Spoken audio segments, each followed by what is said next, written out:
A legendary grade named Boss, an absolute unit of a dragon, hits you with a roar that drops all your stats by 30%. One hit from its massive paw means instant death. You hit it back, and its health bar barely even blinks. The entire internet community is spamming forums saying this boss is mathematically impossible to beat. They're calling it a bug because no level 1 player can survive this. But our guy isn't dying. He drives a rusty starter sword straight through its mouth, soloing a legendary named Boss in the tutorial zone, and the game rewards him with 6 different traits at once, including a unique ability that literally no one else on Earth possesses. Welcome to absolute peak game mechanics. But to understand how this brand new level 1 account just casually broke the entire server, we have to go back to the beginning. Hashtag this was Deus Ex Machina, Ragnarok, the global #1 VR game that dominated the entire market. Over 100 million active players were grinding at its peak.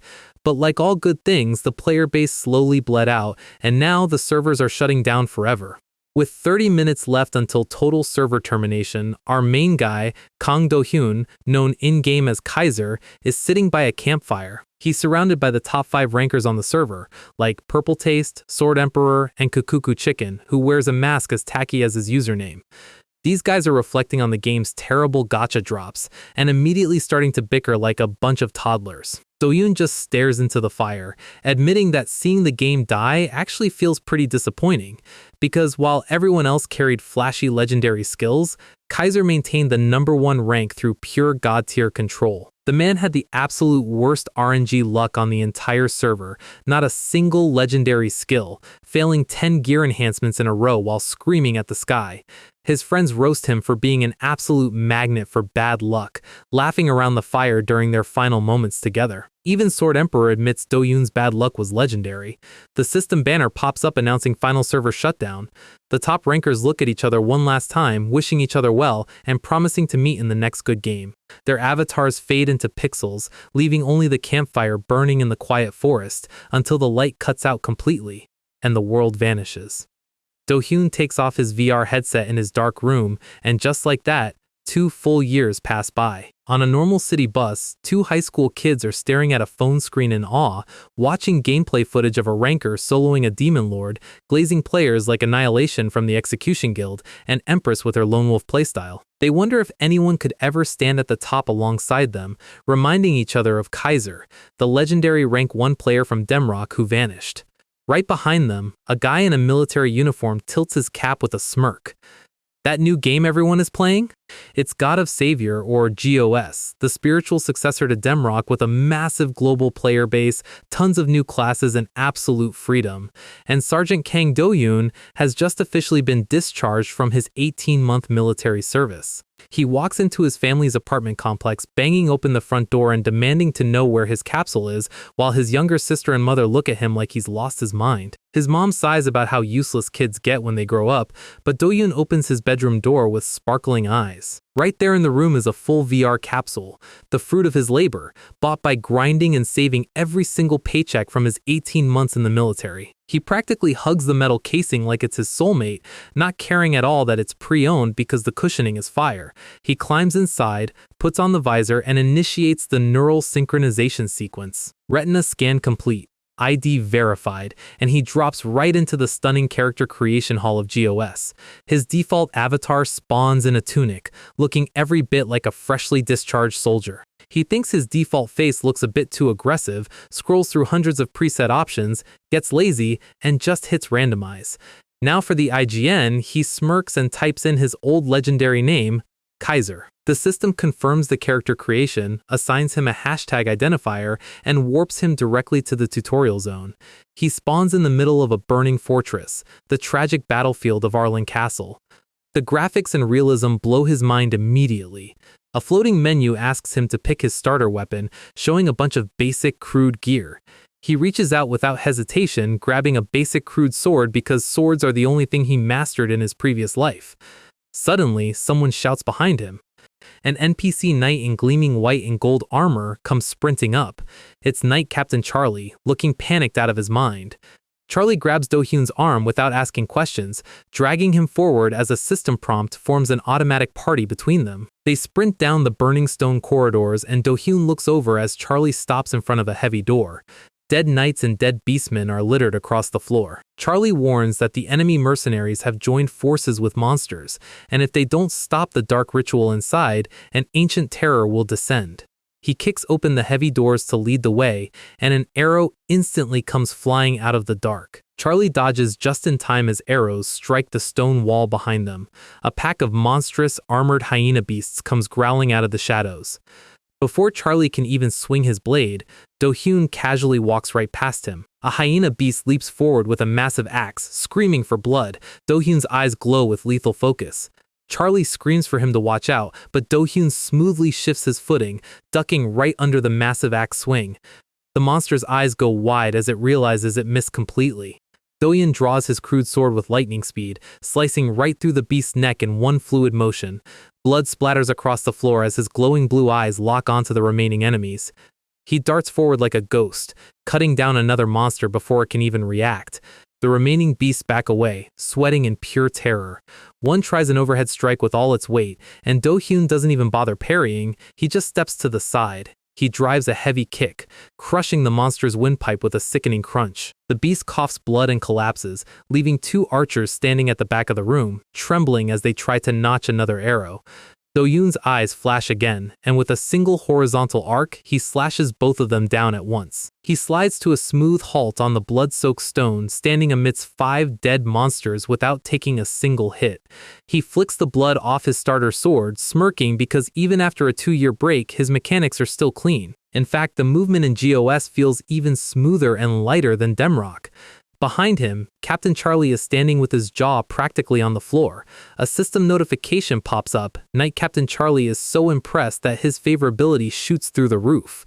Do-hyun is confused. Raising NPC favorability this fast with just one fight seems way too easy.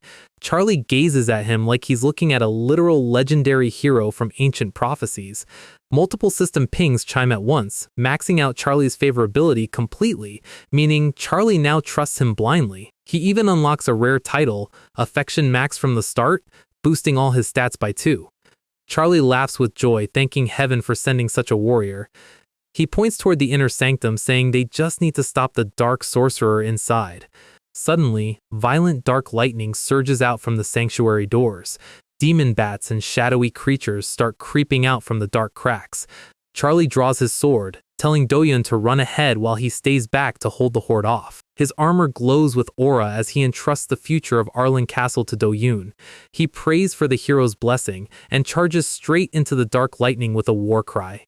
Do-hyun just stands there looking completely bewildered. He pulls up a tutorial walkthrough video on his phone interface, realizing that in the normal guide, Charlie is supposed to enter the boss room first.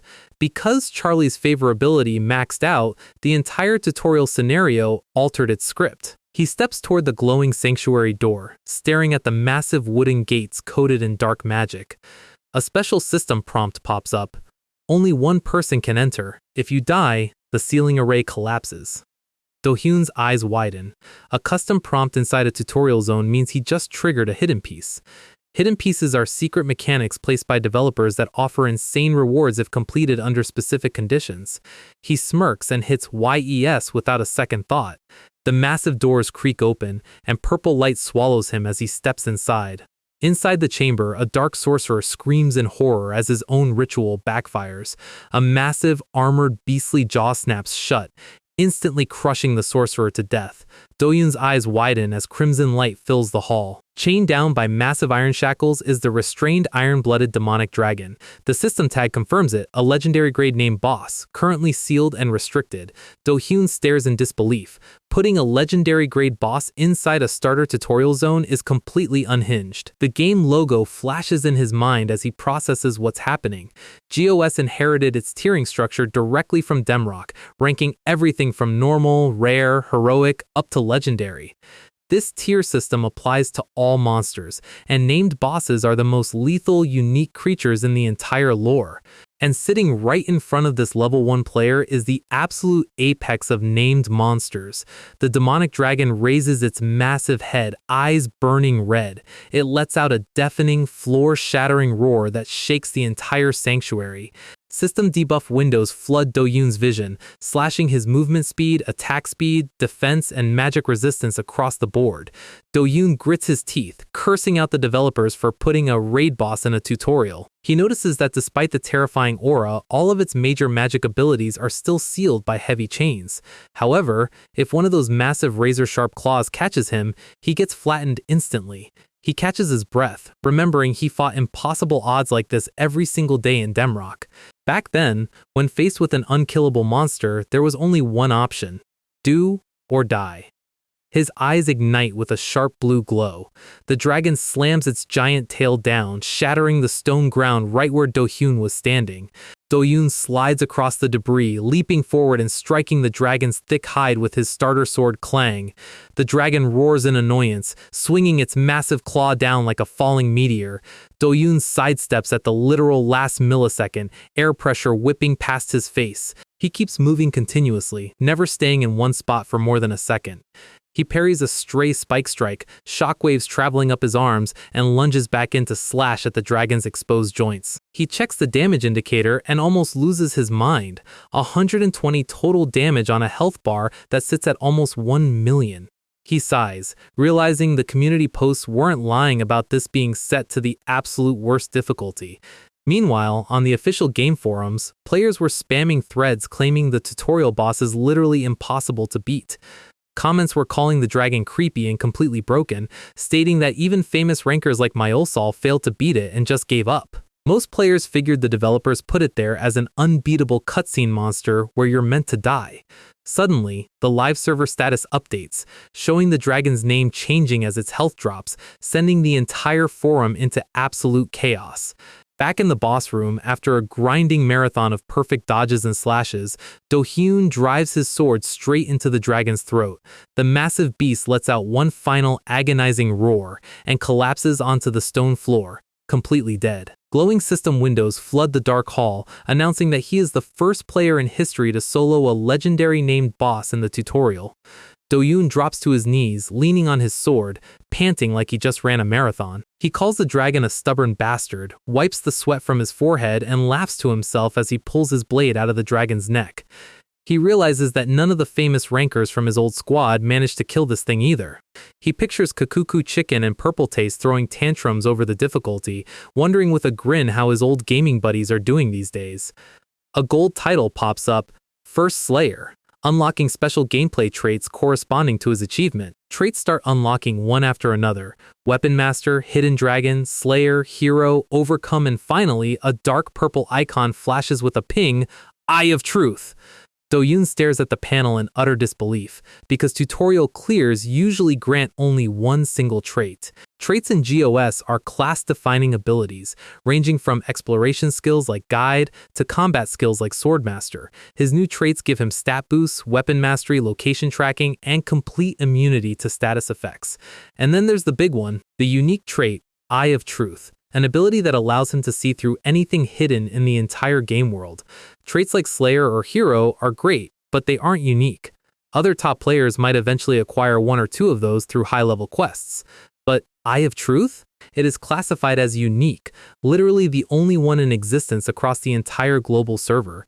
He hit the absolute jackpot, 6 traits and a unique skill right out of the starter gate. On top of that, his first Slayer title gives him +10 to all stats and extra damage against boss monsters. He lies back with a blissed-out smile, chuckling at how his legendary bad luck finally turned around. Suddenly, the heavy sanctuary doors creak open behind him. Knight Captain Charlie staggers into the room, covered in blood, and cuts from his battle outside. Charlie stares in absolute shock at the massive dead dragon lying on the floor. His armor is battered, but his eyes are wide with disbelief as he steps closer.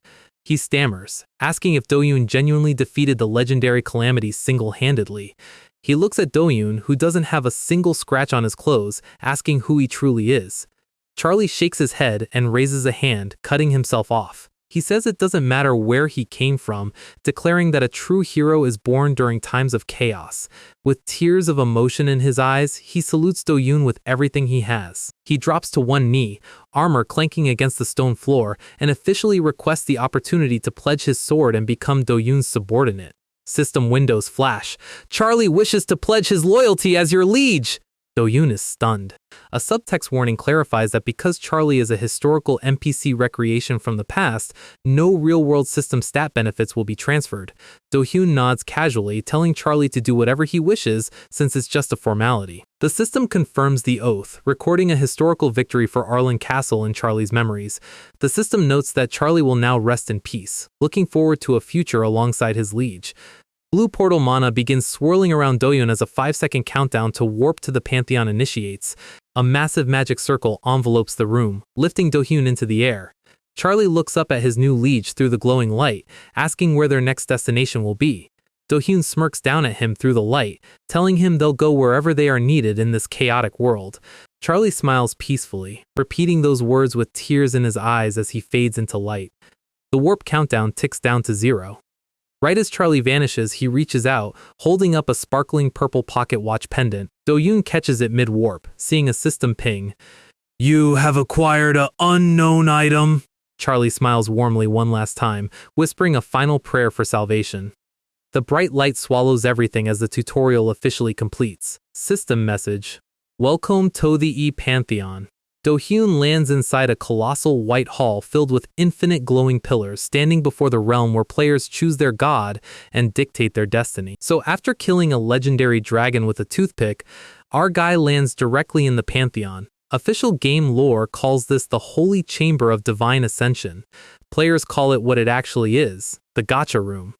Here is how class selection works in GOS. Everything is divided into strict tiers, including the gods themselves. At the bottom you have fable gods, random nature spirits, and local legends people made up around campfires. In the middle are hero gods, famous humans who did impressive things and got a promotion after dying. And at the top are myth gods, Zeus, Odin, actual world-ending divinities. You pick one card out of thousands floating around the room, and that god becomes your boss for the rest of the game. Now, Kaiser spent 5 years in his last game failing 10 equipment upgrades in a row. He knows his luck is garbage. Except while he is getting ready to accept a mediocre pull, he notices something weird. Eye of Truth activates on its own, and suddenly the system turns into a cheat code. The hidden trait lets him see through the visual camouflage of every card floating in the sanctuary. All those years his old guildmates clowned on him for having cursed RNG? Gone. Erased. He does not even need luck anymore because he can literally see which cards are loaded. He reaches straight past the sea of green commons and grabs the only glowing gold card in the entire room. First pull on a fresh account, and he just pulled an SSR. The card reveals Tyr, the one-armed sword god from Norse mythology. Top tier, myth god. Kaiser is already celebrating his new high-rank career path until the game engine violently rejects him. System red alert, vessel not formed, selection denied. Even Tyr looks completely baffled. Kaiser stands there for 5 seconds processing what just went wrong, and then the math hits him. Normally, when a player dies to the tutorial demon, a goddess shows up, gives a speech, and prepares their soul as a vessel for God Gacha. Because Kaiser did not die, because he murdered the tutorial boss instead, the goddess script never triggered. Which means he has 0 vessel capacity. His class is stuck on generic adventurer. He literally played so well he broke his own character progression. Every single card floating around him is completely useless now. You can almost hear his soul leaving his body. Character deletion takes 60 whole days on this server. He is sitting on a broken build on day 1. Until he notices something flickering on the floor. A single card, dropped right at his feet, glowing dark red. Red tier is not even listed in the game manual. He taps it, and the system unlocks a hidden class, Cassiar, the Last Adventurer. A hidden piece triggered specifically because he entered the Pantheon without a divine vessel. The class description reads like an old end-of-the-world tale. Humanity used to rule without needing gods, until everything collapsed. And then, he reads the passive skill. Adventurer N. Allows the player to use skills from ANY class branch without restrictions. File this away, because this is where the game fundamentally breaks. Eye of Truth lets him find any skill book he wants. Eye Weapon Master lets him hold any weapon in the game, and Eye Last Adventurer lets him stack every class skill simultaneously. The 5-second countdown to main world transport starts. He went from despair to holding the single most unbalanced character sheet on the global server in under 2 minutes. Next step, rank 1. The portal drops him straight into Avtartel, the city of beginnings. Every beginner town in every VR MMO looks the same. Depressed players complaining about their gacha pulls, and people realizing they picked a crafting class by mistake. Walking through the plaza are guys in full business suits. Guild recruiters. In theory, they hire talented beginners. In practice, players treat them like pushy street marketers. One of the recruiters is stressing about hitting his monthly talent quota. His partner points toward Kaiser, who is currently staring blankly into space. They take one look at his default gear, figure his mental state is completely destroyed from a bad pull, and walk right past him. What Kaiser is actually staring at is Charlie's pendant sitting in his inventory. Necklace of Blood and Covenant each. Hero tier. 0 level requirement. It boosts defense and magic resistance automatically as he gains EXP once he hits level 35. He checks the local quest board and grabs a standard hunt, Duggar Goblin Cleanup. Normal tier quest from Hunter Dante. Kill 40 goblins, get 80 silver. Simple. Dante is standing on a wooden box yelling at anyone who will listen to clear out the local monster infestation. Around the town square, new players are shouting for party members to split EXP bonuses. Kaiser weighs his options. Before he can decide, a guy with a tower shield walks over with an archer and a healer trailing behind him. They need one more player to cap their group bonus and rush level 12. Kaiser figures extra party EXP speeds up his early grind anyway. Standard MMO logic, early hunting goes twice as fast with a balanced front line. Party formed, Guk Shield Best, Aim for the Head, Yubinkung, and Guk Kaiser. The tank glances at his username tag and smiles. Big fan of the old ranker? The archer laughs, assuming Kaiser is just carrying the name of the legendary #1 player who vanished 2 years ago. Kaiser scratches his head and gives them a polite sweat smile. No point explaining he is actually the guy they are fanboying over. They head out into the fields, hyped for quick levels. First encounter, a green goblin scout. Shield Best steps up, drops a shield bash, and locks the monster down for 1 second. Textbook combo. He shouts for the backline to follow up. An arrow and a mana bolt fly over his shoulders at the exact same time. Target down in 3 seconds flat. The team is feeling good about their coordination, until 2 more goblins come sprinting out of the brush. They slam hard against Shield Best's tower guard, driving him back a step. The backline panics immediately. The tank digs his boots into the dirt and tries to hold the line, but his taunt skill is still on cooldown. Before the goblins can bypass his shield, a shadow drops straight out of the sky. Kaiser comes down over the tank's head. Basic starter sword drawn, blade already swinging before his feet hit the grass. A single clean horizontal arc severs both targets before the party even registers he moved. The entire team stops dead. He does not even pause for the death animation, he pivots instantly toward the tree line. Footwork so clean there is 0 wasted motion. 2 more system notifications drop. Clean kills. The archer and healer throw their hands up cheering, thinking they just found the ultimate carries for their starter group. Kaiser sheathes his blade calmly. Shield Best tells him his mechanics are completely absurd for a level 1 beginner. He starts saying this hunt is going to be an easy clear, and then his face goes completely pale. Behind Kaiser, the tree line starts shaking. Over 20 goblins burst out of the forest all at once, red eyes locked on the party. The tank takes one look at the horde, stumbles backward, and screams for everyone to retreat to the town guard post. Kaiser does not retreat. He draws his sword, drops his center of gravity, and launches himself headfirst into the entire pack alone. His eyes light up red. The forest line explodes into motion, and the party just stands there watching a level 1 player jump straight into a suicide mission. Flashback to 2 years ago, inside the volcanic caverns of Demrock. Purple Taste is leaning back in his speedos, asking Kaiser why he always picks fights in the most reckless situations imaginable. Kaiser is standing over a dead boss, sword dripping with blood, looking genuinely confused. Purple Taste points out that jumping headfirst into a boss arena at critical health is the literal definition of reckless. Kaiser's entire defense, "But I beat it, didn't I?" Hard to argue with results, even if the logic is terrible. Back in the present, the goblin horde screams as Kaiser descends on them from above. He remembers what his old squad used to say about unnecessary risks. Shield Best is still yelling at him to fall back while he can. Kaiser glides through the air, blade angled downward. In his head, he has never fought a reckless battle in his life. He only picks fights when he already knows he can win. And right now, against 20 goblins, he knows. The sword crashes down into the center of the pack. Shockwave tears up the dirt, throwing 3 goblins into the air on impact. System alert, skill Gick Smash executed.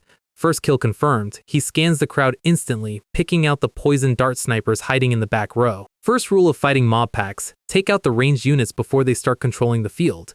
He kicks off the ground, rushing the snipers before they can load their blowguns. A clean low slash takes down 2 spear bearers in a single pass. The last dart goblin panics, raising its tube to fire at point-blank range. Kaiser twists his upper body, lets the needle graze his collar, and runs his sword right through its chest. Passive trait overcome triggers, surging his combat speed as he takes minor damage. A goblin knife comes down toward his throat. He parries it with his blade guard. The monster stumbles back, leaving its weapon arm completely exposed. Kaiser snatches the goblin's dropped dagger right out of the air. He spins past another blade sweep, stabs the spearman behind him, and steps fluidly into a dual-wielding stance. Goblins lock weapons with him, trying to crush him with raw numbers. He shifts his grip on the stolen dagger, drives it directly into a throat gap with zero hesitation. And here is where his broken build starts showing off. 9 Weapon Master overrides equipment limits, and 9 Last Adventurer instantly pulls the rogue skill Unexploit weakness. He just used a class-exclusive assassin ability while holding a warrior's starter blade and a monster drop. He kicks the corpse off his blade and grabs a spiked club off the ground with his free hand. Critical hit message flashes in bright blue text. He turns toward the remaining 6 goblins. Weapon Master bypasses blunt weapon restrictions. Spike Club starts glowing with system mana. Eyeglass Adventurer unlocks the bludgeon skill one swing on the fly. He stabs the front goblin with his sword to anchor it and brings the spiked club around like a baseball bat. Headshot. Complete overkill. System notifications flood his screen like a spam filter failing. Blunt Mastery level 2. Dagger Mastery level 2. Sword Mastery level 3. He knew the class let him use all skills, but learning them instantly mid-combat by grabbing random loot, his face goes full villain mode. The guy is practically drooling over his own skill tree possibilities. Meanwhile, back at the tree line, Shieldbest is staring from behind his shield like he just saw a ghost. The tank's internal monologue is completely broken. Normally, clearing a horde this size takes a fully geared 5-man squad, heavy coordination, and a lot of mana potions. This guy just wiped 20 units solo using weapons he picked up off the floor 5 seconds ago. He looks at the floating name tag, Kaisern. The thought hits him, could this actually be the Kaiser, the rank 1 legend who vanished 2 years back? He shakes his head. Nah, no way. Forum consensus said the real Kaiser retired for good, and Annihilation is the top name in Goss now. So who the hell is standing in front of him? Kaiser is currently holding his hands to his face, giggling like a madman over how broken his passive combos are. Shieldbest takes a slow step back. The guy might be a god at fighting, but he is definitely not mentally stable. Combat drops. Kaiser glances down at his hands. The scavenged goblin weapons dissolve into blue light since they were not designated drop loot. Doesn't matter. He got what he wanted. Weapon mastery's leveled and skills unlocked. He opens his status window. Level 4 instantly. 3 level ups from a single field engagement. Even with total weapon freedom, swordplay remains his core foundation. He drops points into strength to hit 9, agility to hit 8, and pumps the rest into sense. His baseline stats are already absurd thanks to Gake First Slayer N and Charlie's Covenant gear. The party walks up to him like they are approaching a final boss. The archer and healer are practically bowing down in worship. They start debating out loud whether he is the actual rank 1 player. The tank says nobody else could pull off that kind of spatial awareness in a starter zone. The archer agrees, saying his footwork looked identical to old Demrock highlight reels. Kaiser rubs the back of his neck, laughing it off casually while thinking, I literally am him, but okay. The archer asks if he pulled a myth-tier class card during character creation to hit numbers like that. Kaiser lies effortlessly, blaming it on a lucky starter title and decent passives. The healer jumps in, begging to stay in his party so she can get carried all the way to high-tier raids. The group laughs together in the open field, vibes restored. Shieldbest checks his stamina bar, fully refilled from resting. He pumps his fist, suggesting they try pulling 10 goblins at once next time. Kaiser smiles warmly and nods. The party charges off toward the next monster camp with their new carry leading the way. Kaiser watches them run ahead, his eyes narrowing slightly as the sky clears overhead. Another quick memory of the old campfire flashes across his mind, his old squad arguing over loot distribution in the dark. He looks up at the clouds, wondering which server zones his old friends ended up in. Suddenly, a bright red system window cuts straight through his vision. His eyes turn fiery red as he reads the target name. A named rare boss right in his starter area? The grind just got significantly more interesting. We open right outside the entrance of the most hated dungeon in the starter region. The squad is visibly shaking in their boots, and honestly, fair enough. They spent the last hour grinding field mobs off-screen, pumping the whole team up to level 9, but this cave right here has a very specific nickname on the forums, the Newbie Slayer. If you search up strategy threads for this boss, 90% of the posts are just players crashing out. Is this thing even meant to be cleared? One mistake and your whole team gets wiped! Official name, Artie's Tomb. Every single nickname given to this place sounds like a threat. Compared to standard outdoor goblins, this boss hits like a truck on the highway and requires pinpoint execution from all 4 party members. As they walk down the dark entrance tunnel, you can see other failed parties retreating, completely demoralized. Random players are literally yelling that they want to punch their teammates for missing skill shots. Yubinkung shrinks back, clutching her staff like her life depends on it. Shield Best steps up and reminds everyone why they are here. If they cannot clear this introductory raid, no serious guild in the next zone will ever take them. Kaiser nods silently behind him. The tank is completely right. Just like corporate jobs requiring 5 years of experience for an entry-level position, high-tier guilds require a clean Goblin Warrior record just to submit an application. Some players try to fake it, asking on Reddit if they can just lie about clearing it to get into parties. And the comments roast them into oblivion, reminding them that GoS logs literally everything. Enter the Book of Adventures. It is the ultimate public record system in this game. Quests, rare crafting drops, regional progression, boss clears, every single breath your character takes is permanently written down in the server database. So if you want to enter the next town and join proper boss raids, you have to suck it up and clear the tomb. No shortcuts. Kaiser stops right in front of the giant stone gates. System display pops up, Habitat of the Variant Goblin Warrior Nen. Single elite boss. Level cap under 10. Our guy turns around with that relaxed smile of his and asks if everyone is ready to go in. Shieldbest takes a deep breath and says he reread the boss strategy guide 10 times so he won't mess up the patterns. There is a brief beat of silence while everyone steel their nerves. Kaiser looks at the tank, noticing genuine determination in the guy's eyes. They approach the glowing blue barrier. Shieldbest places his hand against the stone surface to initiate entry. System prompt asks for party confirmation. Archer votes yes. Healer votes yes, and Kaiser confirms right behind them. The game scans their party size and player levels. The heavy doors slowly slide open, releasing a pulse of red energy. Kaiser cracks his knuckles with a dark grin. Time to warm up. Inside, the boss arena is a massive underground cavern lit by flickering wall torches.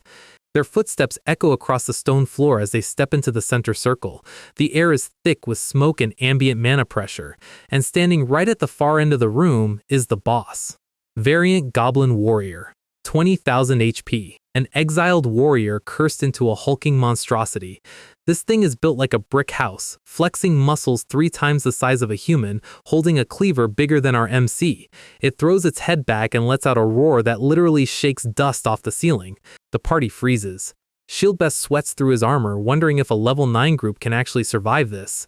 Kaiser snaps him out of it instantly. It's coming! The boss leaps 20 feet into the air, launching itself straight at the team like an artillery shell. Shieldbest's brain goes into overdrive. He knows Kaiser is strong, but one guy cannot cover every angle if the boss aggroes the backline. He looks back at his archer and healer trembling behind him. If he wants to call himself a tank, he has to hold this line no matter what. The monster hits the ground sprinting, cleaver dragged across the stone floor, making sparks fly. Shieldbest yells for the team to scatter. He plants his boots, raises his rectangular tower shield, and prepares to take the hit head on. First pattern from the guide. Charge attack. The boss slams straight into the shield wall, but Shieldbest angles the impact, causing the giant cleaver to strike the stone floor instead. System alert, boss is stunned for 2 seconds. Shieldbest calls out the opening, and the backline does not miss. Arrow and Mana Bolt hit the boss's exposed back simultaneously, exploding in a shower of blue sparks. The smoke clears, and the boss recovers instantly, red eyes locking right onto the healer. Shieldbest sees the target indicator shift. He sprints across the stone floor, sliding right into the monster's path before it can swing at you Binkung. Cleaver comes down with enough force to shatter bedrock. Shield Best catches the blow right on the metal frame of his shield. And right when his arm is about to give out, his passive trait activates. Dunger Protection. Defense, vitality, and stamina jump by 30% because his teammates are behind him. He holds the line and screams that he has aggro. And while the boss is locked in place pushing against the shield, Kaiser appears out of thin air right above its shoulder. Basic Sword cuts through the boss's arm joint before it can reset its stance. Follow-up magic spells detonate on its chest, sending blood flying. Shield Best grins under his helm. Pattern execution is smooth. Phase 1 is locked down. Suddenly, the archer yells from the back, "Shield!" The phase transition pattern is starting early! Shield Best checks the boss HP bar. It just dropped below 10,000, triggering a dark red aura charging around its blade. Before the boss can launch its room-clearing AoE swing, a boot stomps hard onto the dirt right beside the tank. Kaiser steps inside the boss's guard radius. A single, hyper-precise vertical arc cuts straight through the charging aura line before the attack animation can finish. The boss's chest bursts open, canceling the entire room-wide wipe pattern instantly. Shield Best stares with his mouth open. That is not how phase transitions work. You are supposed to dodge, not cancel it. Kaiser slides low past the monster's legs, blade resting casually at his side. His eyes glow dark red, a terrifying smirk on his face. Pattern finished. Cut away to a media interview somewhere in the high-level zones. A reporter is sitting on a bench with Kaiser in front of a giant dragon skull landscape. She asks him for the secret behind his party clearing impossible raids. Our guy leans back, crossing his arms casually. Secret? Just letting everyone do what they are best at. The reporter lists standard raid logic: tank to hold aggro, DPS to deal damage, healer to sustain, support to buff. Then she points out something insane. Your main party doesn't run a tank at all! How is a raid even possible like that? Kaiser looks up at the sky and agrees that tanks are crucial. Holding single combat, interrupting boss mechanics, tanking lethal wipes, essential job. The reporter looks confused. Kaiser hits her with a smirk. That's why I do it myself. Back in the present, the variant goblin warrior screams in pain as dark red blood sprays across the cavern walls. Shield Best is standing there questioning his entire gaming career. Standard tanks need crowd control skills just to stagger a boss for half a second. Kaiser is canceling phase transition mechanics using pure melee timing and 0 CC skills. And he is doing all of this while sitting at the top of the damage charts. The boss recovers, roaring in pure rage, swinging its massive cleaver in a wide horizontal sweep. Kaiser ducks under the arc like he read the script beforehand. 3 rapid slashes open up fresh wounds across the boss's torso. The backline archer is shaking his head in disbelief. Every single hit is landing strictly on vital points to maximize stun buildup. Shield Best glares at the boss health bar. It drops past 20%, 4,000 HP remaining. The tank yells for everyone to brace for Phase 2 Berserk mode. Archer and healer pull back toward the cavern entrance to prepare for the stat debuffs. Red system messages fill the screen. Dug you trait. Warrior N manifests. The boss erupts into a massive pillar of dark blood aura, muscles expanding as its speed and attack power double. And then the second trait unlocks, Mutant Age. Kaiser just smiles. Finally.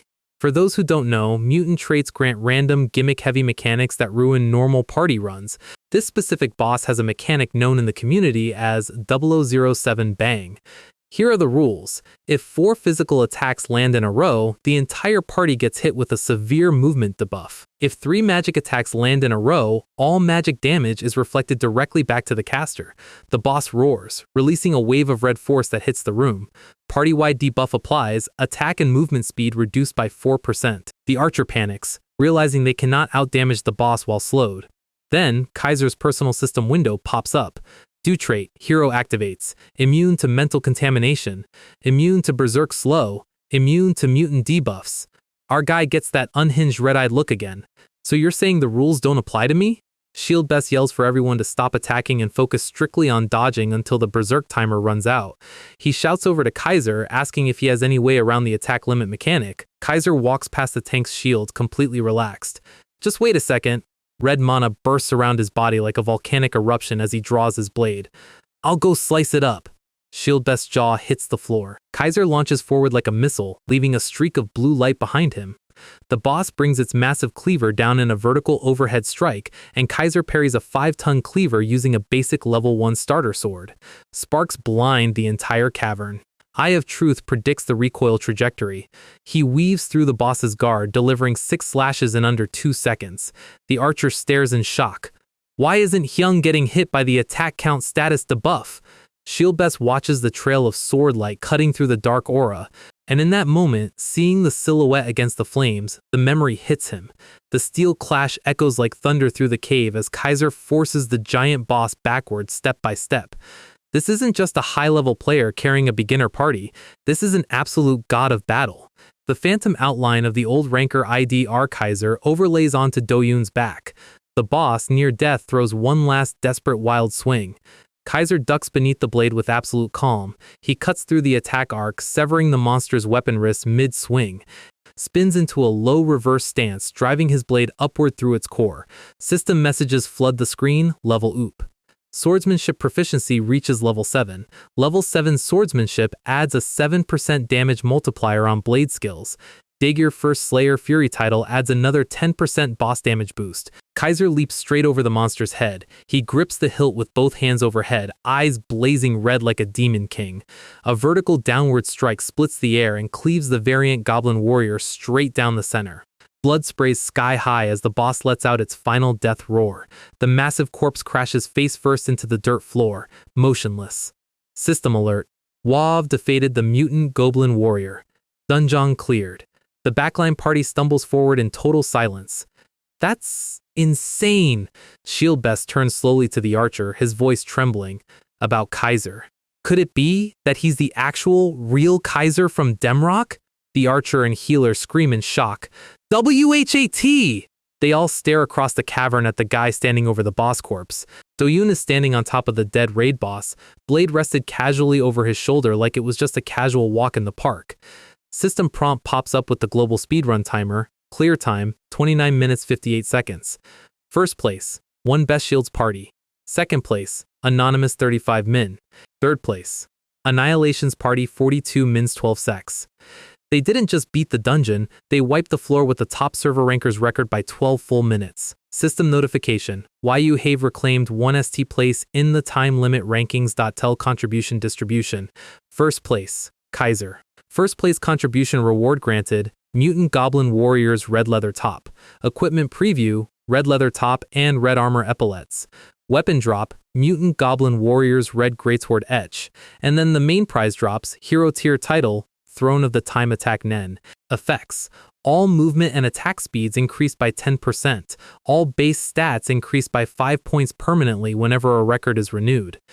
Kaiser sheathes his sword, looking back over his shoulder with a relaxed, satisfied smile. As expected, goblins are. He runs a hand through his hair, his eyes flashing with sinister joy. Kaiser brings the blade overhead, eyes flashing red, and drives a clean vertical strike straight down the center. The mutant goblin warrior lets out one final blood-curdling screech before the giant body hits the stone cavern floor. System alert.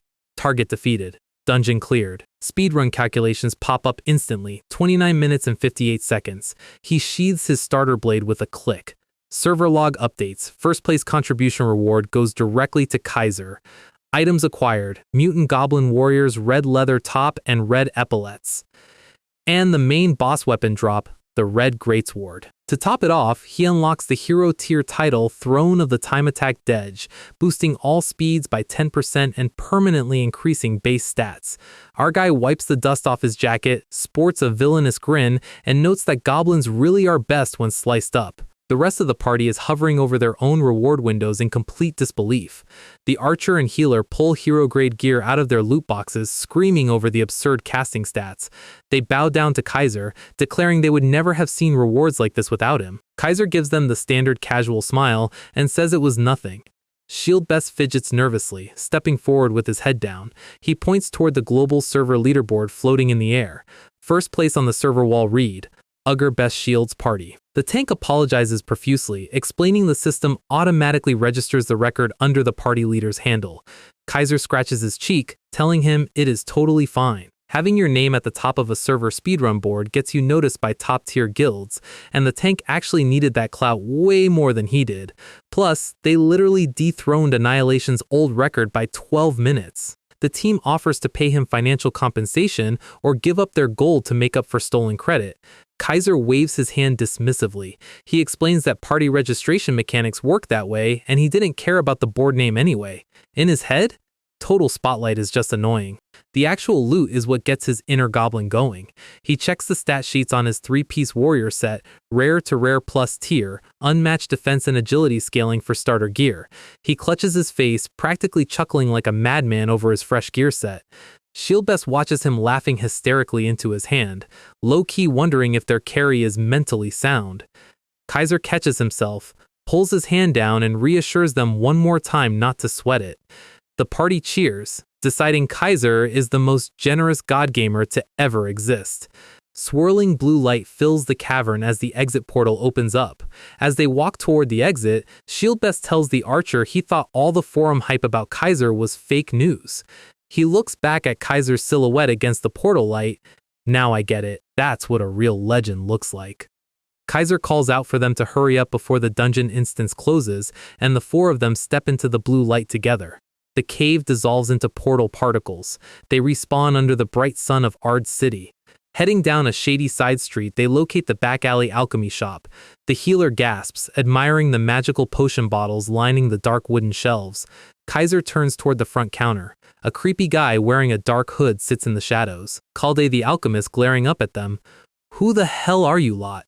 The archer whispers that the NPC looks like a total weirdo, while Shieldbest tells him not to judge a book by its cover. Calde mutters about needing monster blood for his research before Kaiser walks right up to the desk. Kaiser slams a glass vial of glowing red mutant goblin blood right onto the counter. Calde jumps out of his chair, screaming in shock that someone got the rare blood sample in under 40 minutes. The rest of the squad strikes a confident team pose behind Kaiser. Max Affinity from the start activates, causing Calde's face to flush red as his favorability rating maxes out instantly. Quest clear confirmed, 1 gold, massive EXP, and Calde's silver ring added to inventory. System notifications rain down, level up twice. Trial 0 passed. He unlocks access to the main continent along with a low-grade skill draw ticket, plus a bonus level 10 random skill ticket. The party celebrates their graduation to the main server continent. Special condition triggered, acquired none postcard written by Calde. Kaiser files the postcard away for later, focusing on the main event, skill cards. He taps yes on the low-grade draw ticket prompt. Blue glowing cards materialize in the air around him. A aura of light illuminates the shop. Cards orbit his character, though he notes it lacks the dramatic flair of the Pantheon. Eye of Truth blinks yellow, scanning through the card layers. Since it's a basic ticket, most of the options are standard commons. He selects a card. Common skill, Charging Slash. Not bad at all. A solid dash attack he used constantly back in Demrock. Now for the real prize, the level 10 ticket offering common all the way to legendary tier. He reaches out to open the deck when a massive red system warning slams across his screen. Kaiser stops mid-air. What? Arc daily connection time limit expired. Mandatory 10-hour health cap system kicking in. Our guy freaks out realizing 10 hours passed while he was grinding. As the 5-second forced logout timer ticks down, a bright golden light flashes from the card stack. 3, 2. Kaiser reaches out frantically, eyes wide in absolute desperation. The cards flare with yellow and gold light right in front of his face, and the system forcibly severs his connection, pulling him back to reality mid-draw. The golden light fades into server pixels, trapping Kaiser's hand mid-reach as the world dissolves. The cards scatter into blue code, and the system forces his avatar offline. Screen turns completely black. Connection terminated. The mechanical hatch of the VR capsule opens inside his dark bedroom. Do-yoon sits up, still wearing his military undershirt and neural helmet. He stares at the ceiling, breathing heavily in complete silence for 3 whole seconds, and then screams at the top of his lungs in pure real-world rage. Cut to the next morning over the apartment complex. Do-yoon is sitting in his desk chair, tapping his feet like a madman, watching the clock hit 10:00 a.m. Daily server reset time hit. He bites his thumb nervously. He vaults back inside the VR capsule like an Olympic diver. Retina scan completes. ID verified. Connecting to God of Savior. System welcome message flashes past. He spawns right back into Arde's back alley. Do-yoon sprints through the alleyway in-game, yelling that he needs to check his inventory right now. He swears he saw a golden flare right before the forced disconnect hit yesterday. He opens his skill storage, finding one unconfirmed skill card sitting in the vault. He flips the card over, thought it was legendary, but heroic skill revealed. 1 backstab. Assassin class exclusive. The trademark skill of Assassin builds, the exact reason ranged players hate going into open world zones. It lets the user instantly swap positions behind a target, apply a mark, and detonate accumulated damage. Kaiser's eyes turn fiery red. An assassin skill came to me? He clutches his face, bursting into maniacal laughter. With Aang Last Adventurer, class restrictions don't apply. He can run full warrior armor and teleport behind people like a rogue. Meanwhile, a beginner couple walks down the alley talking about strategy guides. The male player stops dead in his tracks. Standing 10 feet away in the shadows is Kaiser, clutching his face and chuckling like a comic book villain surrounded by dark aura. Unfit for polite society, truly. The couple freaks out, whispering that he looks like an actual psycho, and runs up the stairs to find a different street. They vanish around the corner as fast as their legs can carry them. Kaiser blinks, completely unaware he just terrified 2 innocent players. He shrugs it off and opens his equipment window. He reviews his full loadout: red leather top, red epaulets, red greatsword, and Kalde's silver ring. He equips the entire set. Sleek red shoulder armor, fitted leather vest, and a massive red broadsword slung over his back. System prompt pops up. Move to Raven, the first city of the main continent. Point of no return. A massive blue portal tears open in the alleyway. As the 5-second countdown begins, Kaiser looks back over his shoulder. He thinks of Shieldbest, the archer, and the healer cheering after their boss kill. He smiles faintly. If it's meant to be, they'll cross paths in high-level raids later. He steps through, materializing in the center plaza of Raven City. Unlike Arday's regional servers, the main continent is a unified global hub where players from every country meet. Clock towers, grand arches, and massive stone fountains surround the portal square. Mounted Raven Knights ride past on armored horses, clearing the streets for NPC patrols. 2 city guards drag a struggling criminal player in ropes, warning him to save his whining for the cells. System alert: beginner death protections removed. Arena, duels, and workshop features unlocked. Raven City emblem displays across his UI. A system tip reminds players to report crimes to the guards immediately. Kaiser takes in the view, admitting the main server hits different. NPC tavern barkers shout out sales for local ash beer. Chefs wave giant lobsters and steaming bowls of guinea pig soup at passing adventurers. Kaiser gets why casual players spend hours just sightseeing here. He slaps his own cheeks. Get it together! Sightseeing is for later! He grabs his greatsword hilt, heading straight for the city gates to start leveling.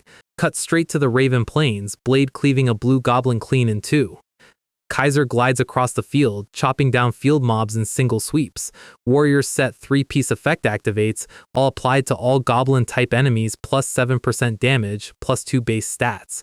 System alerts confirm the surrounding red and blue goblins are literally trembling in fear, their morale collapsing.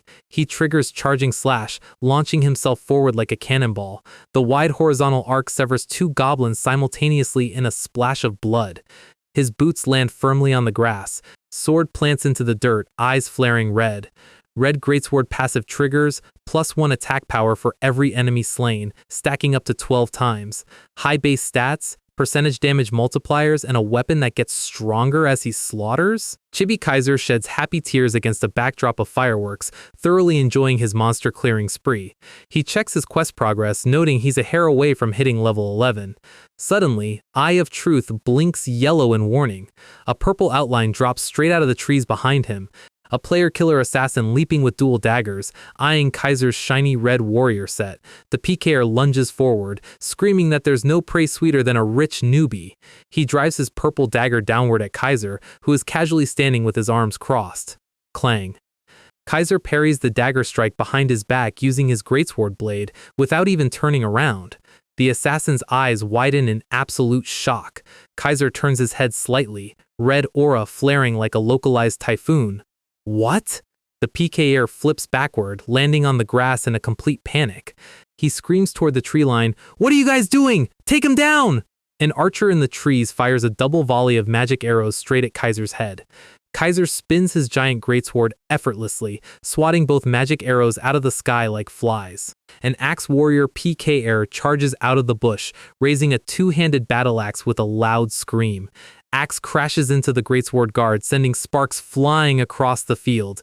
Kaiser repels the attack with a heavy counterswing, throwing the warrior off balance. He shifts his grip on the greatsword handle and delivers an upward broadside cleave that tears straight through the axe warrior's torso.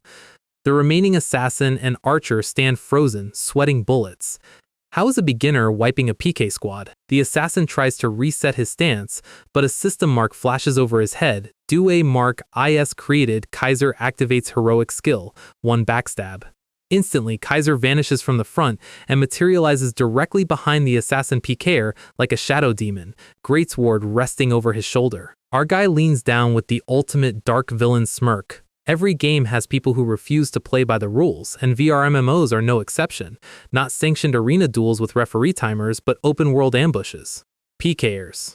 And out of all the scumbags on the server, one specific group takes the prize: Smurf Hunters. High-level players who sit right outside beginner zones to farm kids who just graduated the tutorial, just like the 3 guys standing across from our MC right now.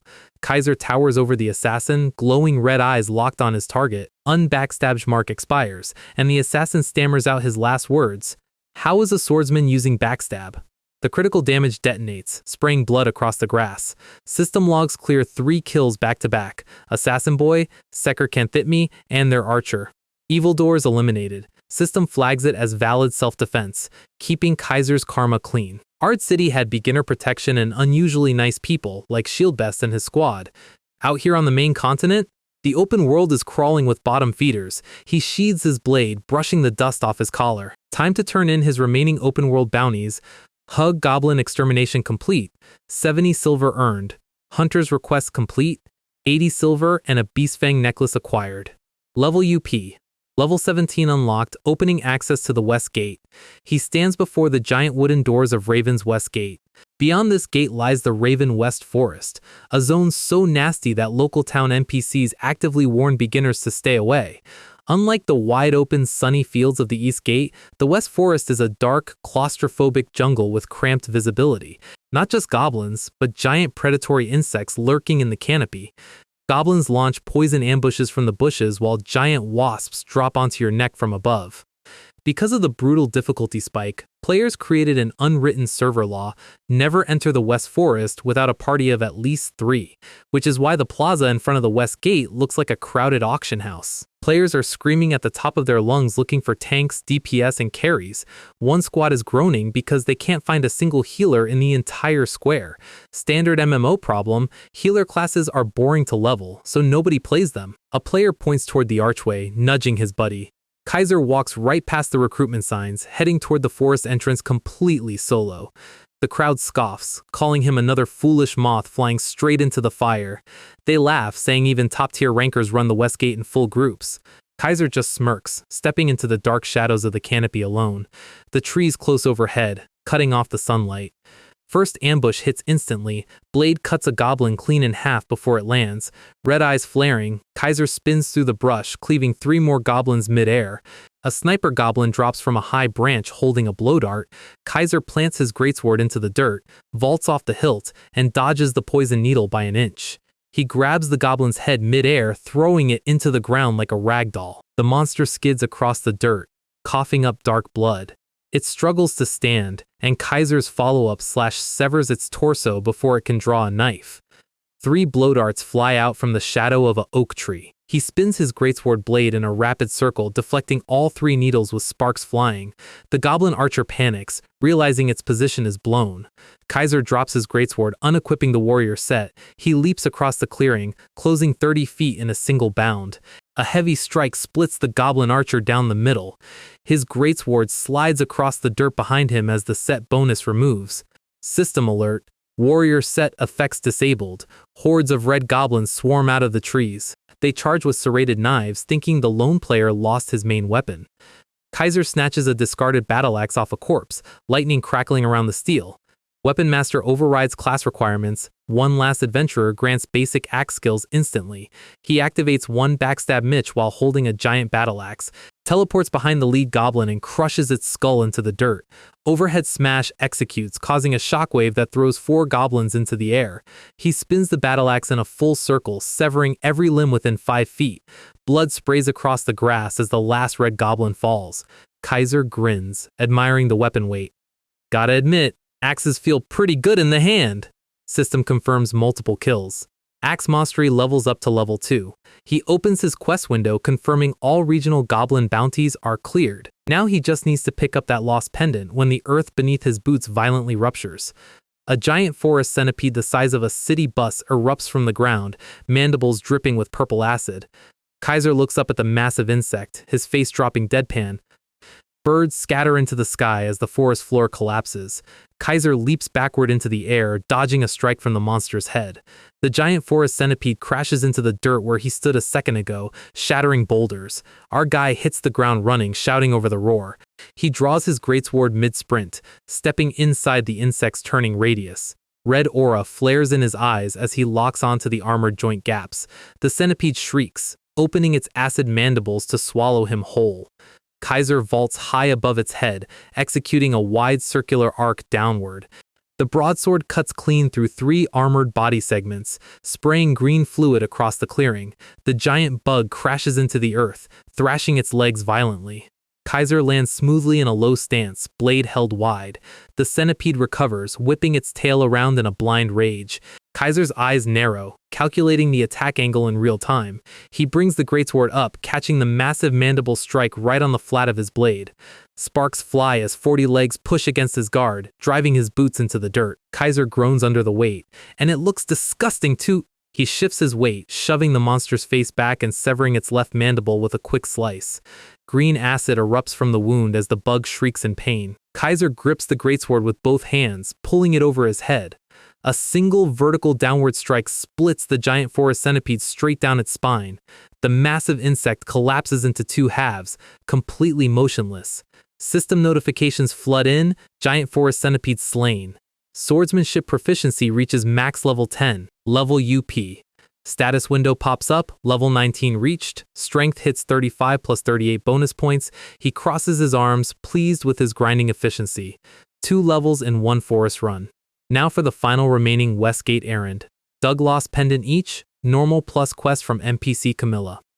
Retrieve a stolen pendant from a cat outside the gate. Simple fetch quest with a 1 gold reward. He sheathes his broadsword and walks toward the quest marker.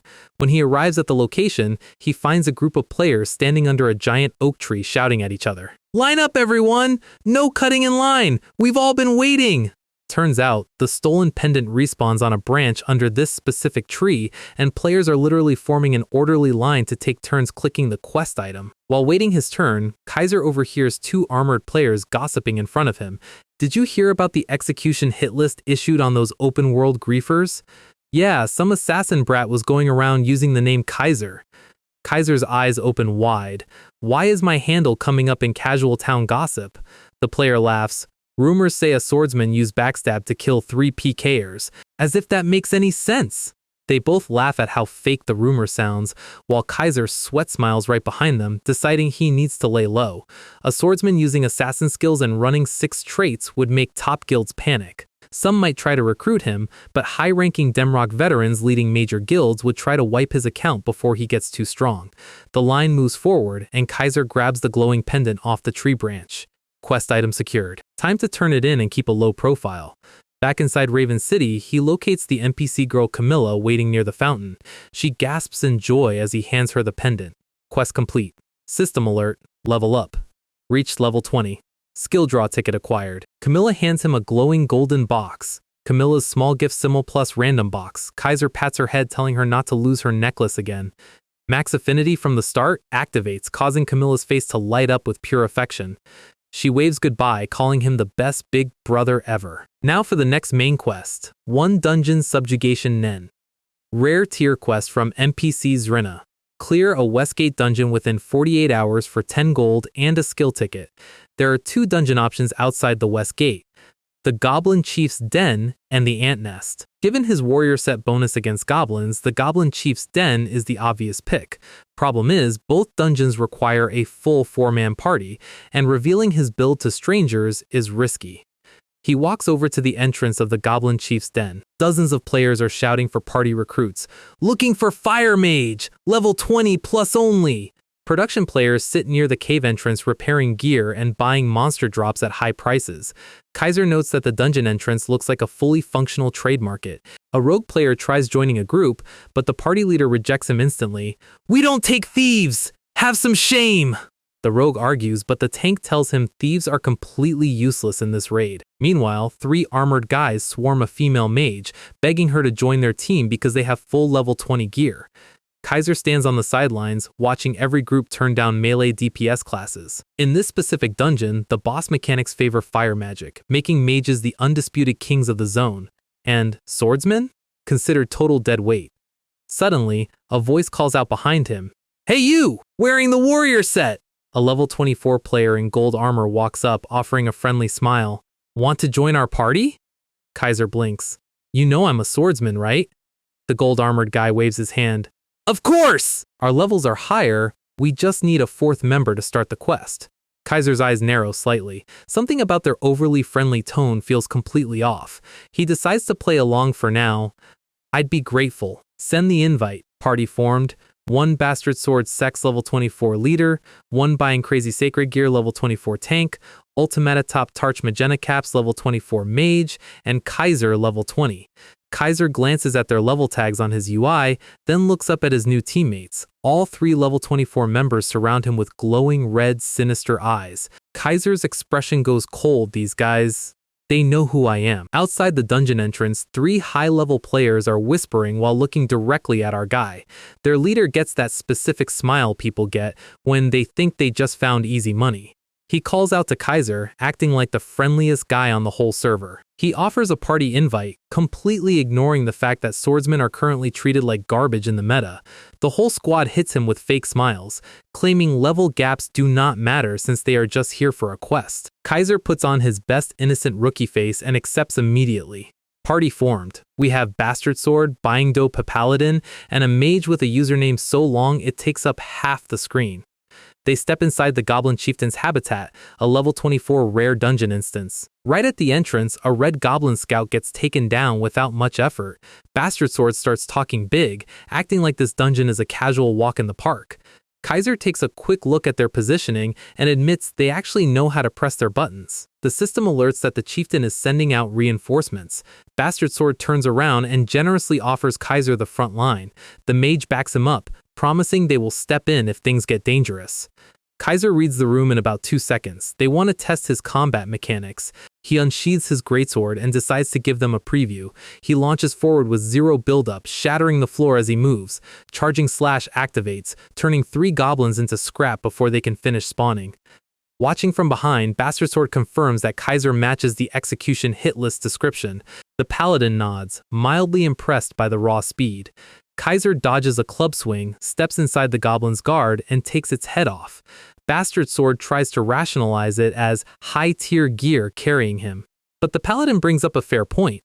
Their assassin friend had stealth, paralyzing poison, and 2 teammates, yet Kaiser wiped all 3 of them solo. The mage tells them to stop overthinking and just stick to the execution plan. Bastard Sword agrees, reassuring his crew that this is standard bounty work. The paladin adjusts his shield and prepares to move deeper into the cave. Bastard Sword tells everyone to keep their fake friendly expressions on. Ahead of them, Kaiser finishes cutting through another wave of mobs. Bastard Sword claps like a fanboy, praising Kaiser's combat skills. He claims Kaiser did not even need a party for this. Kaiser hits them with the sweetest smile, complimenting their teamwork in return. The paladin compliments Bastard Sword's eye for recruiting talent. Meanwhile, Kaiser is mentally logging every single micro-expression they make. Leaving a random teammate alone in the front while whispering behind his back is amateur hour behavior. Bastard Sword calls for the party to keep advancing. Kaiser knows the moment they find an opening, they are going to stab him in the back and steal his rare gear. Another mob attacks, and Bastard Sword cuts it down. The paladin slams a goblin back with his shield. An explosion goes off right behind Kaiser's head. Bastard Sword yells at the mage for missing her target, but she insists the goblin moved weirdly. The paladin stares at Kaiser, wondering if he dodged an indirect magic attack by raw luck. Kaiser rests his hand on his sword hilt, disappointed that their backstab attempt was that clumsy. Massive stone doors grind open as they reach the final chamber. The system alerts that the goblin chieftain has spotted the intruders. 2 red goblin elite soldiers step forward to block the path. The elite mobs charge with massive iron broadswords. Bastard Sword yells at Kaiser to stall the elites while they prep their spells. The elites crash into the front line, but Kaiser is nowhere to be found. Bastard Sword loses his mind, looking around the empty hallway. The paladin realizes Kaiser caught onto their trap, but the mage screams for them to look ahead. Bastard Sword turns back just in time to see an elite goblin sword swinging straight for his throat. He barely manages to block the heavy blow, taking massive knockback damage. He grits his teeth, holding off the heavy blade while yelling at the mage to cast her spell. The mage begins channeling her fireball, but a dark shadow falls over her staff. A massive boulder comes crushing down right on her casting circle. She dives sideways, her spell completely interrupted as stone shatters across the arena. Heavy footsteps shake the floor. The boss steps out from the shadows, eyes burning with red mana. The goblin chieftain, a rare boss with high physical defense traits. The paladin tries to reorganize, shouting that they need to pull aggro first. Footsteps echo right behind them, completely ignoring the boss aggro lines. The mage turns around, her face twisting in pure panic. Kaiser walks out from behind a rock pillar, holding his greatsword casually over his shoulder. He asks them a very specific question about their dead assassin friend. His eyes flare bright red as he confirms they are part of the exact same PK squad. The mage holds up her hands, begging for a truce so they can clear the boss dungeon together first. Kaiser tilts his head, admitting that her logic is technically sound. She lets out a sigh of relief, thinking her fake diplomatic plea actually worked. Before she can finish her sentence, Kaiser moves behind her and drives a blade straight through her spine. He whispers the refusal right into her ear as her vision goes dark. The quiet footsteps echo across the stone floor as the rest of the party freezes. The mage stammers in shock, unable to comprehend how he moves so fast. Kaiser steps out of the dust, bringing up their dead assassin buddy again. That demon smile returns, confirming that he knew who they were from the very start. The mage frantically tries to negotiate, proposing a temporary alliance against the boss. Kaiser nods along, acting like he is genuinely considering her offer. She starts to relax, thinking she managed to talk her way out of an execution. The blade tears straight through her chest before her spell animation can even finish. He delivers the punchline as her body collapses onto the dirt. System notification pops up confirming the mage is dead, flagging her as a villain so Kaiser takes 0 karma penalties. Our guy smiles. Defending yourself against active PKers means free gear and 0 red player status. He reveals how he pulled off the sudden ambush by using back grab on an elite goblin corpse to bypass their sightline. Using a teleport skill on a dead body was an obscure mechanic back in Demrock, and it still works perfectly in GOS. Bastard Sword loses his mind, screaming that killing their only mage just ruined the entire dungeon run. Kaiser just smirks and asks if he wants to hear his personal gaming motto. He explains that he never teams up with garbage that tries to stab him in the back, pulling out a glowing blue dagger, because working with snakes always ends the exact same way. Bastard Sword recognizes the rare weapon immediately, his eyes widening in horror. Kaiser nods, confirming that he looted it off his dead friend in the plains. Bastard Sword screams that a swordsman cannot equip an assassin dagger, demanding to know what he is planning to do. He tries to argue that a single weapon cannot overcome the goblin chieftain's physical resistance. He explains that the boss's selfish defense trait completely negates physical slash damage. Mages are required for this boss, so killing her made the clear impossible, but Kaiser just mentions status ailments. He twirls the dagger around his fingers, reminding him that status damage bypasses physical defense coats entirely. Bastard Sword calls him insane for thinking a basic bleed modifier can melt a dungeon boss. Kaiser tells him it is not a basic bleed, right before his eyes flare up again. He blinks across the floor, leaving a streak of red light in his wake. He appears directly beside Bastard Sword, landing 3 dagger strikes before the guy can even raise his broadsword. Bastard Sword tries to laugh it off, assuming level gaps will mitigate the damage numbers. Blood suddenly erupts from his throat. System notification triggers, perception gap confirmed, heavy bleeding status applied. His HP bar plummets straight past 50% in 2 seconds, leaving him coughing blood on his knees. He stares up at Kaiser, unable to process how a level 20 is dealing level 50 damage ticks. Kaiser brings up the skill description for the rogue bleeding technique he pulled from his level 20 ticket. Normally, status effects from different class trees do not stack together on a single character. But since Kaiser has the last adventurer hidden class, he can stack a rogue bleed skill on top of an assassin dagger's weapon passive. Bastard Sword collapses onto the dirt, his health ticking down to 0 while complaining about broken hacks. He looks up with his last breath, convinced our guy is running private server cheat software. The system confirms Bastard Sword is dead, and Kaiser stands over the body with his arms crossed. He sighs, complaining that every low-tier PKer says the exact same thing right before dying. He turns around to check on the last remaining party member. The paladin is trembling, watching his entire high-level squad get wiped in less than 2 minutes. Sweat drips down his face as he realizes he is left alone in the room with 2 elite goblins and a monster player. He looks at his dead teammates, wondering where their decision-making went wrong. The image of Kaiser's glowing eyes burns into his mind. He realizes they picked a target that was never human to begin with. He drops his shield, deciding to abandon the quest and sprint for the dungeon exit. Kaiser vanishes from his spot, throwing a swift dagger slash across the paladin's back. The paladin hits the floor hard, coughing up blood as the bleeding status triggers instantly. System alerts drop his health bar straight down to 10%. He faceplants onto the dirt, his vision fading as his health hits 0. System notification confirms Buying Dope Paladin is eliminated, clearing all 3 PKers from the instance. Kaiser opens his stat sheet, looking at his 50 strength points plus the 38 gear bonus stats. Low growls echo behind him as the boss steps forward. The goblin chieftain looks at its dead subordinates and enters an enraged state. Kaiser glances back, completely unbothered by the boss's red aura. The massive chieftain comes sprinting across the arena, shaking the ground with every step. Our guy smiles, ready to test his multi-class setup on a live raid boss. The chieftain leaps into the air, aiming a 2-handed downward smash. Kaiser plants his foot and drives forward instead of dodging away. He meets the boss mid-air, landing a flying knee straight to its jaw. The chieftain's teeth shatter as the impact cancels its jumping mechanic. The giant goblin crashes back onto the stone floor with a massive dust cloud. Kaiser lands cleanly on his feet, watching the boss struggle to stand. Glowing golden eyes ignite within the dust cloud. The system alerts that selfish defense has activated, surrounding the boss in a golden armor shield. Kaiser coats his assassin dagger in rogue mana, darting forward at blinding speed. He carves 7 consecutive strikes across the boss's chest before it can even swing back. Double stacked bleeding triggers, dropping the boss's HP past 40, then 30% in seconds. The chieftain steps backward, clutching its chest in actual fear. Kaiser walks through the blood mist, surrounded by a dark red aura. He twirls his dagger, deciding it is time to wrap up the dungeon clear.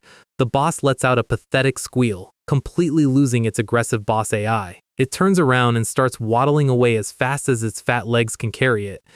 Kaiser activates backgrab, targeting the boss's shadow line. The chieftain keeps running, thinking it managed to create distance.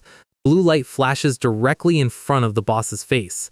Kaiser pops up right in front of its eyes with a demon smile, asking where it thinks it is going. The giant goblin chieftain turns around, completely panicked. He is running for his life, but the red aura behind him is getting closer. Kaiser twirls his assassin dagger, ready to collect his clear rewards. The boss lets out a pathetic squeal, realizing there is nowhere left to hide. He takes 3 heavy steps toward the tunnel exit. Kaiser activates backgrab, targeting the boss's shadow line. The chieftain stops mid-stride, sensing the sudden shift in space.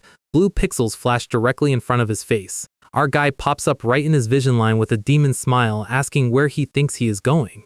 The boss screams as the dagger cuts across his throat. Double-stacked bleeding triggers all at once, painting the wall behind him. The goblin chieftain collapses onto the stone floor, his health bar dropping to 0. System notifications flood the screen as dagger mastery hits level 5. The main clear reward drops, the goblin chieftain's sturdy leather belt. It is a rare level 20 item with 0 class restrictions. Equipping it adds +1 to strength and +2 to stamina. Kaiser fastens it around his waist, pretty satisfied with the stat bump.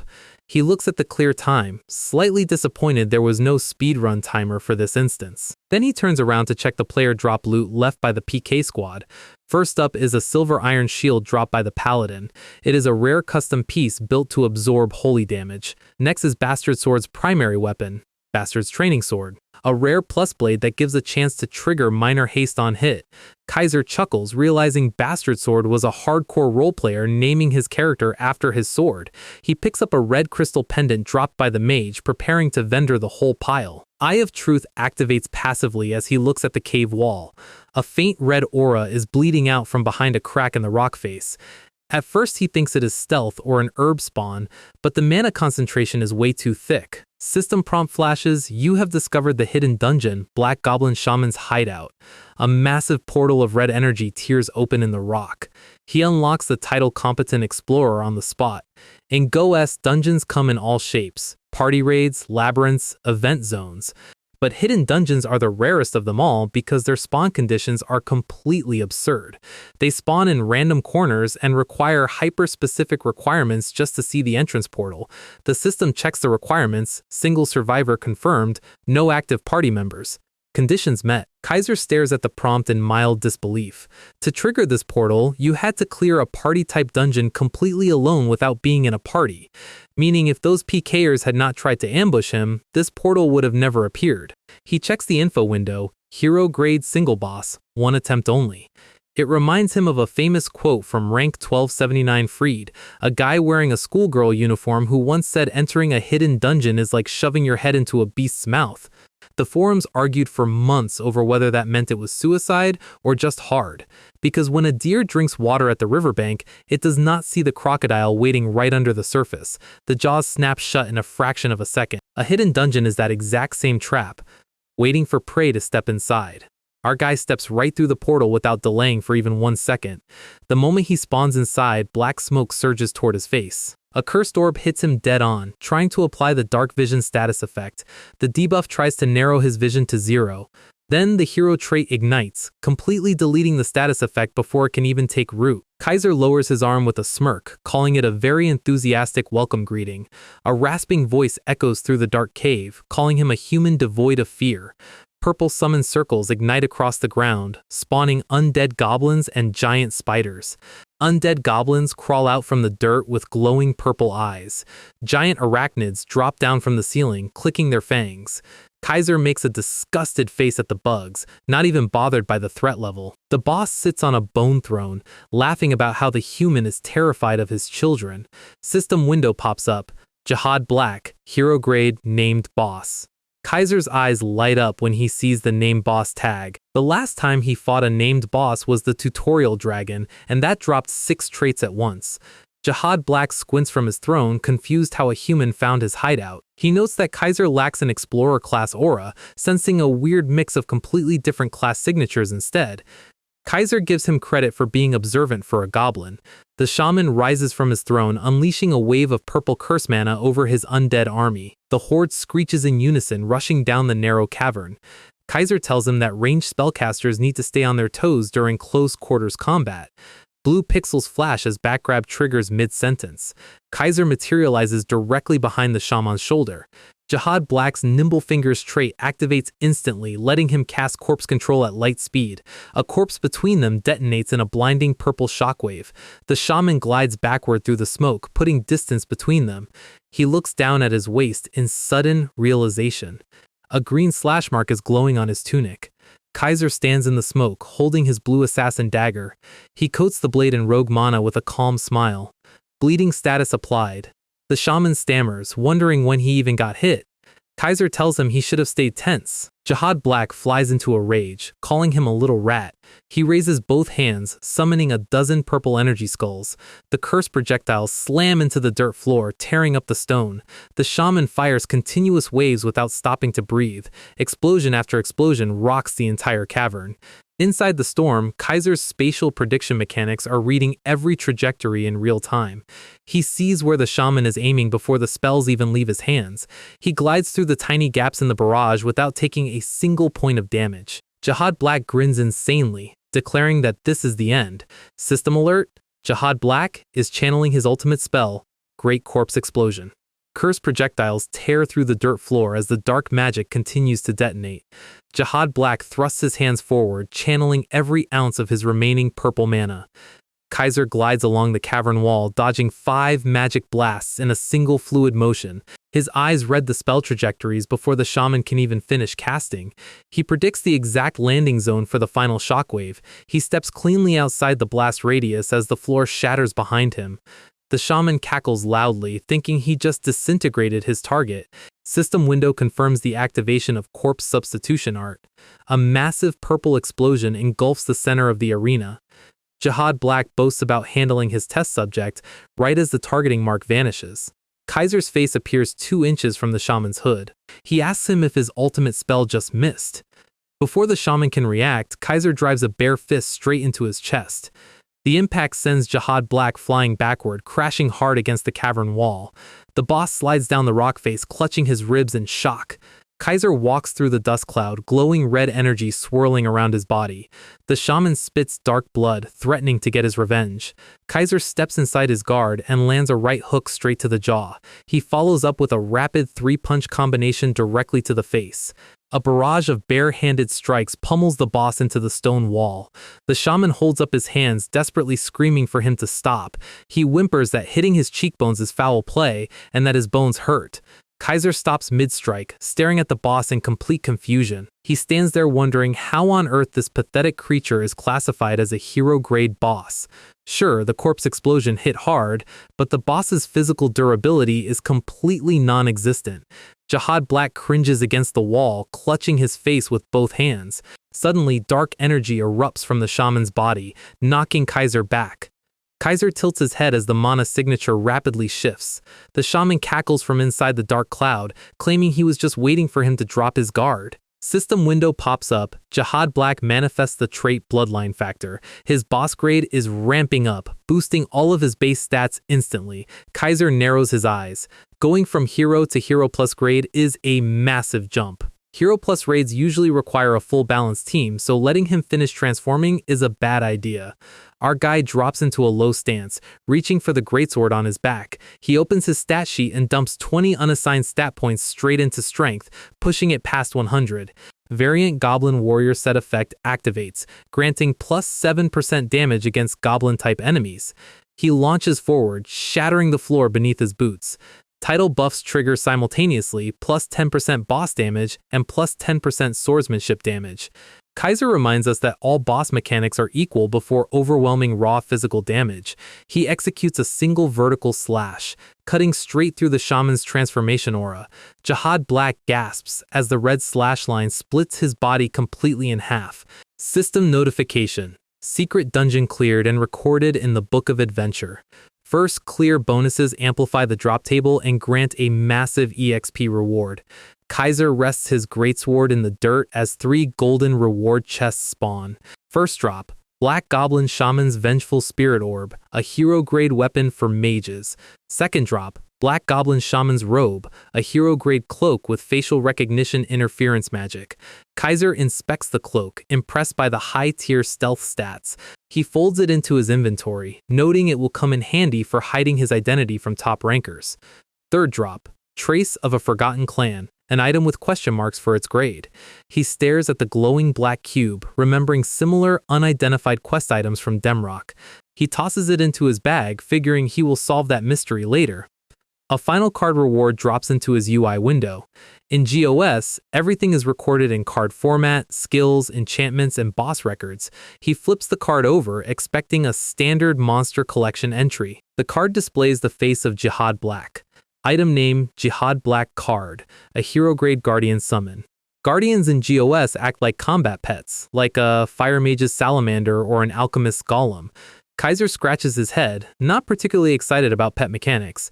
In Demrock, Guardians were mostly useless money sinks unless you had top-tier divine beasts like rank 5 purple taste dragon Yang Yang or his tiger Hasek.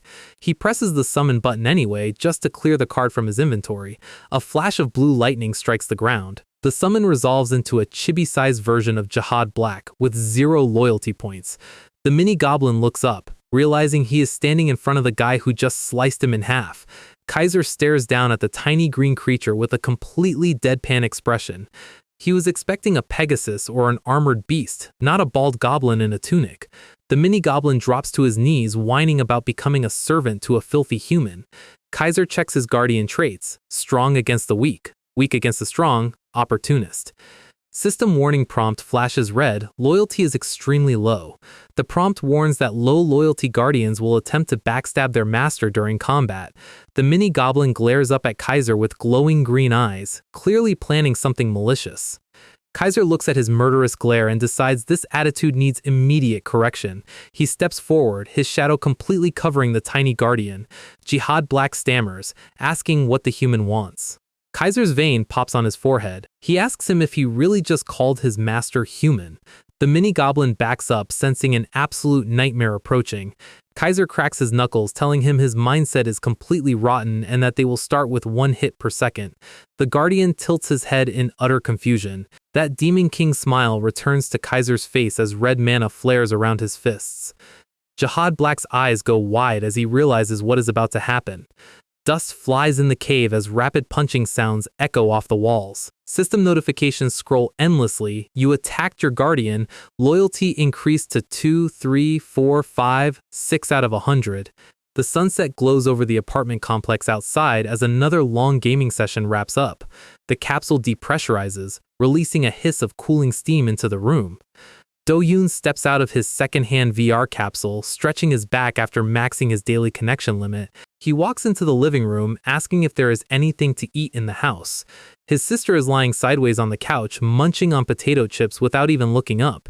She gives him immediate attitude, and Do-hyun internally questions why he even bothered asking.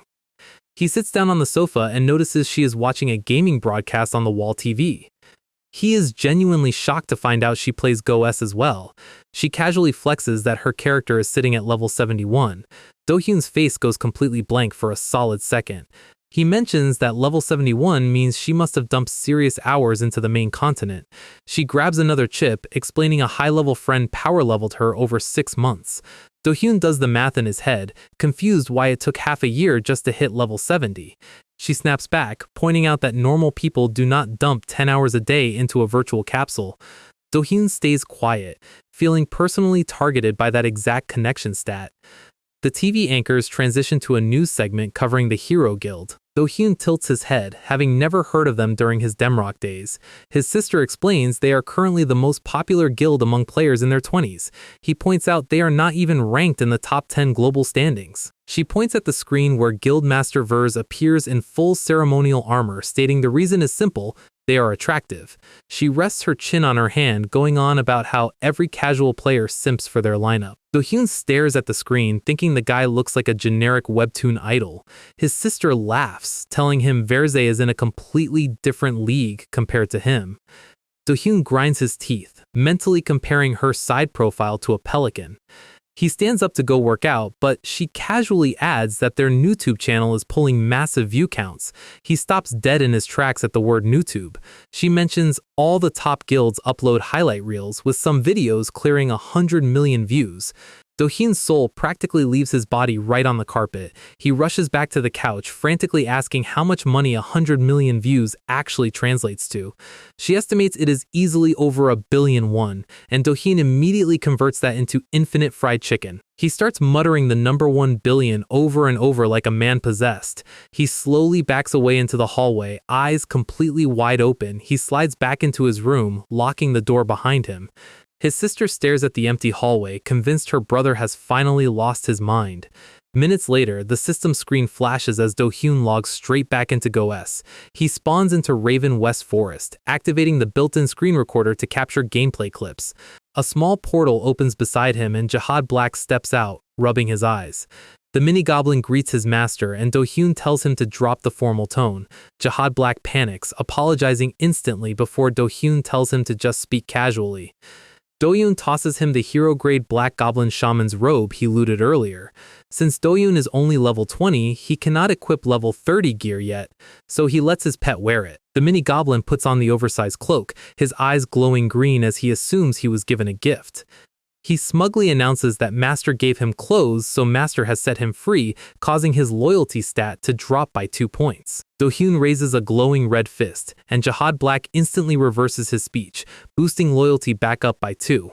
Do-hyun sighs, realizing this pet's loyalty swings around like a cheap rubber band. The mini-goblin pulls up his hood, asking where they are heading next. our guy gets that familiar dark grin, announcing that it is time to grind EXP. Jihad Black looks up, completely clueless about what is coming. A second later, Do-yoon is already slicing through a giant forest centipede in the deep woods. System prompts confirm kill after kill as forest goblins and spiders get wiped across the clearing. Jihad Black sits on a spider corpse, holding his little sword, shaking his head at the dead mobs. Do-yoon cleans the blood off his broadsword, completely unbothered by the body count. The pet thinks these mobs had the absolute worst luck running into this human demon. Do-yoon sits down on a fallen log to check his quest menu. He orders Jihad Black to drop whatever junk he picked up and raise the corpses as undead. The mini-goblin drops his stolen iron sword onto the dirt. He begins chanting dark magic spell incantations, his eyes flaring bright green. Purple dark mana engulfs the dead red goblins lying on the ground. System alert. Guardian Jihad Black has successfully raised an undead forest red goblin. 3 purple glowing undead goblins stand at attention, though Jihad Black complains his current level limits his horde size. Do-yoon rubs his chin, admitting 3 extra meat shields are pretty useful for pulling aggro. Jihad Black points his finger at the forest path, issuing commands to his new minion squad. The 3 undead goblins immediately sprint off into the dark woods. Do-hyun tilts his head, asking where they are going without his order. Jihad Black scratches his head under his hood, explaining he sent them to go collect all the dropped loot off the floor. Do-yoon grimaces, realizing his pet just turned his own undead army into unpaid janitors. He stands up, wondering how long it will take to gain 2 more levels so he can equip his level 30 gear. Jihad Black speaks up, mentioning he knows an exact spot where elite mobs spawn. Do-hyun turns around instantly, his eyes widening. The pet explains there is a location where elite mobs just stand around doing nothing in a massive group. Our guy gets that absolute menace grin, realizing he just found an infinite EXP farm. Do-hyun stretches his arms, wondering where he can find enough mob density to gain 2 quick levels. Jihad Black repeats that he knows the exact coordinates of an elite mob gathering spot. Do-hyun looks down at his pet, making sure he heard him correctly. The mini-goblin confirms the elites just sit around in a large pack without moving. That demon smile returns as Do-yoon realizes he is about to clear a jackpot X pull. They travel deep into the mountains of Raven West Forest. In a hidden valley camp, a dozen-strong battalion of elite red and blue goblins are sitting around campfires. Jihad Black peeks out from the bushes, asking if this is the target his master wanted. Do-hyun stares at the camp, unable to hide his excitement. System prompt triggers an emergency quest, Trial of the Warriors. 100 gold, massive EXP, and 1 intermediate skill ticket within a 48-hour time limit. Do-hyun's eyes burn bright red at the mention of an intermediate skill ticket. An elite goblin sitting near the fire chews on bread, completely unaware of the bush rustling behind him. Do-hyun launches out of the greenery like a missile, airborne before anyone can react. He greets the frontline mob with a bright smile mid-air. The goblin warrior raises a broadsword to block, letting out a roar. Do-hyun dodges the heavy swing by a millimeter, dropping his shoulder inside the guard line. He plants his foot and drives a flying knee straight into the goblin's face. The elite mob's eyes roll back as the impact shatters its facial bones. Blood sprays across the dirt as the goblin gets launched backward into the campfire. The rest of the camp turns around, their jaws dropping at the sudden, instant kill. 4 elite blue goblins draw their broadswords and swarm the intruder together. Do-hyun draws his glowing blue assassin dagger in his reverse grip. Expose weak point activates, leaving a streak of blue light as he spins through their formation.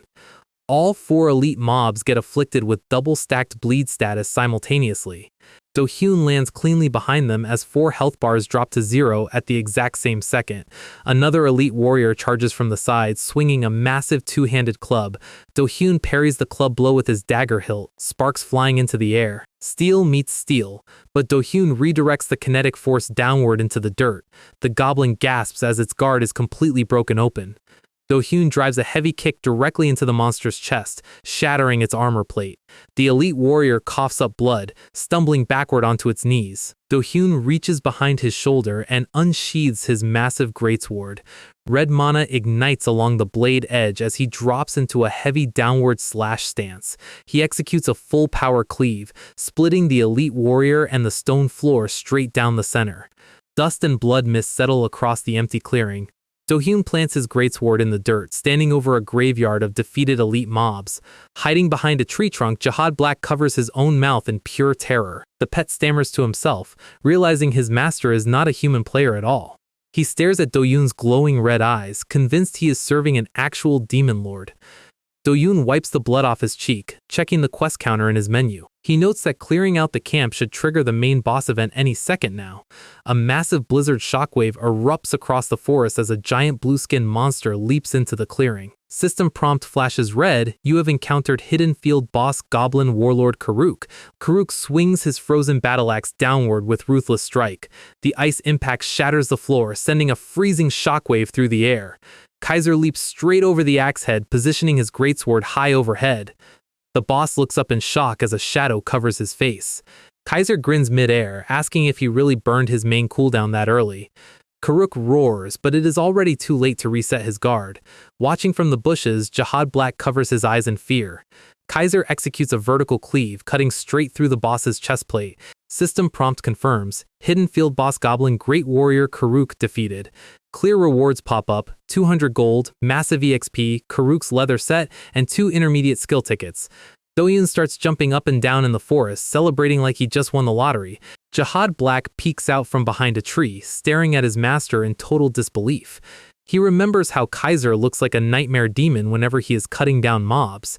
Yet the second card tickets drop, he turns into a completely hyperactive kid. Do-hyun smashes the confirm button on both intermediate skill draw tickets. Blue gacha cards spin across his interface in a blinding spiral. First draw, Ascending Dragon Kick for martial artists. Second draw, Striking for the buffer class. Do-hyun's jaw drops when he reads the description for striking. It grants plus 40 physical attack with a 40-second duration and a 40-second cooldown. That means a solo player can maintain a permanent infinite attack buff with 0 downtime. Combine that with a martial artist dragon kick and his multi-class build just became even more broken. Next, he opens his inventory to inspect Karuk's hero-grade armor drops. He pulls out Karuk's red leather top, bottom, and essence ring, thrilled to finally ditch his starter goblin tunic. He taps the auto-equip window. Blue light wraps around his avatar as the red and blue Great Warrior set fits onto his body. He equips Bastard's training sword at his hip, showing off his new two-tone armor set to his pet. Jihad Black stammers that it looks good, but admits his master genuinely terrifies him sometimes. Do-hyun turns around with a huge grin, asking if he really looks that intimidating. He strikes a dramatic pose, striking his forehead while admiring his own min-max stats. He mutters to himself about what an incredible gamer he is. The mini goblin stares at him deadpan, calling him a crazy bastard in his head. System alert flashes instantly, loyalty decreased by 1 point. Do-hyun catches the notification, asking if his pet was just insulting him mentally. He draws his sword halfway out of its sheath, threat aura flaring red. Jihad Black holds up his hands, apologizing frantically. System alert, loyalty increased by 1 point. Do-hyun sighs at the constant stat bouncing. He turns toward the forest path, telling his guardian to move out. They walk deeper into Raven West Forest. The mini-goblin waddles alongside his boots, asking where they are going next. Do-hyun states they are heading out to hunt a field boss. Jihad Black mentions that taking down another boss sounds reasonable. Then, he suddenly stops mid-step. Do-hyun opens his continent progression window. Trial 1 requires defeating Spider Queen Eliza. They arrive at the Western Forest boss zone, where dozens of high-level players are waiting around under thick spider webs. Players are checking their watches, complaining about the 10-minute spawn timer. Parties are debating whether the boss will spawn in the east or west web clusters this rotation. Everyone is trying to position near the big trees to steal the first hit aggro line. Do-hyun walks through the crowd with his hooded pet, completely ignored by the camping raid groups. He whispers to Jihad Black, asking if he knows the exact spawn point. The pet shrugs under his hood, explaining this boss belongs to a newer generation, so he has no clue. Do-hyun sighs, reminding him he claimed to know everything about this forest 2 minutes ago. Jihad Black looks away nervously, whistling to ignore the scolding. Do-hyun looks up at the webbed trees, trying to figure out how to beat a 30-player camp. He realizes if he can just locate the spawn point, he can teleport straight in with back grab. System prompt suddenly triggers, Slayer trait activated, revealing Spider Queen Eliza's exact map coordinates. A red boss marker lights up inside a subterranean cave system directly beneath the forest floor. Do-hyun blinks, confused because he never earned a Slayer title for Spider-type monsters. Then, the reality of his title mechanics hits him. He remembers his first Slayer title from the tutorial dragon. The boss tracking passive does not just apply to mob types he has killed before, it applies to every single field boss in GOS. He shrugs off the realization, accepting the system's shortcut. That demon smile returns as he prepares to completely steal the field boss away from every camping group outside. Blue pixels swirl around his feet as he casts back grab. Deep underground, inside a dark stone cavern, a massive arachnid twitches its legs. Do-hyun materializes inside the cave alongside Jihad Black, triggering the encounter prompt. He smirks, genuinely surprised that teleporting into an unspawned cave actually worked. Jihad Black asks in utter shock how his master pulled that off. Do-hyun tells him to just consider it easy progression gains. He looks up at the cavern ceiling, noting that the boss is surprisingly huge. Spider Queen Eliza, an elite field boss equipped with steel web and deadly poison traits. The giant spider screeches, its 8 eyes flaring bright red in the dark. Do-hyun narrows his eyes, dropping into a low combat stance. Eliza strikes with a massive spiked leg, tearing up the cave floor. Do-hyun glides sideways, blue pixels flashing as back grab triggers again. He materializes directly above the spider's headline. Eliza looks up in confusion, her sensor trait failing to track his spatial shift. Golden energy erupts around Do-hyun's leg in the shape of a massive dragon. He drives his heel downward with ascending dragon kick, smashing directly into the spider's skull. Set bonus damage triggers, blasting Eliza into the cavern floor with a massive impact. Do-hyun lands cleanly on one knee, his eyes flaring yellow through the dust. Blue light flashes across the cavern as backstab activates. Kaiser teleports through space, leaving a streak of blue energy behind. Spider Queen Eliza turns her head in panic, screeching her own name. A golden aura in the shape of an oriental dragon erupts behind Kaiser. He drives his heel straight into the spider's face with ascending dragon kick. Great Warrior set effect triggers, dealing 6% extra damage on impact. Kaiser lands on his feet, his eyes glowing yellow as he turns around. Eliza crashes into the cavern wall, rock dust filling the air. Kaiser draws his sword and charges forward without letting her recover. The giant spider whines in pain, completely unable to track his movement speed. Kaiser lands 4 rapid sword slashes across her armored legs. He plants his boot on the stone floor, pivoting inside her guard. He launches himself high into the air above her head. Striking skill activates, coating his body in golden buff aura for plus 40 attack power. He dives downward like a meteor. Eliza cringes, her huge, teary eyes staring up in terror. The dragon aura roars as Kaiser lands another full-power martial artist kick. The sheer force shatters the cavern floor beneath the boss's body. Eliza spits green blood, letting out a pathetic whimpering noise. Kaiser stands on her head, holding his sword ready for the execution strike. Hiding behind a rock pillar, Jihad Black shakes his head at the brutal beatdown. The giant spider lies helpless on the stone floor, crying softly. Kaiser looks down with glowing red eyes, stating he has no idea what an Eliza is. He raises his blade, ready to collect his clear rewards. Eliza keeps whimpering her name over and over as she closes her eyes. Watching from behind the rock, Jihad Black hears the spider's voice echoing. He mutters to himself that his master is being way too cruel. Kaiser lands a barrage of bare-handed punches on the boss's armor plate. Jihad Black freezes as the name Eliza rings in his ears. His green eyes go wide as a forgotten memory suddenly triggers. He sprints out from behind the pillar, screaming for his master to stop. Kaiser halts his fist mid-air, looking back in confusion. The mini-goblin rushes forward as fast as his tiny legs can carry him. He slides beside the giant spider, crying out for Eliza to open her eyes. Eliza opens one large brown eye, looking at the small hooded goblin. Jihad Black hugs her leg, begging her to recognize him. The giant spider's eyes fill with tears as she recognizes her old master. A flashback triggers from 150 years ago. A younger Jihad Black was walking through the forest when he heard a tiny squeak. On a green leaf sat a cute, palm-sized pink jumping spider repeating the word Liza. He picked up the tiny creature in his hands, surprised by its friendly nature. He smiled down at it, asking if it wanted to come home with him. The tiny spider happily bounced in his palm, repeating Liza over and over. They lived together in a small wooden cabin deep in the woods. Jihad Black studied his shaman books while telling the spider that Liza sounded too plain. The spider jumped around the desk, insisting on its original name. He laughed, telling her she had to say Eliza instead. He gave up arguing, warmly telling her he was calling her Eliza regardless.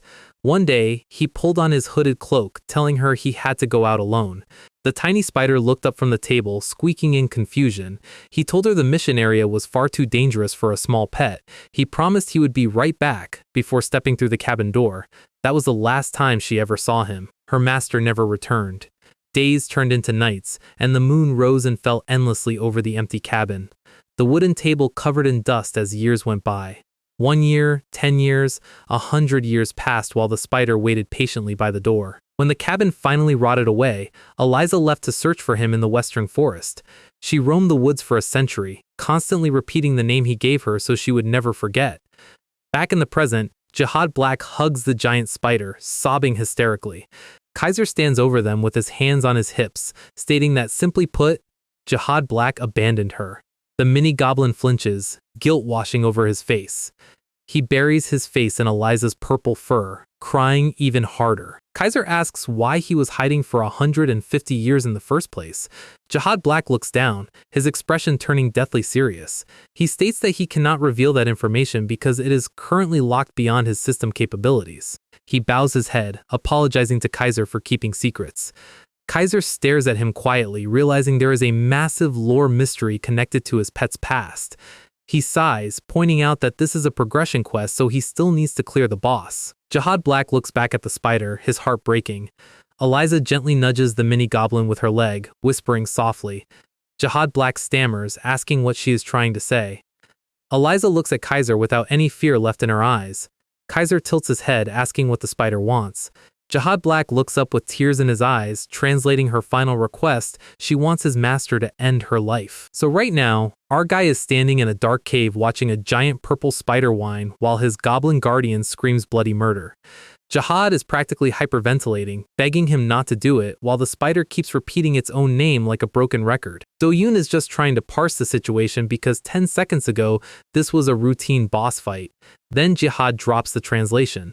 The spider isn't asking for mercy, she's asking to be stabbed. Do-yoon stops. Because even for a guy who spent 2 years in the military and 10 years in VR, that is not a normal sentence to hear from a giant bug. The spider's health is dipping below 10%, green poison aura flaring off her carapace as her HP bar bleeds out in real time. Jihad is panicking, grabbing at her face, completely losing his mind as the poison ticks take over. The system alert pops up confirming she's at death's door.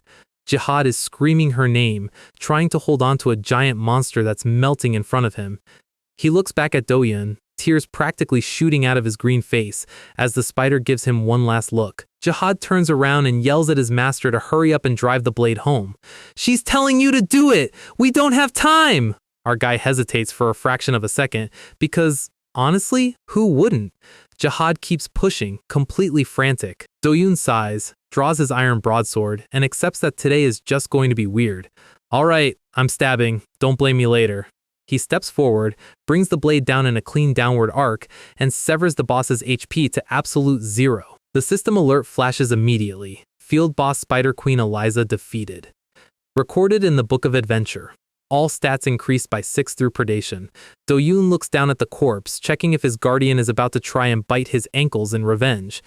The giant purple body twitches, collapsing into a heap of static particles, and out drops a tiny bright purple jumping spider with huge sparkling eyes. New system window, hidden name boss Eliza discovered. Type, parasite. Loyalty toward Jihad, max. Do-yoon's brain instantly connects the dots. He's seen this exact mechanic back in Demrock, parasite bosses that hijack larger monsters as armor vessels, jumping host to host to annoy raid teams. She wasn't the giant spider, she was pilot inside the giant spider, and now she's sitting in Jihad's tiny green hands squeaking happily. System asks if he wants to register her as Jihad's subordinate. He clicks confirm. Just like that, he gets a second guardian for the price of 0 gold. Do-yoon stares at the little green goblin holding the tiny purple spider. He starts running the math in his head. Jihad picks up loot, doesn't complain after a beating, finds hidden fields, and now brings in extra pets. A terrifying unhinged grin slowly spreads across our guy's face. This isn't a guardian. This is a walking gotcha multiplier. Jihad feels a sudden, ice-cold chill down his spine and looks up at his master looking like a final boss. Before Jihad can question it, tiny Eliza hops right off his palm and lands squarely on Do-yoon's blue shoulder pauldron. She squeaks up at him, completely unbothered by the death glare. Jihad translates. She says thank you, master. She squeaks again, bouncing up and down on his armor. She says she wants to give you a reward and wants us to follow her. Do-yoon's eyes light up. A reward from a hidden boss is the exact language he speaks. They head deeper into the cavern, tiny Eliza riding on his shoulder like a high-stat mascot. She points her tiny spider leg down a dark tunnel. Jihad translates again. Almost there. Do-yoon steps through the threshold, and a massive system window pops into existence. Hidden location discovered. Spider Queen's egg hatchery. The cavern opens up into a giant subterranean chamber, ceiling packed with silk sacks and glowing purple eyes. Dozens of giant spider hatchlings drop from the ceiling, every single one of them tagged with the title, Field Boss. Do-yoon stops cold. His gamer brain starts firing on all cylinders. The graduation quest requires hunting a field boss to determine the final clear rank, grading performance from D to S. The game intended for players to kill just Eliza and leave, but the system didn't specify which field boss, or Hawu Mani. The villain smile returns, wider this time. He draws his broadsword, aura flaring bright red as he dives headfirst into the room. Jihad covers his head in the corner as red sword light cuts through the darkness like a laser. Do-hyun moves through 34 elite field bosses like a lawnmower through fresh grass. He leaps into the center of the swarm, bringing the blade down with brutal precision.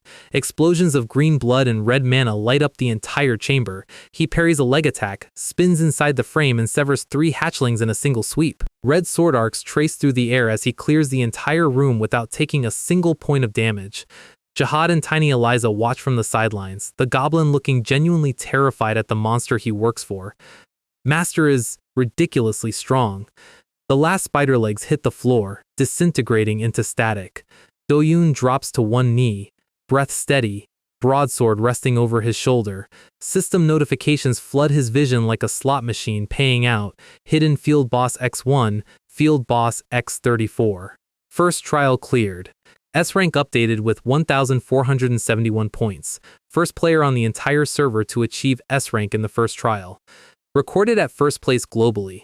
Titles awarded, the first S-rank and top graduate. Throne of Time attack activates, stacking another permanent +5 to all base stats. Do-hyun clutches his head laughing like a guy who just broke the economy.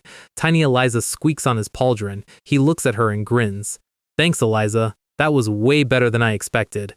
Jihad steps forward, clearing his throat. Master! Eliza says that wasn't the reward. Do-hyun blinks. Huh? Jihad points across the cavern to the far wall. She says the actual reward is over there. Do-hyun activates an Eye of Truth. His vision shifts, piercing through the dark rock face, and at the very back of the room, a deep crimson light pulses from behind a hidden seal. System pop-up, you have discovered a piece of fate. Meanwhile, outside the cave, a raid group of 50 players is standing around hyping themselves up to kill the boss. The party leader is giving a full anime speech, pointing dramatically at the cave entrance while everyone cheers. He finishes his speech. A server-wide system announcement immediately pops up above his head saying the boss is already dead. The crowd loses its collective mind. She didn't even spawn yet! Who killed her? One of the guys pulls up the real-time leaderboard menu to check who cheated. His face goes pale as he reads the global achievement log. Is it a hacker? What's the IGN? It says, Kaiser. Back inside the deep cave, our guy is holding a glowing red crystal fragment that's hovering right above his palm. Jihad gives him 2 thumbs up. Congrats, master! You're finally becoming a real adventurer instead of a jobless bum. Do-hyun sits down on a rock, staring at the quest prompt with a deadpan expression. Jihad tilts his head. Why the long face, master? I have a terrible feeling about this. Look at the failure penalty. Jihad points at the screen excitedly.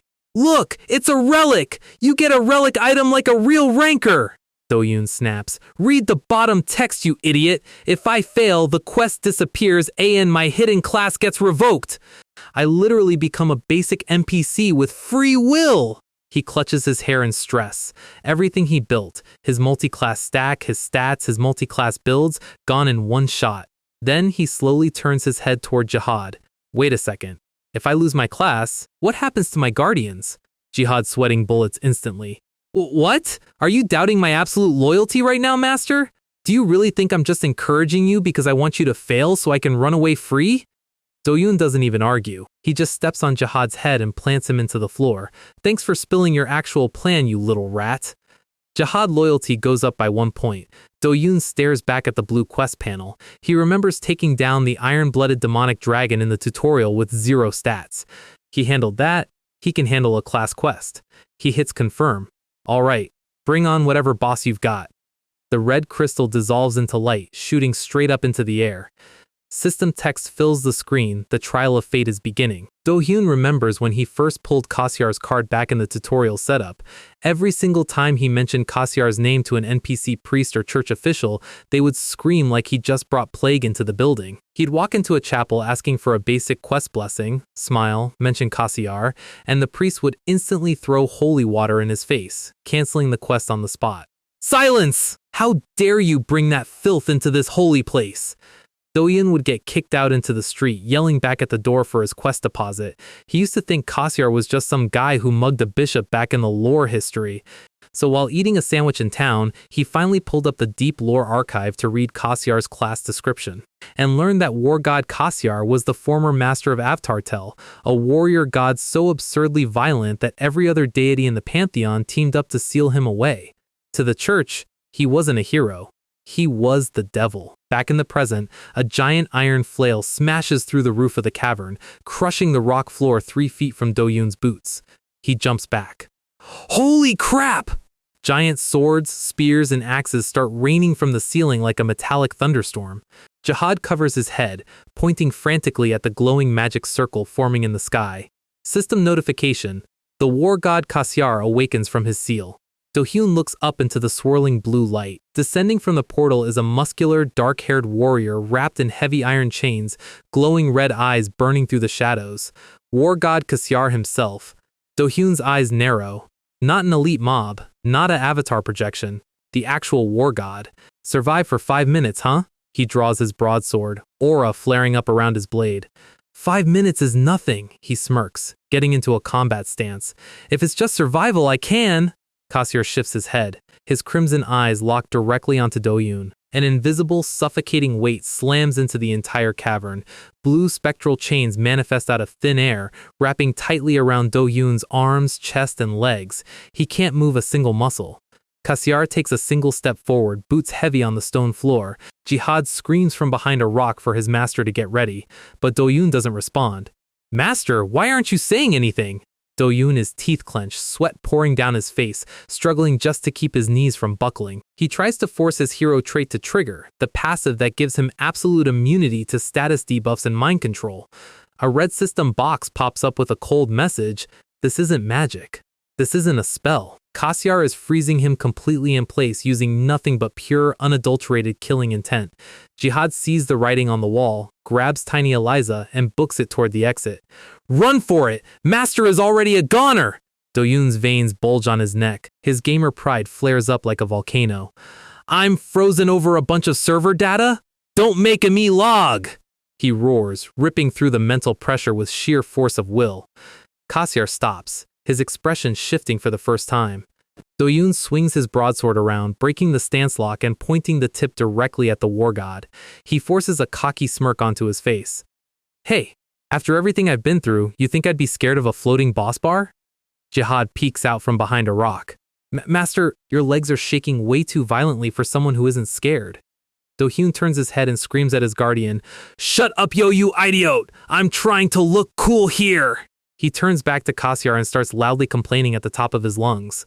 War god Kasyar! The skills I got from you were cool and all, but isn't the penalty for failing this quest way too extreme?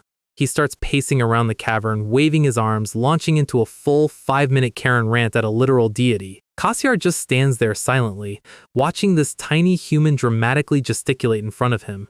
Do you have any idea what I went through to get these blue items? DOYOU? Jihad covers his eyes. Eliza, Master has finally lost his mind under the pressure. I finally got good gear! My gaming life was finally looking up. Do-yoon fake cries, wiping an imaginary tear. Jihad yells at him, "Master, what are you doing? Stop yapping and fight!" Do-yoon winks back at Jihad, holding up one finger behind his blade. Quiet.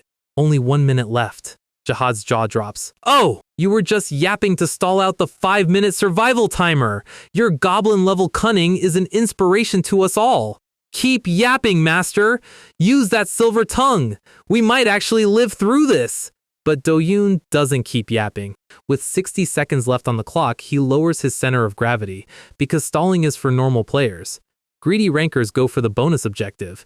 If I can actually damage or defeat Cassiar before the timer runs out, there has to be a hidden clear reward. He activates on backstab. Blue light envelops his body as he instantly teleports straight into Cassiar's shadow, blade cocked back for a full-powered decapitation strike. Cassiar smirks. Without even turning around, Cassiar's arm shoots backward like a steel whip and catches Do-yoon mid-teleport directly by the throat. Duggar backstab horse failed. Cassiar rotates, raising Do-yoon 8 feet into the air by his neck and slams him spine first into the cavern floor with catastrophic force. The ground shatters in a 20-foot radius as Jihad and Tiny Eliza scream in absolute horror. Do-hyun lies pinned in the crater, blood bursting from his mouth, staring up at the war god who is looking down at him like a bug. The timer is still ticking, and our guy is completely out of moves. So right now, our guy is currently pinned to the cavern floor, choked out by the war god himself while the timer ticks down to 0. Jihad and Tiny Eliza are losing their minds in the corner, convinced they're about to watch their master get deleted from the server. Do-hyun is staring up, gasping for air, fully preparing himself for the worst failure penalty in gaming history. Then Cassiar looks down at him and grins. He raises his massive arm into the air, Do-hyun braces for impact, and Cassiar starts squishing his cheeks. He literally starts aggressively pinching and pulling Do-hyun's face like an over-affectionate aunt at a family reunion. Do-hyun is lying on the ground squirming, completely baffled, shouting that it tickles while Jihad stares in utter disbelief. Cassiar pulls back, licks his lips, and sticks his tongue out. Jihad translates from the peanut gallery. "Master, he acknowledged you.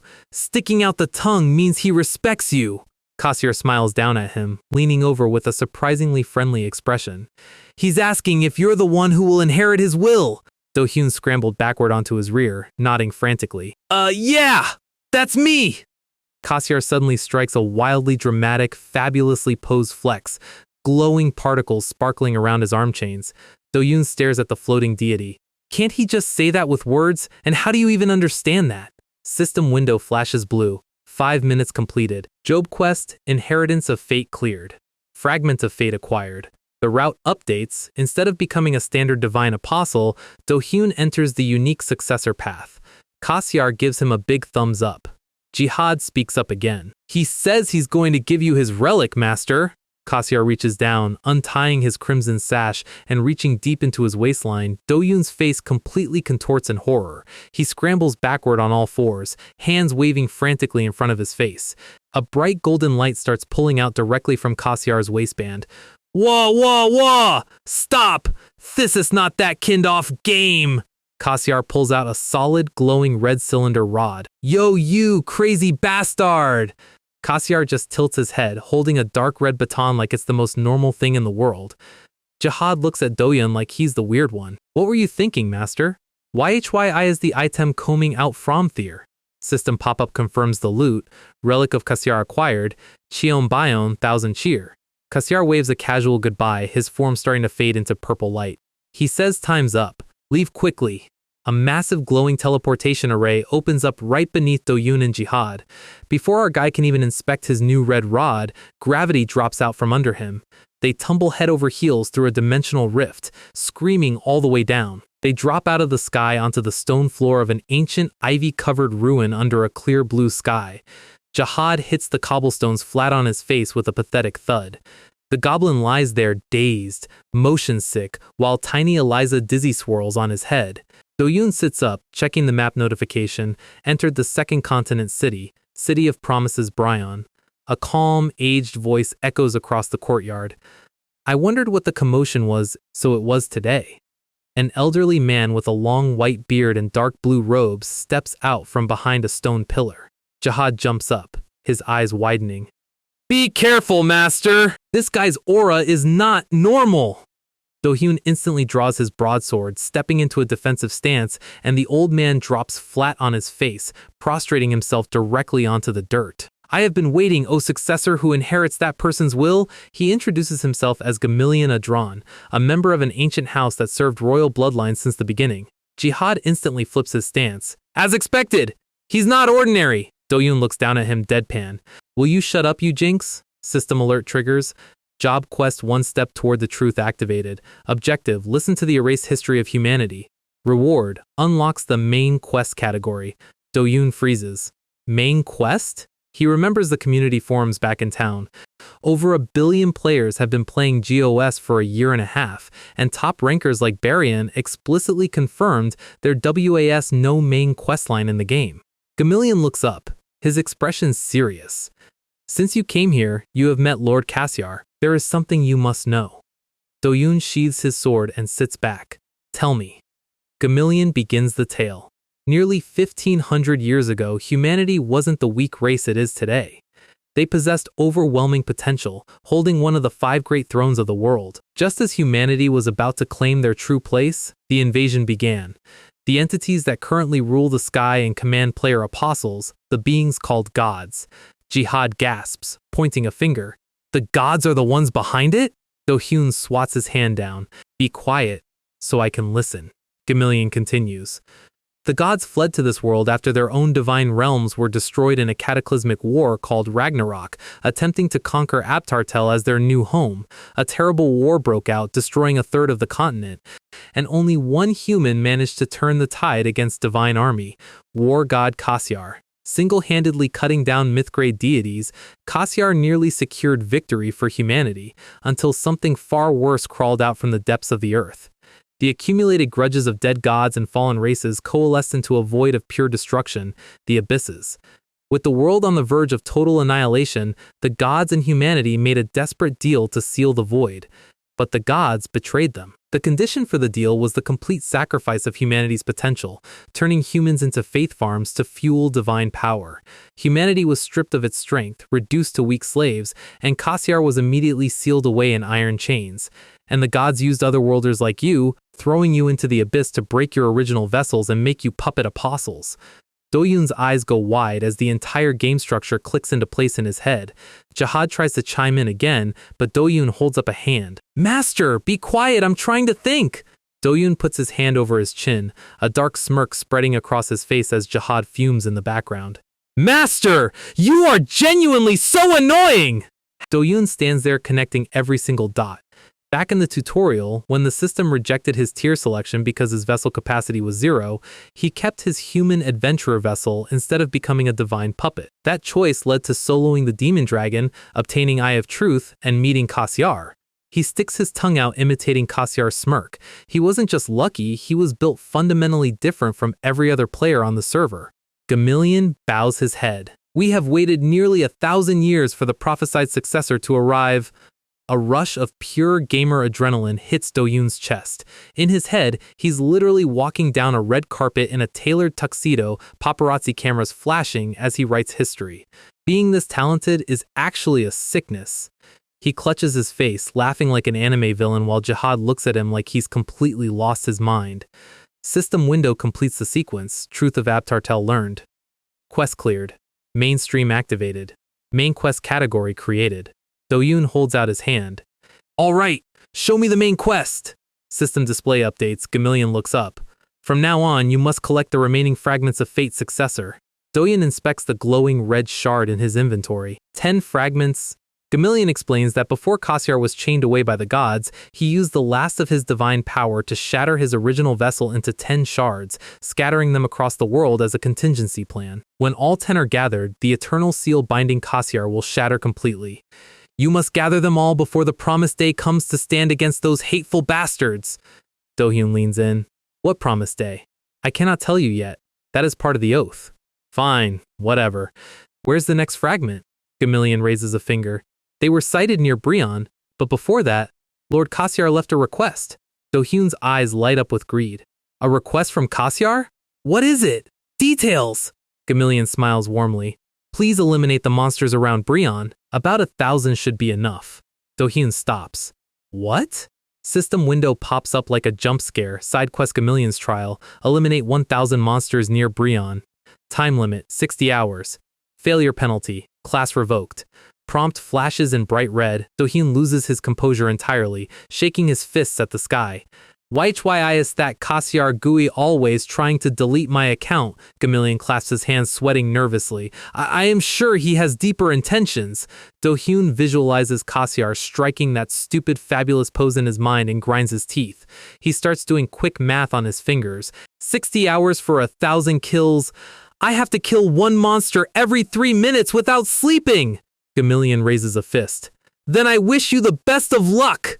Hey, wait! Where's the best grinding spot?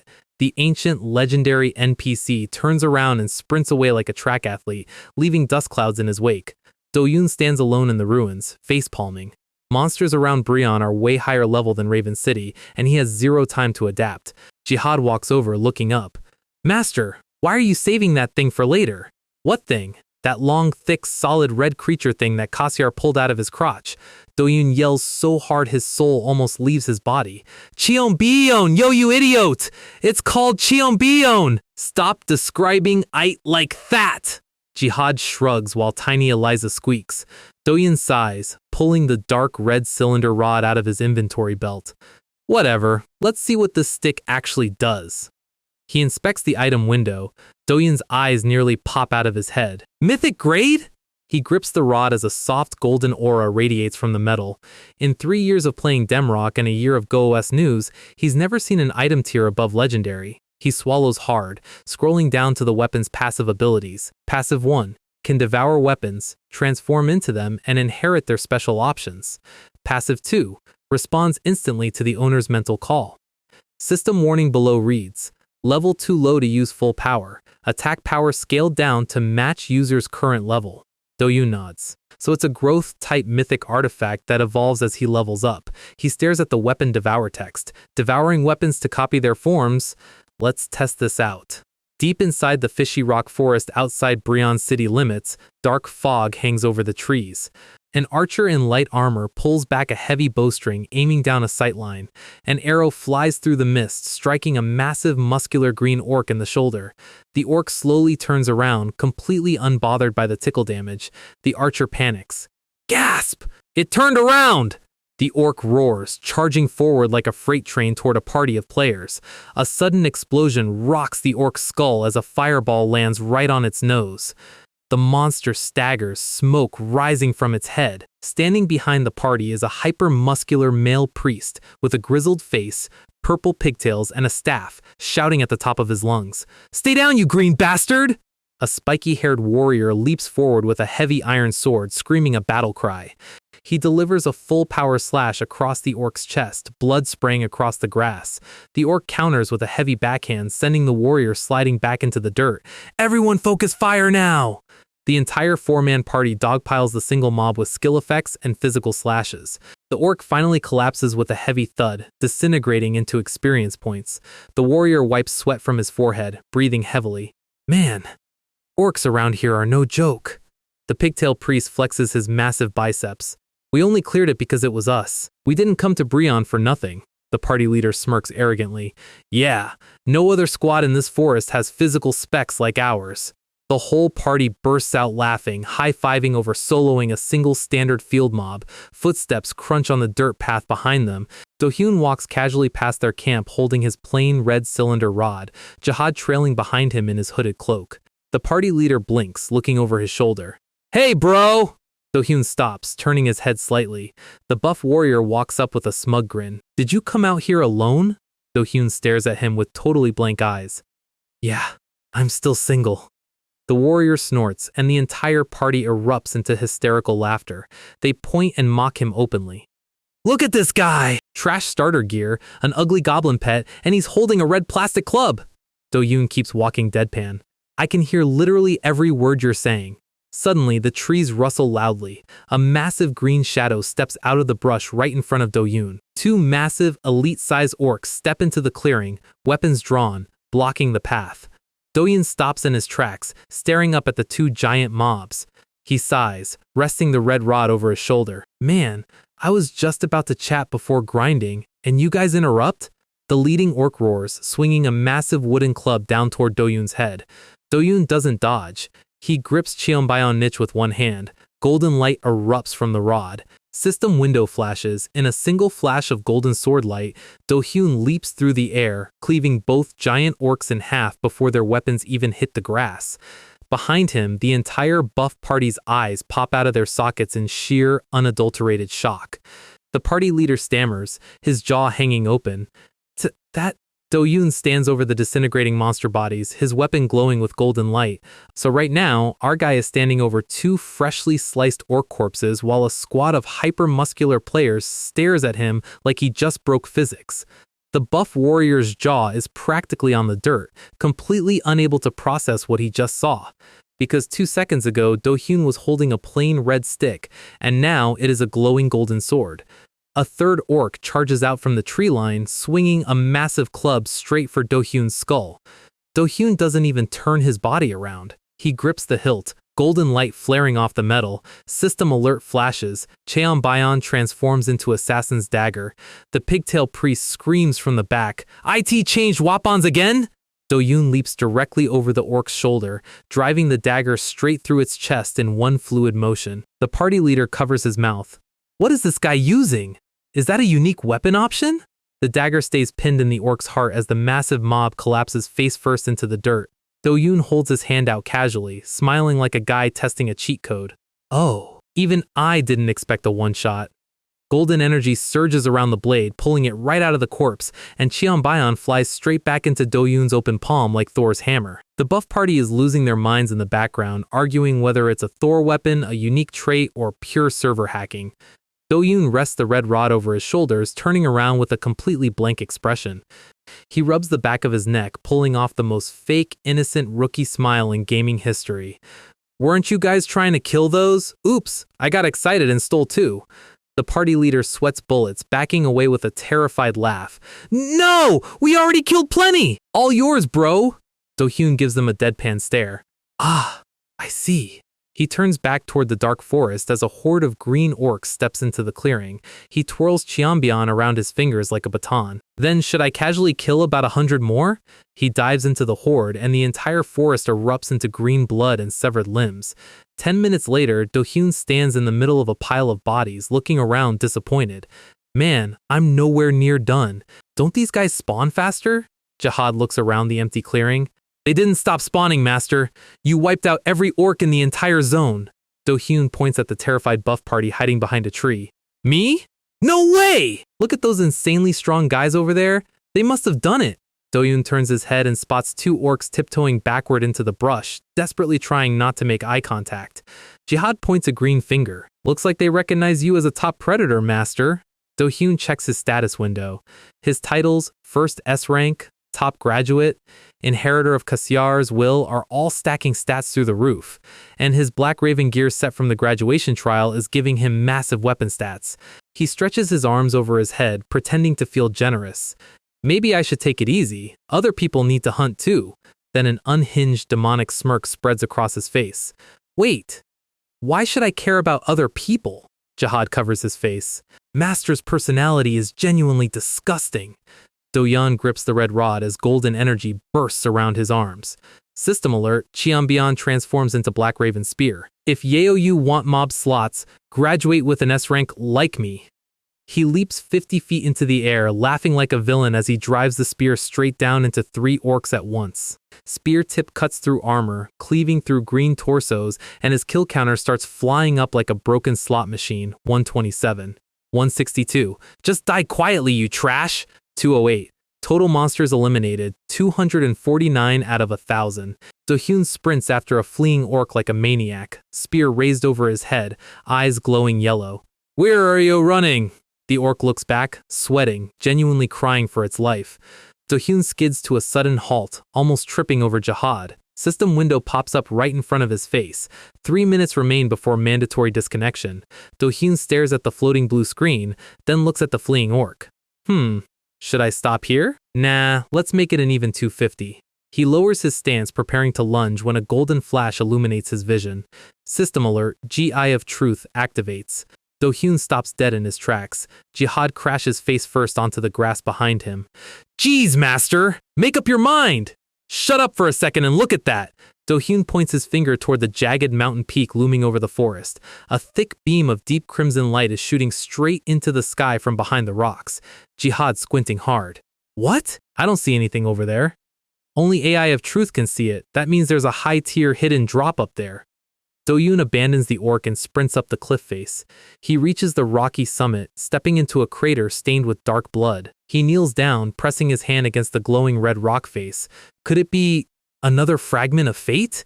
He pulls his hand back, sticky red liquid clinging to his fingers like syrup. Ugh, what is this stuff? System chime rings 3 times. You have discovered a hidden clue. Recorded in the adventurer's book. Quest item acquired, ominous energy. Do-hyun holds a glowing red stone in his hand, looking down at Jihad.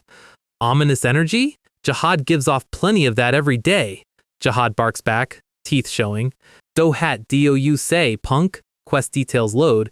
Show this item to High Priest Gildedy at the Great Temple of Lyre. Do-hyun grins. Not a fragment, but a High Priest quest means fat EXP rewards.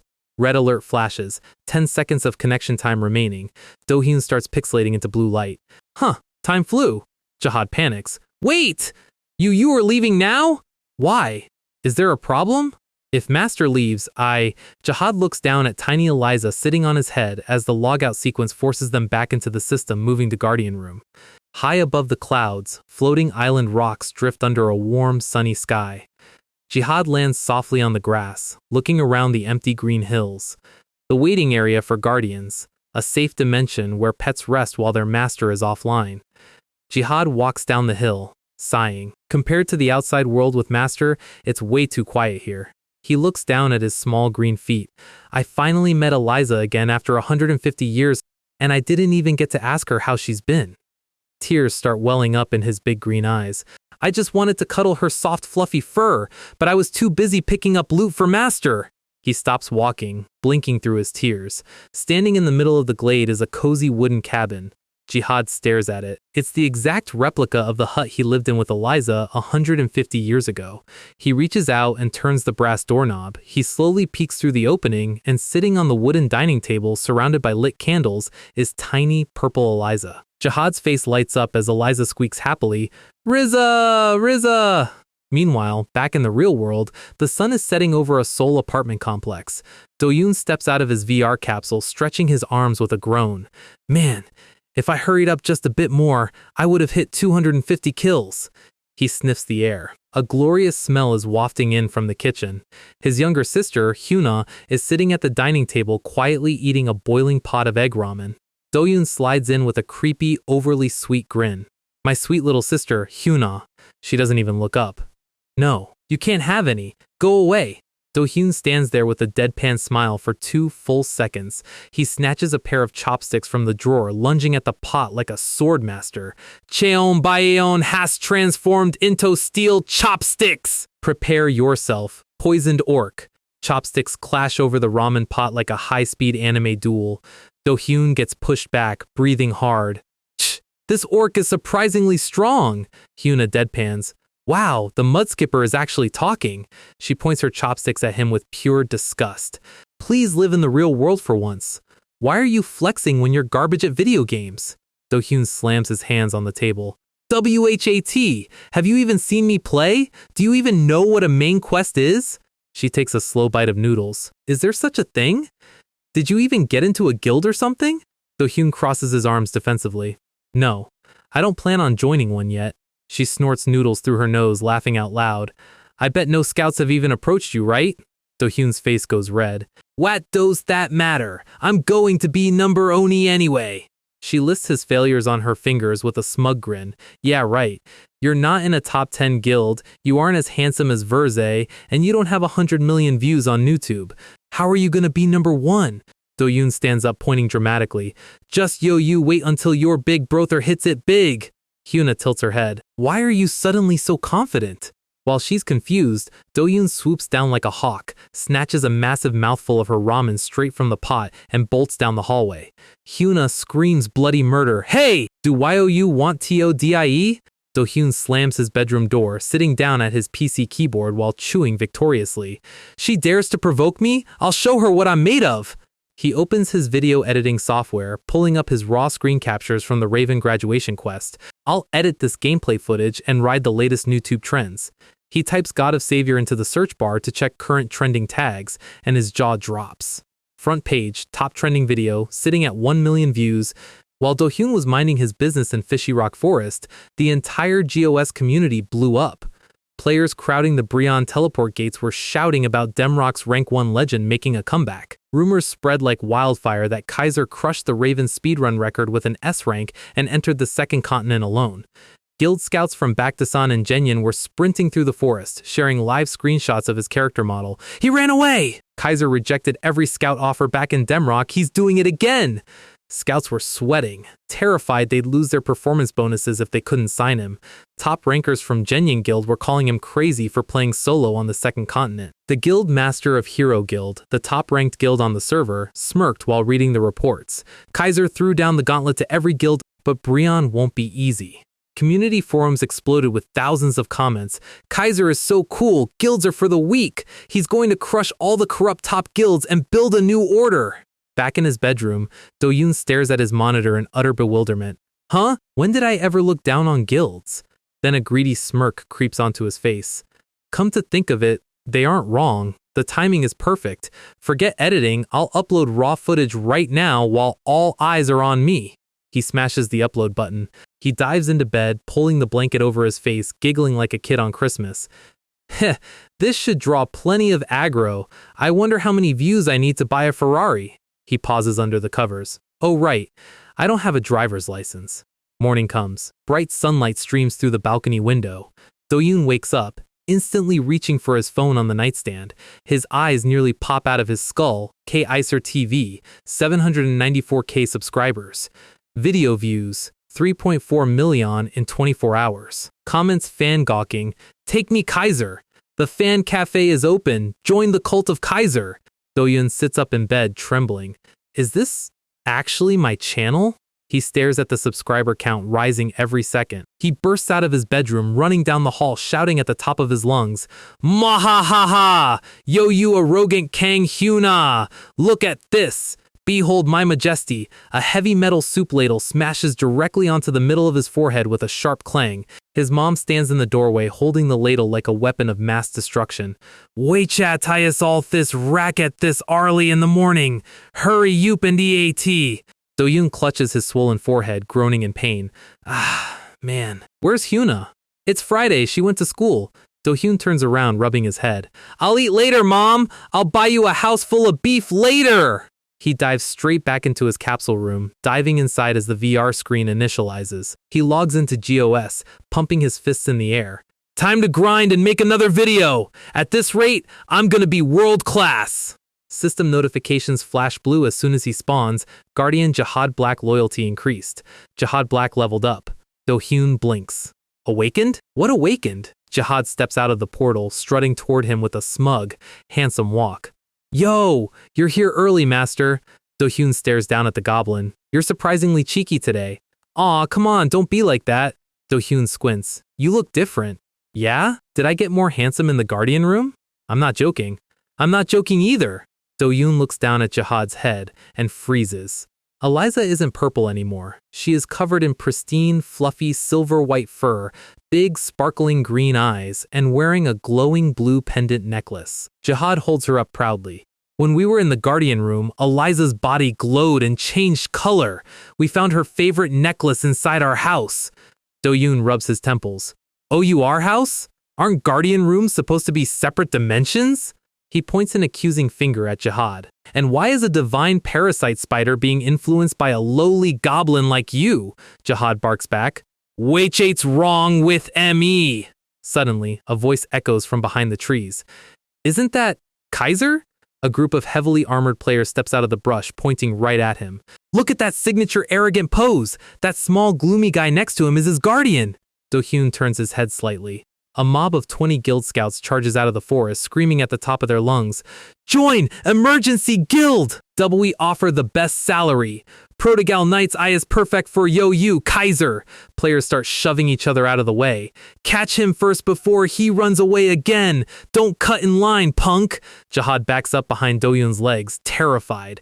"What's going on, master?" Do-Yoon sighs, looking at the crowd. "Are these pests swarming me because of that YouTube video?"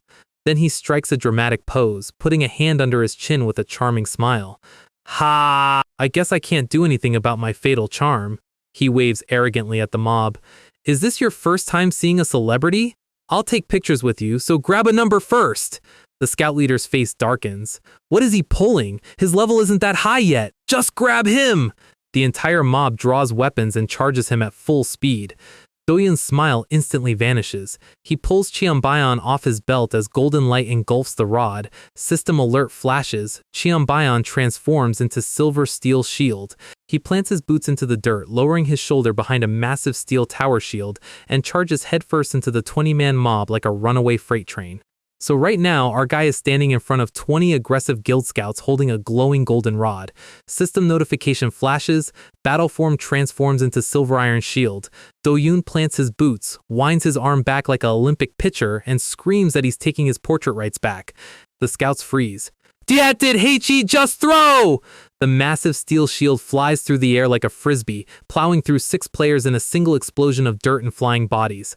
Scouts hit the floor groaning as Cheonbaeon ricochets off their helmets and lands in the mud. Do-Yoon grabs Jihad by the cloak collar. "Move!" He sprints straight for the Breon City gate line while the remaining players chase after him in a full panic. Damn it! Soon as you get popular, every random scrub starts acting up. He crosses the city threshold just as another crowd of players rushes the entrance shouting his name. Jihad looks up nervously. "Master!" Do-Yoon holds up his hand, golden light flaring off his palm. The shield sitting 30 yards away in the dirt glows bright gold, lifting off the ground and rockets back toward town like a missile. Do-Yoon catches Cheonbaeon mid-stride, converting it back into his inventory belt without missing a beat. He turns back to the crowd with a cold glare. "If you don't want to die, get out of my way!" The scouts stop dead in their tracks, watching him disappear into the safe zone. Sunlight beams down on the cobblestone streets of Breon's inner district. Do-Hyun walks casually through the market square, Jihad trailing behind him with tiny Eliza on his head. A suit-wearing guild recruiter pops out from an alley. "Hello? Join our Star Class Guild." "I'll pass." Do-Hyun keeps walking deadpan. Inside town limits, the system strictly bans open-world PvP. Any violence means an instant trip to the city dungeon. Do-Hyun looks over his shoulder. A dozen player scouts are stalking him from the shadows, glaring holes into his back. Jihad whispers up at him. Can you blame them? A legendary ranker walking around as a low-level newbie? Killing you would make anyone famous overnight. Do-Hyun sighs. Guess I've got another reason to hit max level. Until then, no showing off, just lie low and... Jihad suddenly throws his arms out, shouting at the top of his lungs to the entire street. "That's right! I'm Fat Jihad Yoval Hardabout!" Townsfolk stop and stare. "You're... what now? Groundwater? Kaiser's very own guardian, thank Yo-You! And Tis-is Eliza. Remember Ourna." Do-Hyun grabs Jihad by the back of his robe, yanking him off his feet and dragging him down the alley like a bag of laundry. "Are Yo-You insane? We're already pulling aggro and Yo-Or making it wars.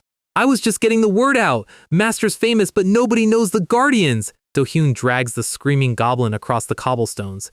"Quiet, you flattened goblin. I don't even have time for this." They arrive at the base of a massive, white marble cathedral, Lear Temple. Do-Hyun stops at the bottom of the grand staircase, his eyes narrowing. "I'm getting a bad feeling from this place."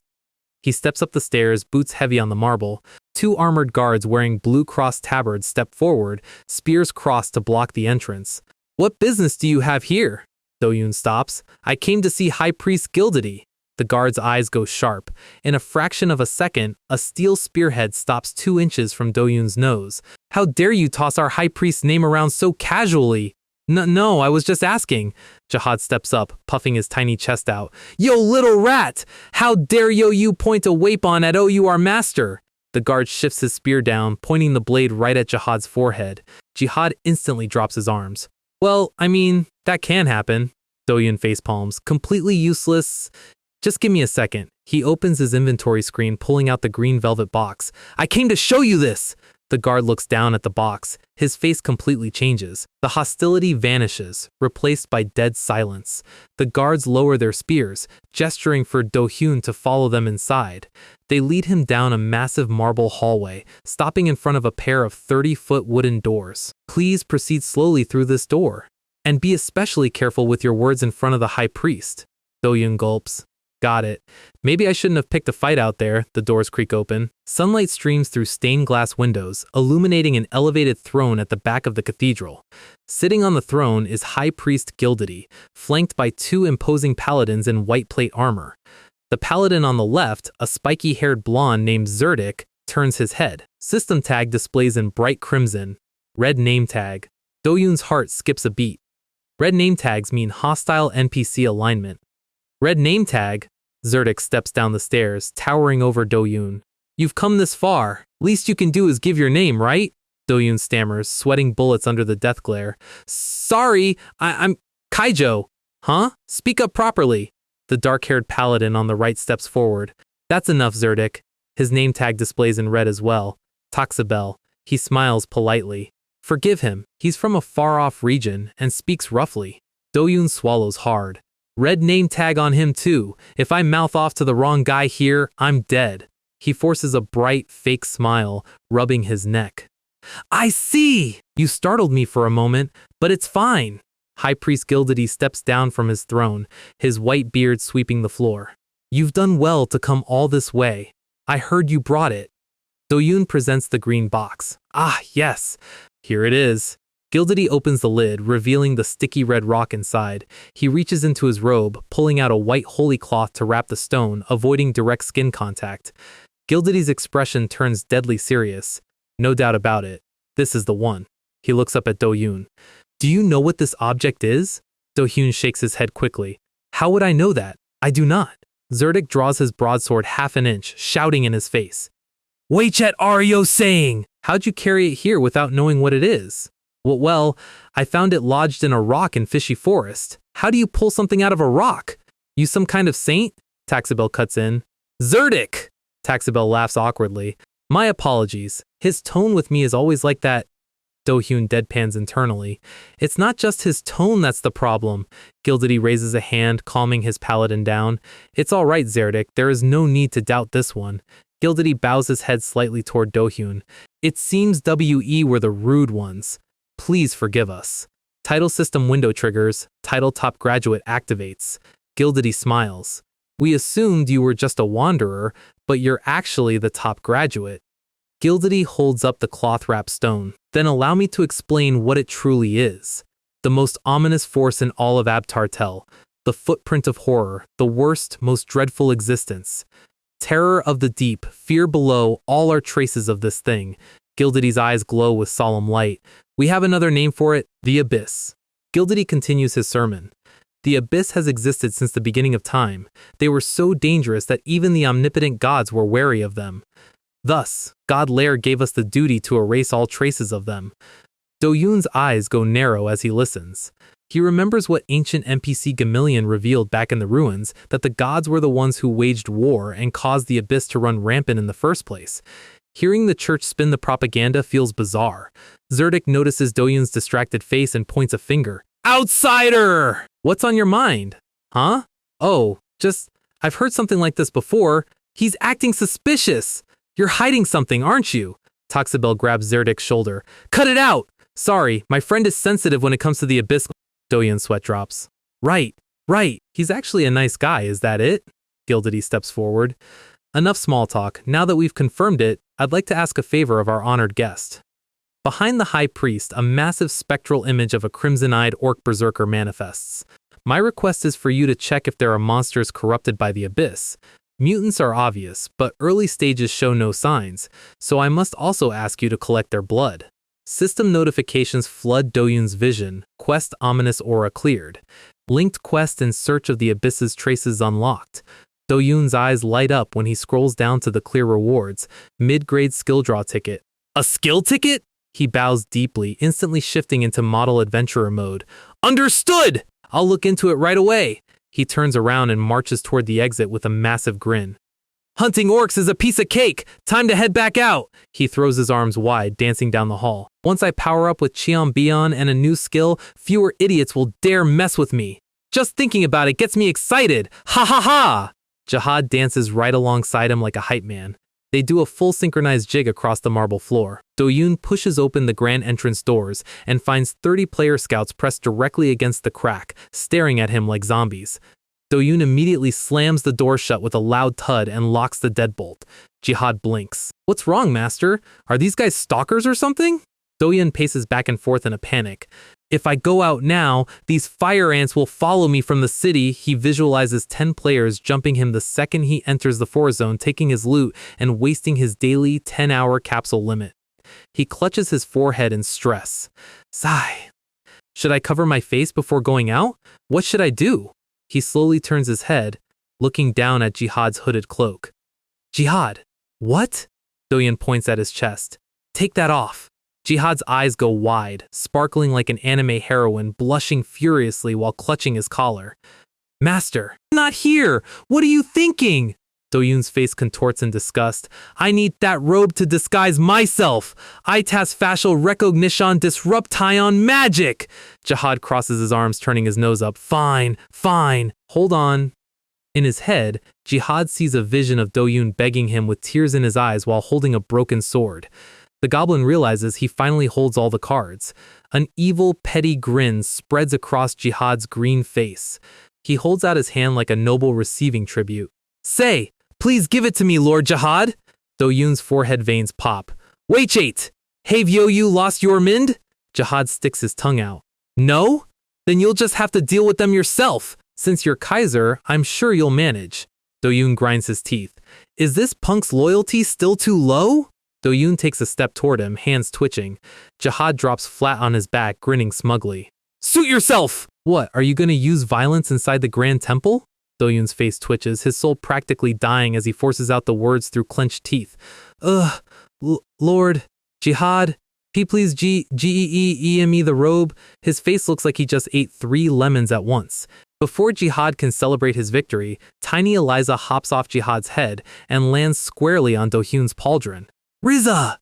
Jihad reaches out in a panic. A.H. Wait! Eliza! W-H-A-T-R-R yo-you doing! Eliza unties her glowing blue pendant necklace, holding it up to Do-yoon with sparkling eyes. Do-yoon holds out his hand, and she drops the necklace onto his palm. Huh? Why are you giving this to me? System notification pops up. Acquired Eliza's bracelet. Equipped. Item option. Grants faint stealth when equipped. Removes mana cost completely. Cooldown, 300 seconds. Do-yoon holds up the shining crystal, bursting out laughing. Wait it! Stealth? Yo-you had something like this? Jihad drops to his knees, crying ugly goblin tears. Eliza! How W cold yo-you dothis toemi? Eliza squeaks. Jihad translates through tears. What? You're sick of watching grown men fight like children? Do-yoon inspects the stealth mechanics. This is definitely useful, but the condition about not touching anything is pretty strict. He looks down at Jihad. Even if I'm invisible, if I walk out with this attention-seeking goblin, they'll just follow him. Do-yoon stops. A terrifyingly sinister smile spreads across his face as he leans down to Jihad's ear. You were acting pretty cocky earlier, weren't you? So you'd better listen to me now, right? Jihad swallows hard, sweating bullets. What should I do first? 5 minutes later, the massive player crowd is still standing outside Lear Temple's main gate. I'm telling you, I saw Kaiser go in! He's got to come out eventually. The temple doors creak open. Jihad steps out alone, muttering loudly to himself. Man, what a disloyal jerk! The crowd turns their heads. Huh? Isn't that the guy who hangs around Kaiser? His guardian is wandering out alone. Jihad stomps down the stairs, grumbling. Did Kaiser seriously ditch me while I was taking a dump? He turns down a side street, walking away from town. Well, a handsome guy like me has to be patient. The scouts whisper. Where is he going? There's nothing over there. Damn it! Now I'm curious! Jihad raises his voice, humming loudly. I think the hidden gate Kaiser mentioned was around here. The entire 30-man mob turns around like hypnotized sheep, following the tiny goblin down the alleyway. Scouts sprint behind him. Is he really heading to where Kaiser is? Once Jihad reaches the outer city limits, a blue system window flashes over his body, leaving field. Guardians Jihad Black and Eliza are being teleported to their master's side. Jihad disintegrates into blue pixels right in front of their eyes. The scouts stand in the empty alley staring at nothing. Watch at! Heichi vanish! System notification, you have entered Fishy Rock Forest.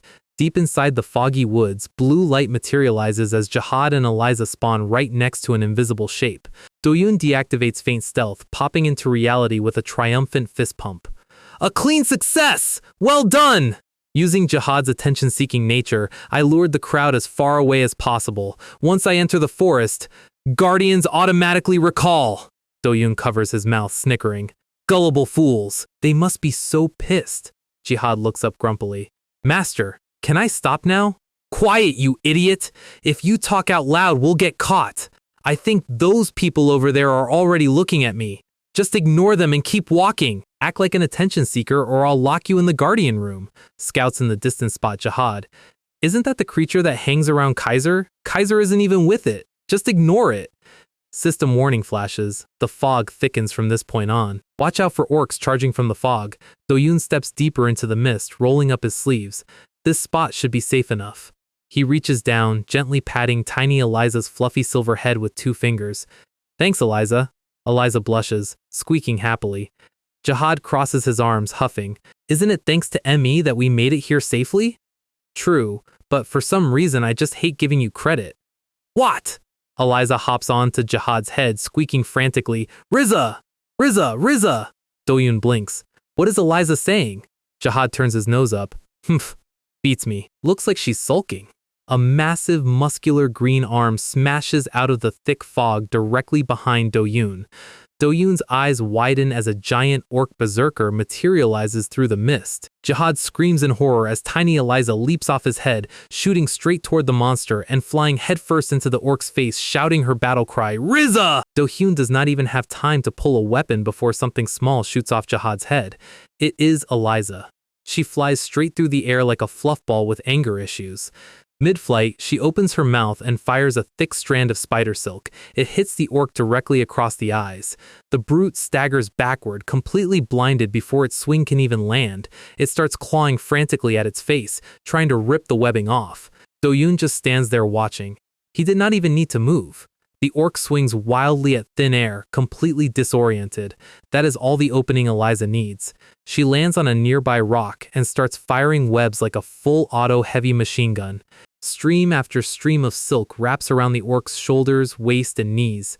The threads pull tight, locking its arms down against its torso. Then the lower legs get bound together. In about 4 seconds flat, a 600-pound monster has been packaged like a grocery delivery. Eliza strikes a victory pose right on top of its shoulder. Doyoon steps up with Cheonbaeon in hand. The weapon morphs instantly into the assassin's dagger. One clean drive straight through the neck. The quest window pops up. 1 sample of concentrated orc blood down, 49 to go. He catches the dagger as it snaps back into his palm and gives Eliza a look. He walks over to Jihad and asks what just happened, because that was a bit too clean. Jihad is holding Eliza in his hands like a proud parent. He translates for her. Turns out, after evolving, she wanted to show off her crowd control skills. Doyoon pats her tiny head with 1 finger. Fair enough. That was actually impressive. Then, his face goes dead serious. Eliza's smile instantly disappears. He tells her that while the combo was great, she made 1 critical mistake. She did it before he hit the record button on his HUD. Content is money, and waste like that is unacceptable. Jihad looks at him like he is staring at the worst boss on the planet. 2 more orcs step out of the fog right on cue. Doyoon grins, hits record, and tells Eliza to do it again. She webs them up. Doyoon drives the spear straight through the first one's torso and takes the second one's head off in the same fluid motion. 2 more blood samples collected, plus a proficiency rank up in spearmanship. He turns around and praises Eliza again, telling her she is officially the MVP of the farm speedrun. Jihad stands in the background, sweating. He starts running the internal math on his current job security. Up until 5 minutes ago, the hierarchy was simple. Doyoon at the top, Jihad as the middle management slave, and Eliza as the cute pet at the bottom. Now he sees a terrifying future where Eliza gets promoted to A-rank executive slave, and he gets demoted to a mixed-breed yard dog on a leash. The insecurity hits him like a freight train. If he does not prove his utility right now, he is done for. He steps forward and starts chanting dark magic like his life depends on it. Purple flames erupt from the dirt, and two undead red goblins crawl out of the soil. Do-hyun stops and watches him with absolute confusion. Jihad is not done. He burns more mana and pulls a blue goblin undead out next. He strikes a dramatic anime pose in front of his three minions and introduces them with full fantasy names: Rowan, Nyx, and Darian. Silence hangs over the forest for 3 solid seconds. Do-hyun asks him why the generic level 15 goblin summons suddenly have lore names. Before Jihad can explain his dramatic flair, a system notification pops up in Do-hyun's UE. Because these undead are created from monsters native to an earlier zone, their mana upkeep cost is slashed by 50%. Do-hyun's brain immediately snaps into efficiency mode. If the cost is half off, then Jihad should be raising every corpse in sight to maximize item collection speeds. Jihad gets back to work, channeling another burst of necromancy. The 3 dead orcs from earlier start twisting and pulling themselves off the grass. A massive orc zombie stands up, covered in purple dark energy. Even the one that lost its head gets reanimated as a headless brute. Jihad flexes in front of his new 6-man squad and introduces the orcs as Kael, Seraphina, and Garrick. Do-hyun tells him that giving dramatic names to fresh corpses is still weird, but Jihad insists his children deserve respect. Another wild orc steps through the trees, completely unaware of what it just walked into. Jihad points his finger like a battalion commander and orders the squad forward. The 6 undead charge into battle, each shouting their assigned name like a battle cry. Do-hyun screams at them, asking if they are running a Pokemon battle right now. The undead squad swarms the orc, pounding it into the dirt with sheer numbers. The wild orc does not even get a single attack off before collapsing. Jihad acts like he just solved the entire quest by himself. Do-hyun is still entirely unimpressed. Jihad boasts that he can just leave this squad on auto patrol to clear the entire forest for them. For once, Do-hyun actually agrees. Automated farming while he stands back and collects loot is the dream. Jihad turns to his troops and gives the order to sweep the perimeter for all remaining orcs. The undead roar in unison, ready to move out, and then their bodies instantly disintegrate into black ash. A system alert hits the screen. Jihad's mana pool has been completely drained to 0, force-canceling all active summons. The 2 of them just stand there staring at the empty dirt. Jihad falls to his knees in despair because he ran out of mana before his children could even finish their first assignment. Do-hyun rubs his chin. The necromancy skill is top tier, but the mana bottleneck makes it practically useless for long-term farming. While he is thinking, one of the dead orc bodies on the ground twitches. Its eyes snap open, glowing with a sharp green light. It slowly pulls itself up right behind Do-hyun's back. Jihad turns around and freezes. The orc he thought was dead is standing right on top of them. The massive orc takes a heavy step forward, but something about its posture is completely off. Do-hyun instantly shifts Cheonbaeon back into spear form, ready to drive it through the monster's chest. The orc stops dead in its tracks. Instead of swinging a club, it raises both hands in the air and starts waving frantically while squeaking, "Riza! Riza!" Do-hyun drops his guard. That voice is way too familiar. He takes a closer look. Aside from a glowing white left hand, it looks like a standard monster, but the soul inside is entirely Eliza. Jihad translates for her. She saw Jihad's summons fail and decided to use her original parasite skill to possess an orc body directly. Before Do-hyun can even process the utility of this, another wild orc walks out of the fog. It walks straight up to Eliza's host body and stares at her. The brute tilts its head, completely confused about why another orc is standing next to a human. It starts grunting and barking in the orc language, pointing at Do-hyun. Jihad translates, the wild orc is scolding Eliza for spacing out when there is fresh meat right in front of her. It keeps barking orders, telling her to stop slacking and go rally the rest of the warband within the hour. Do-hyun sighs. Apparently, the regional monster AI is way too talkative today. The wild orc finally gets impatient and swings a massive punch straight at Do-hyun's head, and Eliza's possessed host steps in, throwing a violent backhand slap that sends the wild orc bouncing across the dirt. Do-hyun leaps over her shoulder, drawing the assassin's dagger mid-air. He buries the blade straight through the back of the orc's neck before it can recover. Another system window confirms another unit of concentrated orc blood added to the inventory.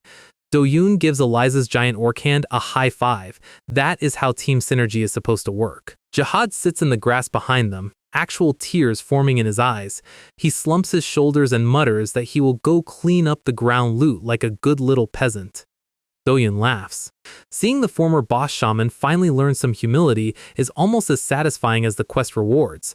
Then, out of nowhere, a glowing golden spear cuts through the trees and pierces straight through Eliza's leg. A red system warning flashes in Do-hyun's sightline. Guardian Eliza took damage from player Duke. Self-defense status activated. Do-yoon's eyes narrow. The system just handed him a free kill card with 0 karma penalty. A player in polished green armor comes sprinting out of the brush, holding the back end of the spear shaft. He starts yelling hysterically, asking if Kaiser is okay and claiming he just saved him from a surprise attack. Do-yoon steps in front of him and tells him to calm down. He explains that the orc is not hostile and tells the guy to put his weapon away. The player stops, blinks, and then his entire demeanor shifts into hyperactive fanboy mode. He starts rambling at 100 miles an hour, saying he cannot believe he is actually standing in front of the legend himself. He clenches his fists, eyes sparkling, calling Kaiser his absolute savior.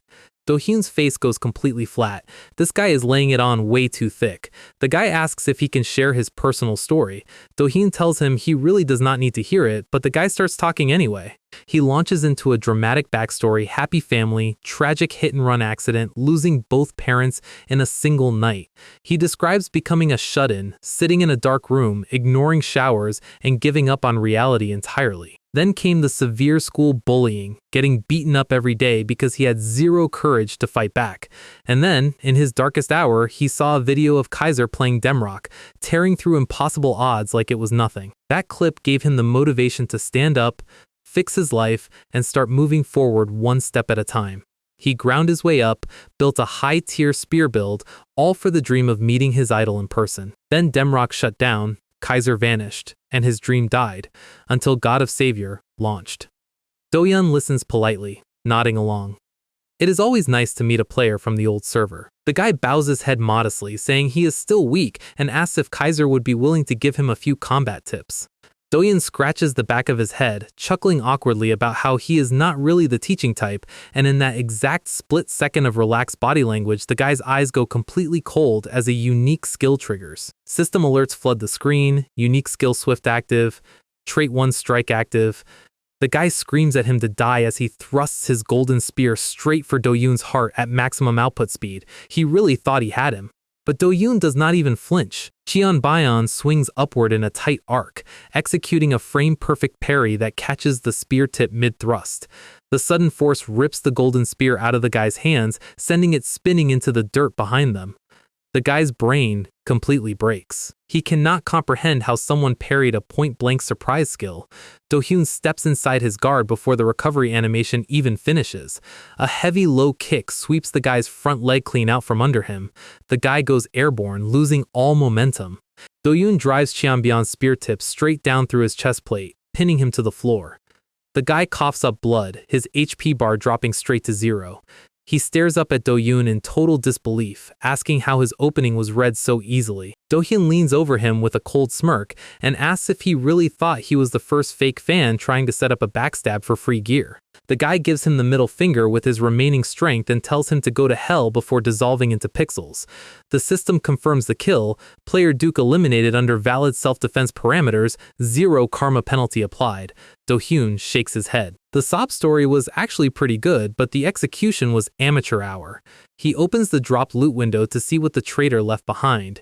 It is a pair of rare plus stealth leather shoes, high defense, agility boost, and a passive that completely mutes footstep noise. Do-hyun's face lights up. These are significantly better than his current starter boots. He swaps them out immediately. He takes a quick step forward, total silence. Net agility up by 1 point. A very profitable interaction. Eliza's orc host walks over and squeaks that she will go back on patrol in case more PKers are lurking around. Do-hyun asks if maintaining a giant host body is going to drain her mana pool like Jihad's failed summons. Jihad translates with an extremely salty expression, possession only costs mana upon activation. Maintenance cost is absolute 0. Do-hyun stops moving. He puts 2 and 2 together. If an enemy player attacks Eliza's orc host, the system flags it as an assault on Do-hyun, opening a free self-defense window with 0 karma penalties and 0 mana upkeep. A sinister smile spreads across his face.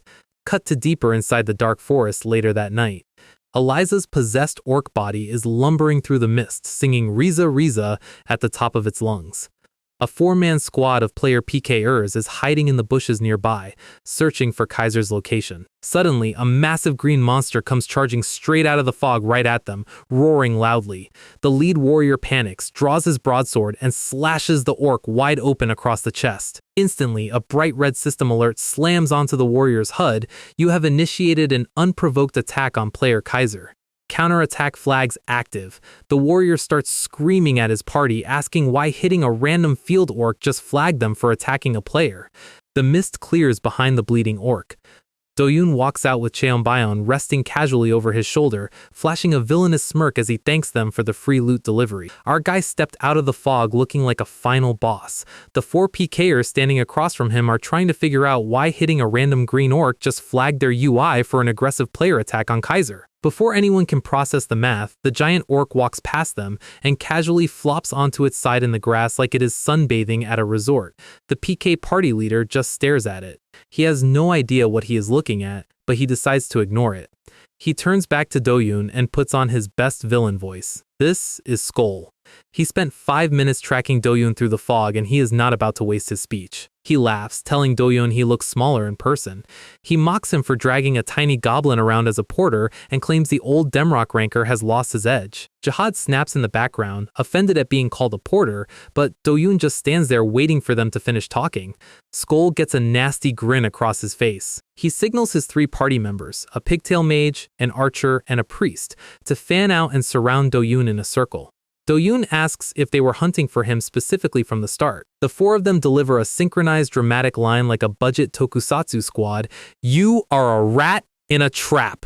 Skull brags about their higher levels and raw stat advantage, claiming Doyoon only got this far using gimmicks. Doyoon tells him that is nice to hear. The 4 of them scream that Kaiser is going to die right here. They all charge at once and hit completely empty air. The ground shatters where Doyoon was standing a fraction of a second ago. He used back grab on the archer's shadow, materializing directly behind his head. Broadsword form swings downward, clean execution before the archer even turns around. The guy collapses, still trying to figure out how a swordsman used an assassin position swap. Doyoon shifts his grip as Cheonbaeon glows. The pigtail mage screams in horror as the weapon changes shape mid-fight. It turns into the Black Raven spear and sweeps across her chest. One hit, gone. Skull loses his mind and comes crashing down with a 2-handed overhead broadsword strike. Doyoon morphs Cheonbaeon into the silver iron shield, taking the impact head-on. Steel sparks fly everywhere. He absorbs the weight effortlessly and shoves Skull backward off his feet. Skull stumbles into the dirt, screaming at Doyoon to fight fair with one weapon like a real man. Doyoon deadpans right back, asking if the guy who just tried to jump a solo player with a 4-man gank squad is really lecturing him on fairness. Skull loses his composure entirely and charges straight in with a desperation thrust. Doyoon shifts Cheonbaeon into the assassin's dagger and throws it directly over Skull's shoulder. Skull laughs, thinking the throw missed by a mile and claiming he has memorized all of Doyoon's attack patterns. Doyoon snaps his fingers. The daggers recall passive triggers, ripping backward through the air like a boomerang and drives straight through Skull's spine from behind. Skull hits the dirt, eyes wide, completely broken. The system alert pops up, player Skull defeated, self-defense confirmed, 0 karma gain. Doyoon steps over his corpse, dryly apologizing for not dying when requested, while Eliza squeaks from her sunbathing spot. Word has already spread across the global forums that Kaiser is clearing Fishy Rock Forest. Another player party comes running through the mist, spots Eliza Orc waving at them, and instantly attacks her. The lead sword user slashes her chest to get rid of the annoying mob, and immediately gets hit with the system self-defense warning. The drop rate penalty warning flashes bright red on their UI. Doyoon steps out of the fog right behind them, pointing out that they hit his property. He tells them he is a big believer in returning favors. What goes around comes around. Jihad watches from the sidelines, noting that his master has unlocked a completely unhinged new farming exploit. A minute later, the entire party is lying face down in the dirt, and Doyoon gets a level up notification. He stretches his arms, wiping the sweat off his forehead. Using Eliza Orc as a walking self-defense bait trap, he systematically clears every PK squad entering the zone. Once the player population drops, he has Eliza herd the local orc groups straight into his weapon range. He spins through waves of monsters without waiting for single spawns, collecting loot at record speed. The quest objective for Concentrated Orc Blood hits 50 out of 50. He checks his UI, confused as to why the secondary objective, exploring the forest, has not checked off yet. He decides to sort through the gear dropped by the gank squads while he waits. He pulls up an item card for a level 30 custom silver shield dropped by one of the tanks. High defense, solid damage reduction, and a passive that boosts defense by 30 points after blocking 3 hits in a row. He grins. This is an immediate upgrade for Cheonbaeon's shield form. He feeds the shield to Cheonbaeon, but a prompt pops up noting that a shield form is already registered. He hits confirm to overwrite the old form with the new custom silver model. Right as the weapon finishes devouring the item, an orc face appears inches from his head. He flinches before realizing it is just Eliza, while Jihad complains that the thick fog makes it impossible to see anything. Doyun looks up at the sky. He has covered every inch of this zone, so the fog should have cleared by now unless something else is triggering it. A severe environmental system alert flashes red across his screen. Death energy in Fishy Rock Forest has reached maximum density. A 3-minute timer starts counting down to a field boss spawn. Here is how this zone works. The field boss spawn is notorious because it does not just drop from mass-killing mobs. It requires a precise accumulation of player and monster deaths aligned with a specific server time window. People call it the field boss lottery. The timer hits 1 minute and 58 seconds as red light pierces through the mountain ridge. His Slayer title map hack activates, revealing the exact spawn coordinate for the Death Orc warrior. It is on the other side of the zone, but with his agility stats and a few back attacks, he can make the distance. He tells Eliza to release her possession of the orc body right now. He orders Jihad to follow behind on foot and prepare for a real fight. He sprints through the thick fog, feet tearing through the grass. Eliza clings onto his shoulder pauldrons, squeaking as the wind whips past her. Jihad runs behind them, huffing and puffing, complaining that keeping up with his master's movement speed is actual torture. The UI timer counts down. 5, 4, 3, 2. Doyun's boot slides to a hard stop on the exact final second. He throws his arms out, declaring that the main player has arrived, while Jihad collapses face first into the dirt behind him. A blood-red boss announcement covers the sky. Field boss Death Orc Warrior has spawned. A colossal 10-foot-tall orc, coated in dark purple death energy, steps out of the mountain clearing. Its eyes glow crimson through the dark mist, locks straight onto Doyun. Our guy looks up at a wall of muscle and dark magic, holding his rod weapon ready. This is where the real quest begins. The Death Orc Warrior stands in the center of the clearing, steam pouring off its shoulders. It lets out a low rumble that vibrates all the way through the ground beneath Doyun's boots. A system notification pops up. The exploration requirement for High Priest Gildity's quest is officially complete. Doyun nods to himself. So that was the requirement all along. The quest was never just about killing 49 random mobs, it was about tracking down the source of the Abyss corruption, which has fully mutated this field boss. Jihad gets back on his feet, mana fully recovered, and asks if he should deploy his summons. Eliza squeaks from Doyun's shoulder, requesting permission to enter the fight as well. Doyun tells them to go ahead and test their skills against a field boss tier target. While they prepare, 3 players step out of the fog near the edge of the clearing. They stop when they see Dohyun standing directly in front of the boss. The party leader, a guy in a green shirt, scoffs. He starts talking trash, asking why the server keeps hyping up some guy who was famous in a dead niche game years ago. His teammate with a black headband points out that Kaiser has millions of views on YouTube and is basically solo raiding the boss with non-combat pets. The green shirt guy grins, saying that if Kaiser dies to the boss, their party can jump in, steal the final hit, and take all the clout for themselves. Jihad hears them trash-talking his master and gets furious, but Dohyun tells him to let them talk. As long as they do not touch his loot, they can say whatever they want. The Death Orc Warrior brings its giant battle axe down without warning. The impact shatters the floor, and the boss locks combat aggro onto Dohyun. Dohyun sidesteps the impact crater, shouting at the boss to give a signal before swinging. He counter-thrusts Cheonbaeon straight into the monster's left shoulder, drawing first blood. The spectator party scoffs, thinking a single thrust is nothing, until purple dark energy erupts from the dirt behind Dohyun. The headband guy points in sheer disbelief. Jihad's undead squad, Rowan, Nyx, Darian, and a massive zombie orc, crawl out of the ground all at once. The spectator party realizes the porter is a high-tier necromancer. The undead goblins charge the boss's ankles like angry piranhas. The death orc warrior roars in frustration, trying to kick them off. Eliza fires a thick web strand straight off Do-yoon's shoulder and glues the boss's entire face shut, blinding its vision.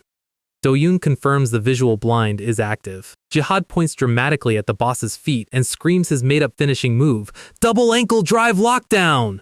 The 3 undead goblins tackle the right ankle while the zombie orc grabs the left leg. The 10-foot monster stumbles, locked in place by sheer weight. Do-hyun roasts Jihad for the absurd skill name mid-stride and drives the broadsword form straight into the boss's exposed neck while it is immobile. Blood sprays across the grass as the boss recoils. Jihad gets wildly overconfident and screams his next fake command, "Riot Horde Stomp!" The undead goblins leap into the air, cheering as they charge in to stomp the boss. They start kicking the boss's knees in a chaotic pileup. The spectator party stands there with their jaws open, completely speechless at the absolute street brawl tactics being used on a field boss. The Death Orc warrior finally snaps. Crimson light bursts through the webbing across its eyes. It flexes its upper body, throwing the undead goblins flying in 4 different directions. Jihad screams in agony as his named children get swatted like flies. One of the undead goblins crashes directly onto Jihad's head. The boss rips the remaining web off its face with one hand, teeth bared. Do-hyun calls off the squad, telling Jihad to cancel the summons before his mana gets wasted. Eliza shoots another web to retreat back to Do-hyun's pauldrons. The boss catches the web strand mid-air and rips it apart, showing its AI adaptiveness. Do-hyun tells Eliza to go rest with Jihad. A field boss is not going to fall for the same crowd control trick twice. A massive red system window covers the sky.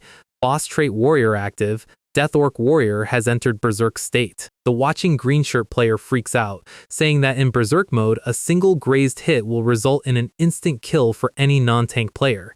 He tells his party to draw weapons because Kaiser is about to get wiped. The Berserk orc roars, swinging its colossal battle axe in a wide horizontal arc that tears up the tree line. Do-hyun does not back up. He runs straight into the danger zone. The green shirt spectator screams, asking if this guy has lost his mind. Steel meets steel with a violent shockwave. The system confirms a frame-perfect parry, deflecting the axe downward into the rock.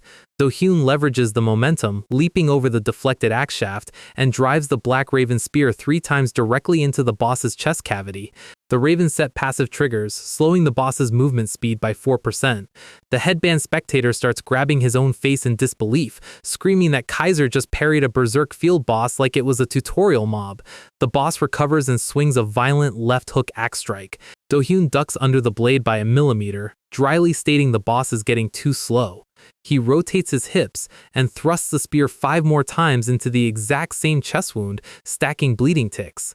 The headband spectator is practically hyperventilating now. He points out that Do-hyun is pulling off consecutive frame-perfect parries back-to-back without missing a single input window. His microspacing is absurd. He dodges with the absolute minimum physical movement required, keeping himself permanently inside optimal strike range. The green shirt player sweats profusely, asking his team if Kaiser was always this terrifyingly skilled. The headband guy turns around and asks why his leader is violently pulling his hair out while panicking. The Death Orc warrior drops to one knee, its HP bar flashing red below 50%.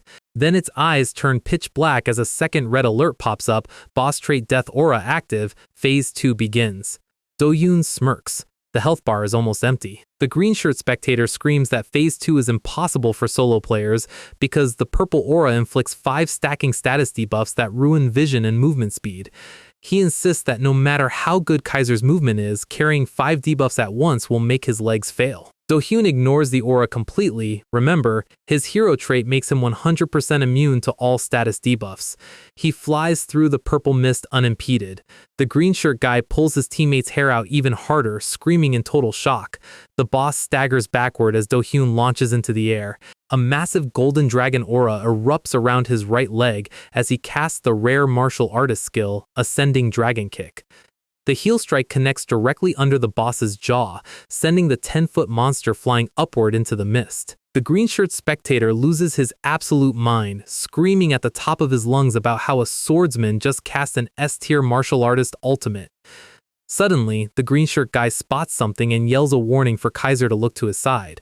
Mid-air, the falling orc warrior snaps its hand out through the dragon flame with insane battle instinct and clamps its massive green fingers completely around Do-yoon's torso.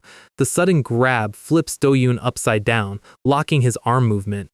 Our guy grits his teeth in midair, cursing under his breath as the giant boss prepares to slam him into the mountain rock.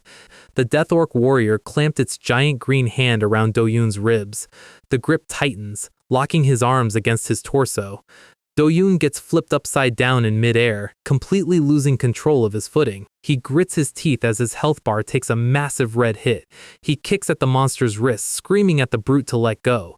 The boss lifts him up like a rag doll and slams him headfirst straight into the solid mountain rock. Do-yoon lies flat on his back in the crater. Another hit like that and he is going straight back to the spawn room. The boss winds up its arm to hurl him across the clearing for the finish when a massive shadow crashes into the orc's chest out of nowhere. Do-hyun gets tossed free, rolling across the grass to safety. It is one of Jihad's orc undead, taking the entire force of the boss's counterstrike. Jihad and Eliza are standing on a nearby ridge, sweating profusely. The green-shirt spectator pulling his friend's hair out nearly faints from the sudden shift. The zombie orc gets pulverized, but it bought Do-hyun 3 crucial seconds to recover. Do-hyun pushes himself up, thanking Jihad for the clutch save. He got way too complacent just because the fight was going his way. He shifts Cheonbaeon back into the bastard's training sword form as the boss turns back toward him. He ducks under a wild axe swing, drives his boots into the soil, and unloads a relentless, frame-perfect combo straight across the boss's exposed chest wound. The spectator party stands there with their jaws on the floor as the boss's HP bar empties to 0. Do-hyun leaps into the air for the final overhead strike and buries the blade straight through the boss's neck. System alert: Field boss Dead Orc Warrior defeated. He lands smoothly on his boots, catching his breath. He sighs, admitting out loud that he genuinely thought he was dead there for a second, while Jihad runs up cheering. Then a chorus of screaming fanboys echoes through the trees. The green-shirt spectator is riding on top of his heavy tank teammate's shoulders, cheering like he just won the lottery, despite talking trash 2 minutes ago. 2 more random players run out of the brush, clasping their hands like they are seeing a deity. They start jumping up and down, bragging about watching the whole fight from start to finish. The green-shirt guy shouts that he is a proud member of the official Kaiser Fan Cafe, while the new guy claims he is an ordained minister of Kaiserism. They literally start screaming at each other over who loves Kaiser more. One calls Kaiser his older brother, the other calls Kaiser his biological father. It devolves into total internet brain rot in seconds. One guy screams he will lick Kaiser's boots, the other screams he will eat Kaiser's poop, while Do-hyun just stands between them staring in utter horror. The green-shirt guy turns around to address his idol and realizes Do-hyun has already vanished into thin air. Jihad sits there alone on a rock, puffing his chest out and claiming he is Kaiser's top-tier right-hand commander. The fanboys just walk right past him without giving him a single glance, leaving Jihad completely ignored. Cut to the sunny peaks of the Rocky Forest mountain range. Do-hyun is walking up the trail with Jihad and Eliza, having successfully escaped the cringe crowd. He explains that getting mobbed by fanboys yields 0 profit, so hiding in a high-elevation safe zone was the only logical choice. Here is the deal with this location. It is one of the most famous resting spots in Breon because 0 monster spawns occur here. Because it is a designated safe zone, players gather here specifically to open their gacha draw tickets without getting jumped by mobs. A player nearby screams in joy as a gold hero-grade item drops from his gacha UE. Do-hyun sits down on a boulder to review his own pending quest rewards while the crowd ignores him. The UI notifications hit. Boss harvest complete. Predation effect grants +6 to ALL base stats permanently, plus a level up. He opens his inventory window to inspect the physical boss drops. Rare grade Dead Orc Warrior's Leather and Rare grade Dead Orc Warrior's Fang. He scoffs, calling the crafting materials completely mid, then turns to check on Jihad's level progression. A Guardian notification flashes. Jihad Black has reached level 10. Choose his evolution path, Path of the Commander Necromancer or Path of the Explosion Necromancer. Do-hyun asks him which one he wants. Jihad flexes his tiny arms and screams that a real man always chooses the Explosion. Do-hyun immediately clicks Commander Necromancer instead. Jihad loses his mind, screaming why he even bothered asking if he was going to override him anyway. Do-yoon draws Jihad's new class skill card, hoping for something useful. It drops a rare grade skill, Legion Control. Here is how Legion Control works. It is the core skill of a commander necromancer. It groups all active undead into a single Legion unit, treating them as one single entity. This slashes Jihad's chronic mana drain issue to almost zero. The fatal catch? Because the entire Legion is treated as one body, if one minion gets hit with a status debuff like Mental Confusion, the entire army gets debuffed simultaneously. Do-yoon nods. The pros heavily outweigh the cons for Jihad's current trash mana pool. Now for the main dish, Do-hyun pulls out his own mid-grade skill draw ticket earned from High Priest Gildity's linked quest. He spins the gacha wheel, and 2 massive gold cards burst through the magic portal. He reaches out and snatches the glowing gold card on the right. He flips it over and blinks. Jihad leans in, asking if he drew something worse than his goblin skill. It is a hero-grade skill card, Darkness Envelopment Tribute Mage class. Here is what it does. It coats the user's body or weapons in dark attribute mana, consuming 150 MP per second. It provides full defense penetration and absolute sound suppression. Do-hyun sighs. He wanted a flashy magic spell, but now he is basically a dark knight with a stealth gimmick. He gets up to test the new skill on some nearby wild orcs down the mountain trail. 2 orcs are patrolling the lower tree line. Do-hyun materializes directly behind the first orc using his silent leather boots. 1 clean thrust through the chest from behind. System alert, swordsmanship proficiency hits level 13. The first orc collapses before the second one even turns around. Do-hyun sweeps Cheonbyeon across, severing the second orc's head in absolute eerie silence. He lands on his boots without making a single sound. He smirks. This is not just stealth, this is true silent assassination. He checks the skill logs, combining darkness envelopment with his stealth boots, completely deletes all sound effects, footstep audio, and blade noise for 20 seconds. He laughs out loud like a cartoon villain, celebrating his broken new stealth build. Eliza squeaks from Jihad's head, begging Do-hyun to cast the dark shadow magic on her too so she can be a stealth assassin spider. Do-hyun tells her the tooltip explicitly states the skill cannot be applied to other entities. Then his brain connects a set of broken game mechanics in a split second. He remembers that when he attacked Eliza's possessed orc earlier, the system treated the host body as part of Do-hyun's entity profile for self-defense flags. A terrifying glowing red smile spreads across his face as he turns to Jihad and orders him to summon every single undead in his inventory right now. Jihad blinks, asking how many undead he wants. Do-hyun tells him to summon every single one he has stored. Since Jihad is using Legion Control, the mana cost will be practically 0.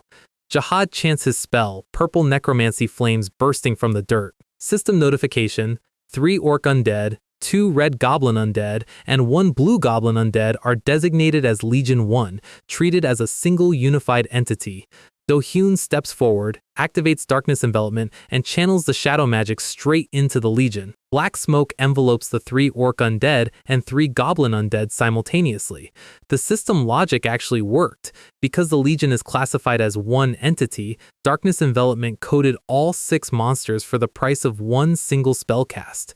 Do-hyun stands there in awe, though he has zero idea why all 6 dark-shrouded undead are currently striking dramatic JoJo poses in the fog. Jihad proudly names the squad the Jihad Dream Team, but Do-hyun instantly renames them the Kaiser Dream Team.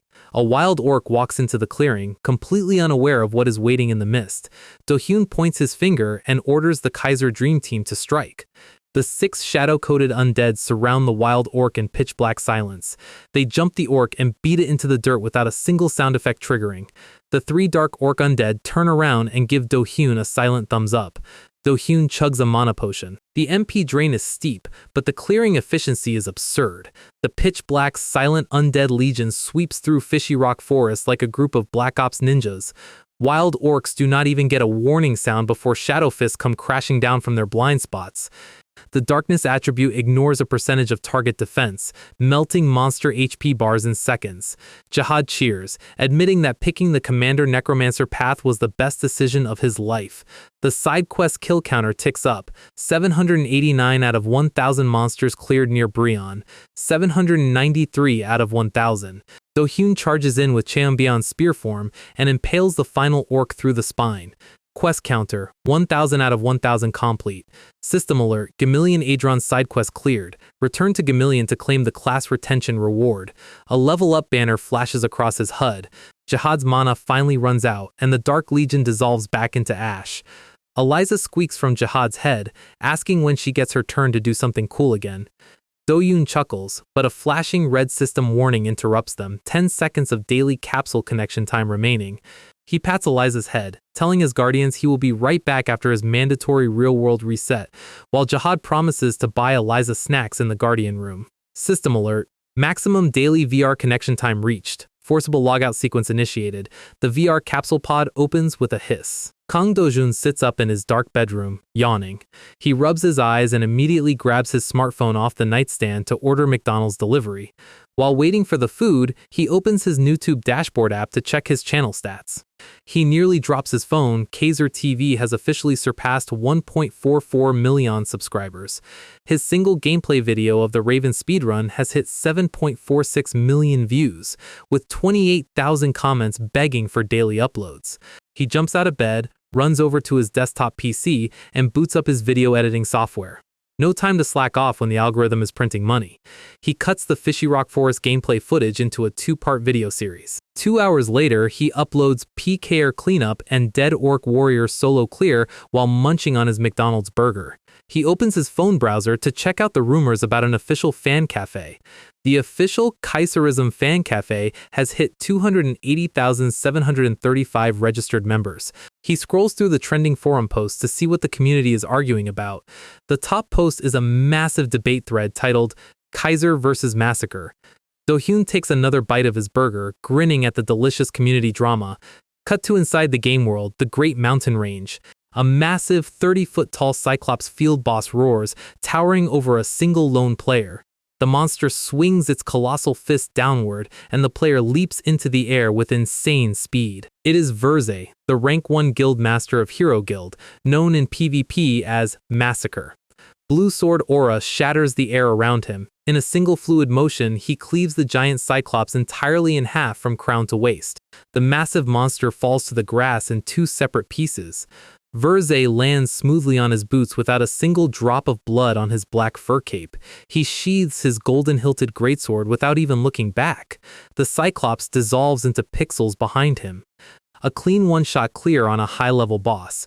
His female secretary in a sharp black business suit walks up through the dust. She holds a digital clipboard and reports that a new gameplay video has just been uploaded to YouTube.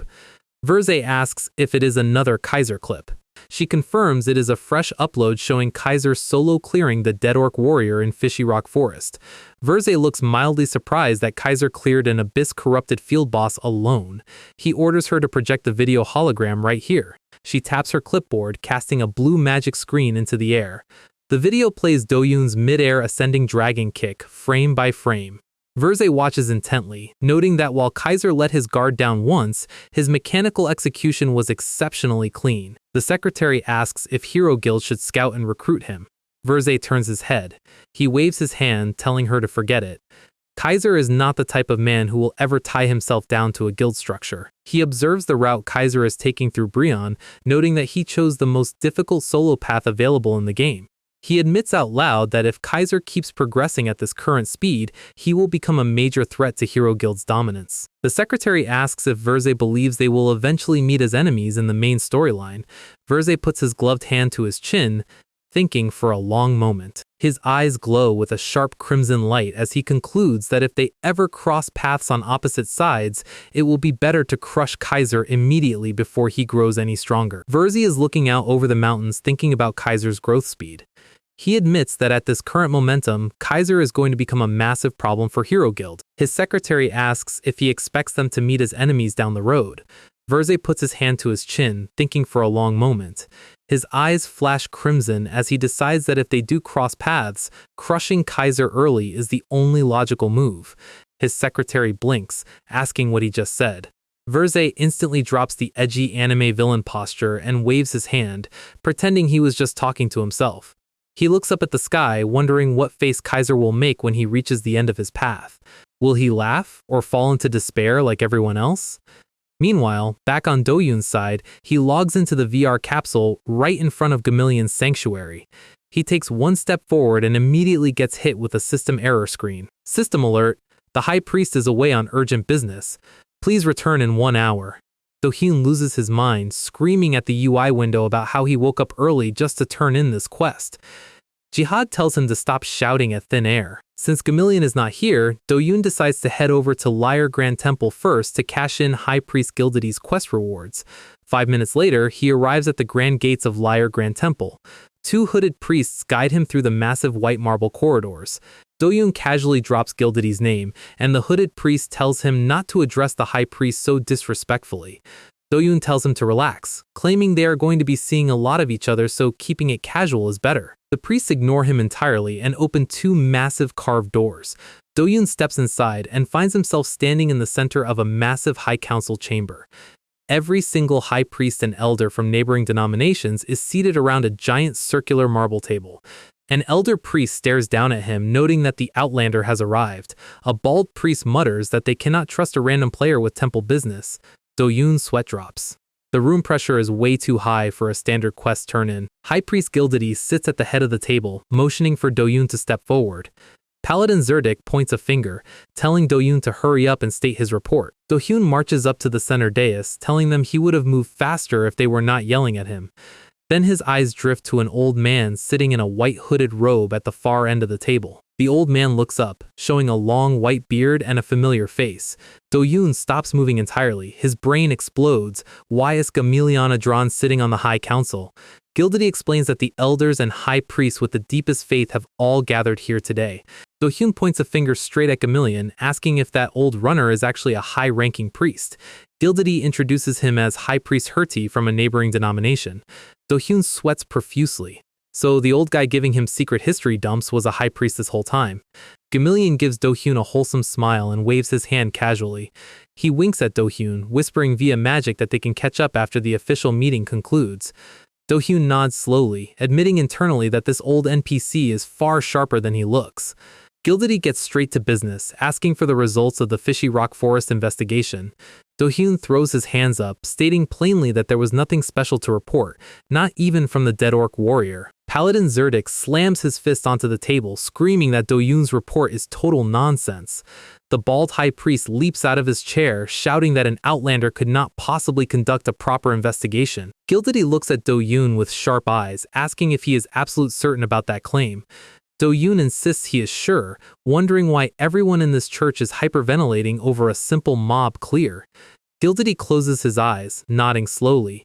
System notification. Quest searching for traces of the abysses complete. Experience, guild affinity, and a skill draw ticket awarded. A level up banner flashes, and then the entire screen turns blood red as a force system alert overrides his HUD. Force linked quest a rat in a trap activated. Warning, failure penalty results in character death. A heavy metal latch drops into place. Paladin Zerdik and Paladin Taxabel step in front of the main doors, sealing the room shut. The high priest gasp in panic as the guards draw their broadswords. Taxabel unsheathes his steel blade, its edge catching the light.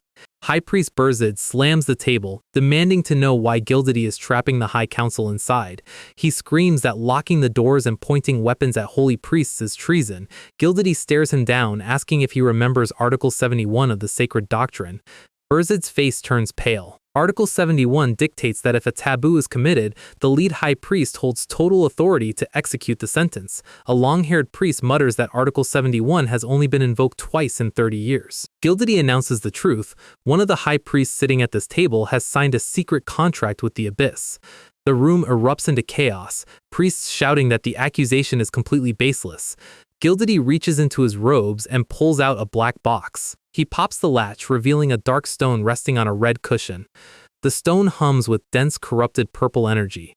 The priests recognize it immediately. Divine mana corrupted by high-density abyss power, which could only come from a top-ranking priest. Gildidy orders Zerdik to bring forward the detection device. Zerdik carries out a black, polished alchemical orb resting on a red pillow. Gildidy monologues that he hoped this day would never come, but the truth must be dragged into the light. He explains that the orb was crafted by a master alchemist to react specifically to spiritual impurity. Gildidy places his hand on the orb. It glows bright white. Clean. He declares that every single person in this room will touch the orb one by one. If an abyss contractor touches it, it will turn pitch black. Zerdik shoves the orb in front of High Priest Berzid, telling him to put his hand up. The quest card updates, a rat in a trap, pass the measurement or face hostile execution by the temple. Do-hyun analyzes the setup. Gildedy used him as bait to gather all the suspect priests into one room for a force check.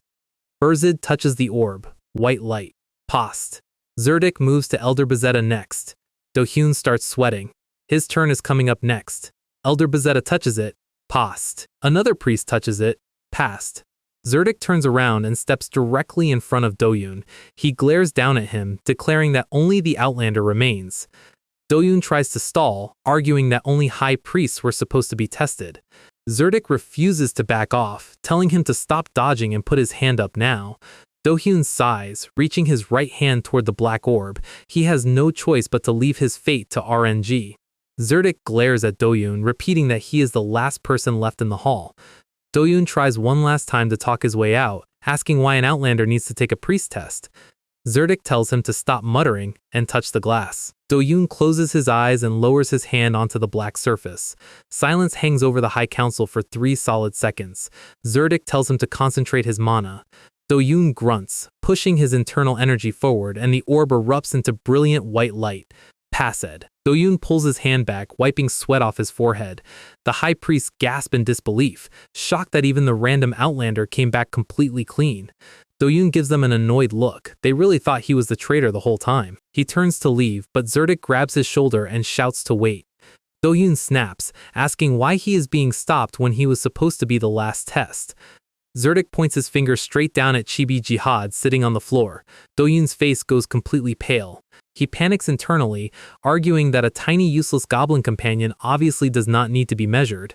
Jihad looks up at Do-hyun with huge, terrified eyes, asking his master what they should do. Here is why Do-hyun is sweating bullets. Jihad uses dark necromancy magic. If that orb detects dark mana and turns black, Zerdik and Taxibel will chop them both into pieces before they can explain. Both paladins display hostile red name tags over their heads. Zerdik gets impatient, yelling at Jihad to hand out his palm immediately. Do-hyun's brain goes into hyperdrive. He puts on a fake confident smile and shoves Jihad forward, claiming that if the master is clean, the pet is clean too. Zerdik tells the goblin to touch it now. Jihad screams for his master as Do-hyun physically pushes his tiny green hand onto the orb. Do-hyun cries internal tears, delivering the funniest betrayal thought in the series. "I'm sorry, Jihad. If it turns black, I'm canceling your summons and running for the door alone." Zerdik glares down as Jihad's palm hovers millimeters from the glass. Jihad trembles, slowly lowering his fingers, and makes physical contact with the black orb. Right before the orb can react, a loud ringing noise echoes through the hall. High Priest Gildedy reaches into his robes and pulls out a glowing communication orb. He raises his hand, telling the room to hold for a moment. He listens to the urgent report coming through the line. His eyes widen in sheer shock as the voice on the other end confirms a catastrophic development. Gildedy sweat drops, telling the messenger to hang up. He lowers his hand and announces that the measurements are no longer necessary. The council erupts into confused muttering. A blue quest window pops up, a rat in a trap cleared. Do-hyun lets out a massive sigh of relief, realizing the entire sequence was just a story event scene, while Jihad kicks his shin repeatedly for trying to sell him out.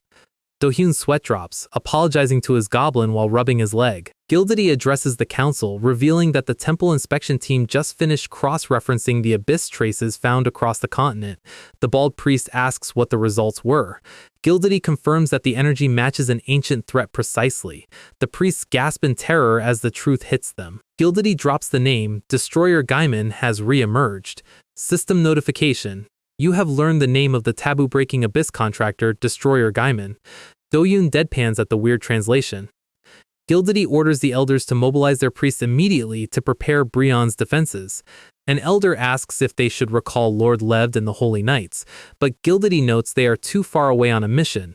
The priests leap out of their seats, rushing out of the hall to gather their forces. Gildedy apologizes to Do-hyun for keeping him caught up in temple politics. Do-hyun nods along politely.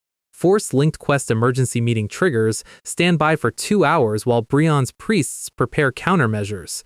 A 2-hour timer starts counting down. Do-hyun thinks to himself that a 2-hour wait is nothing. Back in Demrock, maintenance timers made players wait an entire day. He turns around to leave the hall with Jihad. He pushes the heavy doors open and stops. Paladin Zerdik is standing right outside in the hallway, blocking the exit.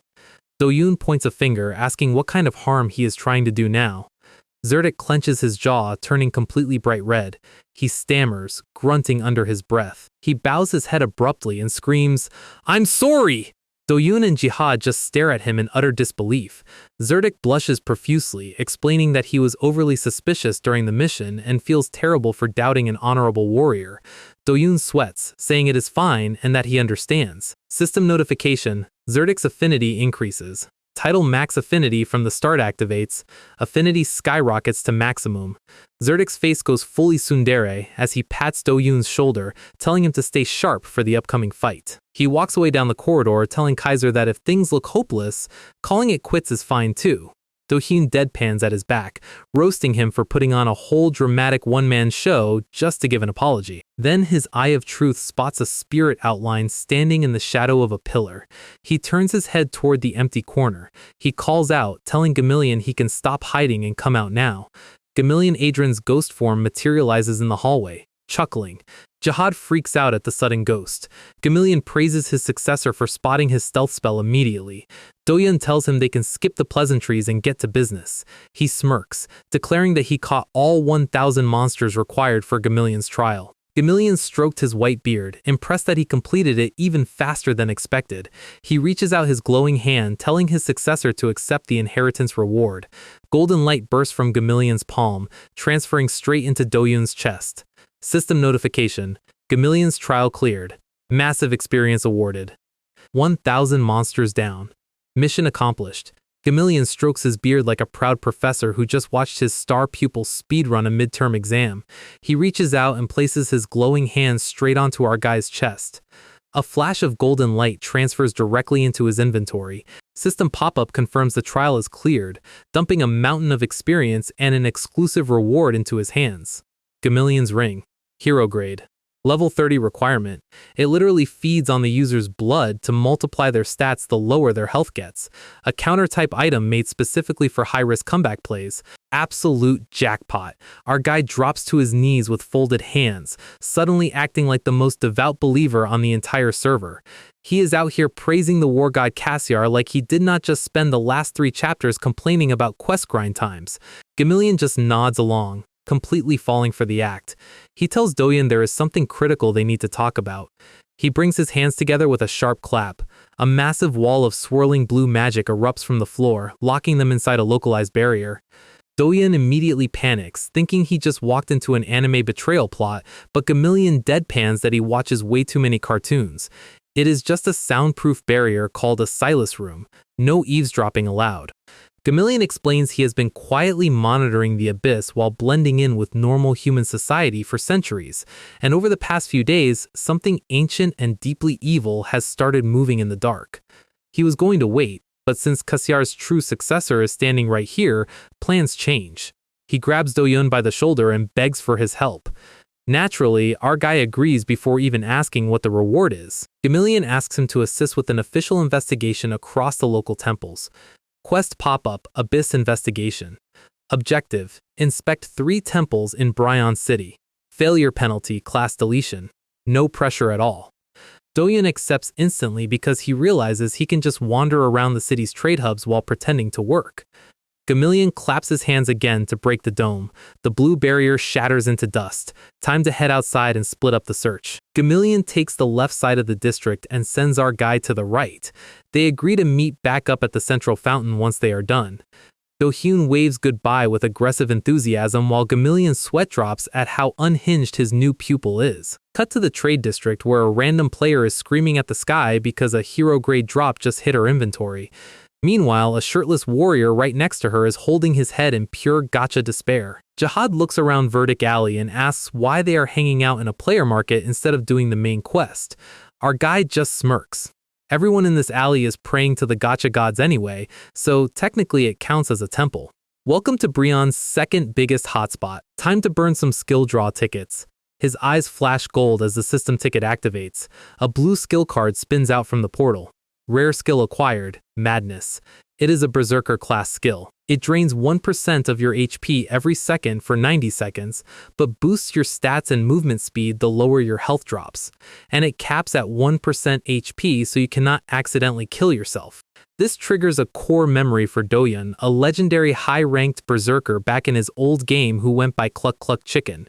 In normal hands, it is a suicidal skill that drains your own health pool, but in the hands of a mechanical god, it is an unbeatable stat multiplier. Combine a skill that drains your health with a ring that boosts your stats whenever your health gets drained, and the math starts getting ridiculous. He walks down the street feeling good, wishing a fragment of fate would just land in his lap next. Jihad flexes his tiny goblin arm and yells that they should probably check a real temple now before Gamillion catches them slacking. First stop, Verdict Temple. He asks the priest about any weird dark magic activity. The priest stammers and sweating profusely, admitting he knows absolutely nothing. Second stop, Zerdic Temple. He asks one of Paladin Zerdic's armored subordinates. The guard warns him that if he ever sees Destroyer Gaiman, he needs to turn around and run for his life. 0 actual leads. Old man Gamillion is going to have to carry the information load on this one. Gamillion walks up to the central fountain right on schedule. Our guy strolls over with Jihad trailing right behind him. Gamillion asks if he found anything useful at his stops. Dohyun admits both temples were a total bust, and Gamillion reveals his 4 stops were equally useless. Gamillion points down the street toward Grissid Grand Temple as their final remaining option. They start walking together down the stone plaza. Suddenly, Dohyun's Eye of Truth triggers on its own. He stops dead in his tracks. Gamillion turns around confused. A massive, pulsing red anomaly signal is glowing straight out of a cathedral window down the side street. Dohyun asks if they strictly have to go to Gry's temple first. He points straight at Rilarl Temple and tells the old man he is getting a strong gamer instinct about that building. If his Eye of Truth is flaring red like that, there is a 90% chance a boss or a hidden piece is inside. They arrive outside Rilarl Temple. The front entrance is completely unguarded, not a single paladin in sight. Dohyun pushes the massive wooden doors open just a crack and peeks inside. The entire sanctuary is dead silent. Eerie, empty pews stretching down the aisle. Gamillion's eyes narrow as the atmosphere turns cold.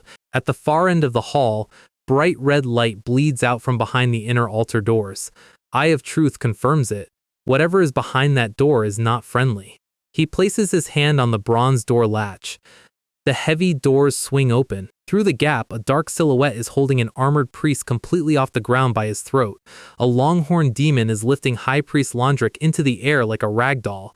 Dohyun freezes at the doorway. Londric is choking, desperately clawing at the demon's arm. The demon flashes a terrifying razor-sharp grin with glowing crimson eyes. Our guy cannot believe what he is looking at. The demon turns his head toward the door, noticing the intruders. His smile turns into a furious glare as dark aura explodes off his cloak. System alert flashes red across the screen. You have encountered Gaiman the Destroyer, the taboo contractor of the Abyss. Gamillion drops his jaw behind Dohyun, completely stunned that his pupil's random hunch was dead accurate. Dohyun grits his teeth. He came looking for a side quest, not a world boss spawn in the middle of town. Gaiman flares his dark energy, holding the choking priest high as the chapter ends on a massive threat. We pick up right where we left off, and our guy is internally losing his mind over the fact that a named Calamity boss is standing 20 feet away. System warning lights up red, caution. You are severely outclassed. Death is highly probable. Outbreak quest triggers immediately. Rescue Londric. Time limit, 20 seconds. If the timer runs out, the High Priest dies and you take the blame for his murder. 20 seconds. No time to make a detailed plan. Eye of Truth zooms in on Gaiman's chest, revealing a glowing red heart pulsing beneath his coat. Londric is gasping for air as the timer ticks down to 18 seconds. Dohyun draws Cheonbaeon and immediately coats the blade in darkness envelopment. He stacks striking for a permanent plus 40 attack boost while Gamillion warns him that this demon survived a fight with a divine lord. He locks his gaze onto the target. He launches off the floor, crossing the entire sanctuary in a fraction of a second. Cheonbaeon morphs into the bastard training sword, applying level 14 swordsmanship proficiency instantly. Gaiman turns his head in shock as the strike comes from above. Dohyun slashes straight through the demon's arm, setting an assassin position marker mid-air. A golden arc of sword light slices through the altar room. The strike severs Gaiman's grip, sending Londric tumbling safely to the floor. Our guy lands in a low 3-point stance, blade ready for the counterattack. Gaiman completely vanishes into thin air. System pop-up, backstab failed, target broke sightline. Even Eye of Truth cannot track his signal. The demon is completely off the sensor grid. Gamillion walks over, noting that the boss actually chose to retreat rather than fight. Do-hyun stands up confused. A boss that powerful could have easily wiped them both out, so running away makes zero sense mechanically. High Priest Londric groans weakly on the floor behind them. Right. Priority number 1. Keep the quest target alive. Gamillion kneels down and lifts Londric's shoulders up. He channels a soft blue healing spell directly into the priest's chest. Londric coughs violently, coming back to his senses. He gasps out that the destroyer broke in without warning and slaughtered the entire temple staff in seconds. His head suddenly flops back, and he goes completely limp. Do-hyun and Jihad instantly lose their minds, screaming that the quest target just died right in front of them.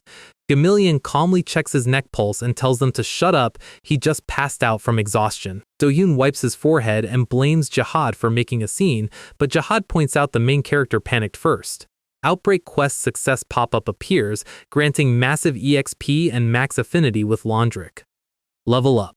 He hits level 34, meaning he is officially one level away from finishing his beginner area progression.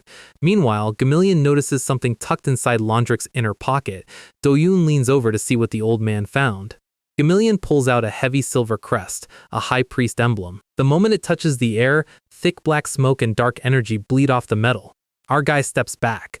That is definitely not the kind of aura a holy item is supposed to give off. Gamillion explains that a priest's emblem directly reflects their soul's purity, meaning if a priest falls to dark magic, the emblem rots from the inside out. In other words, this emblem belongs to someone who signed a contract with the Abyss. Quest cleared. Investigate the Abyss. Item acquired. Contaminated priest emblem. Gamillion checks Londric again and confirms his personal mana is completely pure. He was not corrupted. Do-hyun connects the dots. Gaiman deliberately planted this corrupted emblem inside Londric's robes right before they walked in, intending to frame him as an Abyss spy. Gamillion nods grimly. For a creature consumed by chaotic dark magic, this demon is behaving like a cold, calculating mastermind. Framing a high priest right when the Holy Council is conducting an internal investigation is terrifyingly precise timing, which means Gaiman knew about the secret emergency meeting before it even happened. Do-hyun's eyes widen. He was sitting in that council room an hour ago. He remembers every high priest putting their hand on the detection orb, and not a single one failed the test. Gamillion explains that high-tier Abyss contractors can perfectly mask their mana and retain human form, making divine detection tools completely useless against them. Our guy asks why a guy with that level of cover would risk blowing his disguise just to frame one temple leader.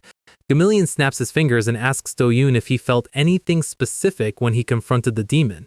Do-hyun reminds him he didn't even get to trade blows, he just landed one surprise slash and the guy disappeared. Then he remembers the pulsing red signal his Eye of Truth picked up from inside the demon's chest. That red light, it felt identical to the energy signature of a divine artifact. He snaps his fingers. He gets it now. Gamillion points his finger up. The timing of Cassiar's successor appearing matches the exact moment the Abyss started moving. This is not a coincidence. It is fate. Gaiman possesses the second piece of fate. He remembers War God Cassiar's instructions, gather all 10 shattered pieces to break the Eternal Seal. The Abyss is actively hunting down those exact same pieces.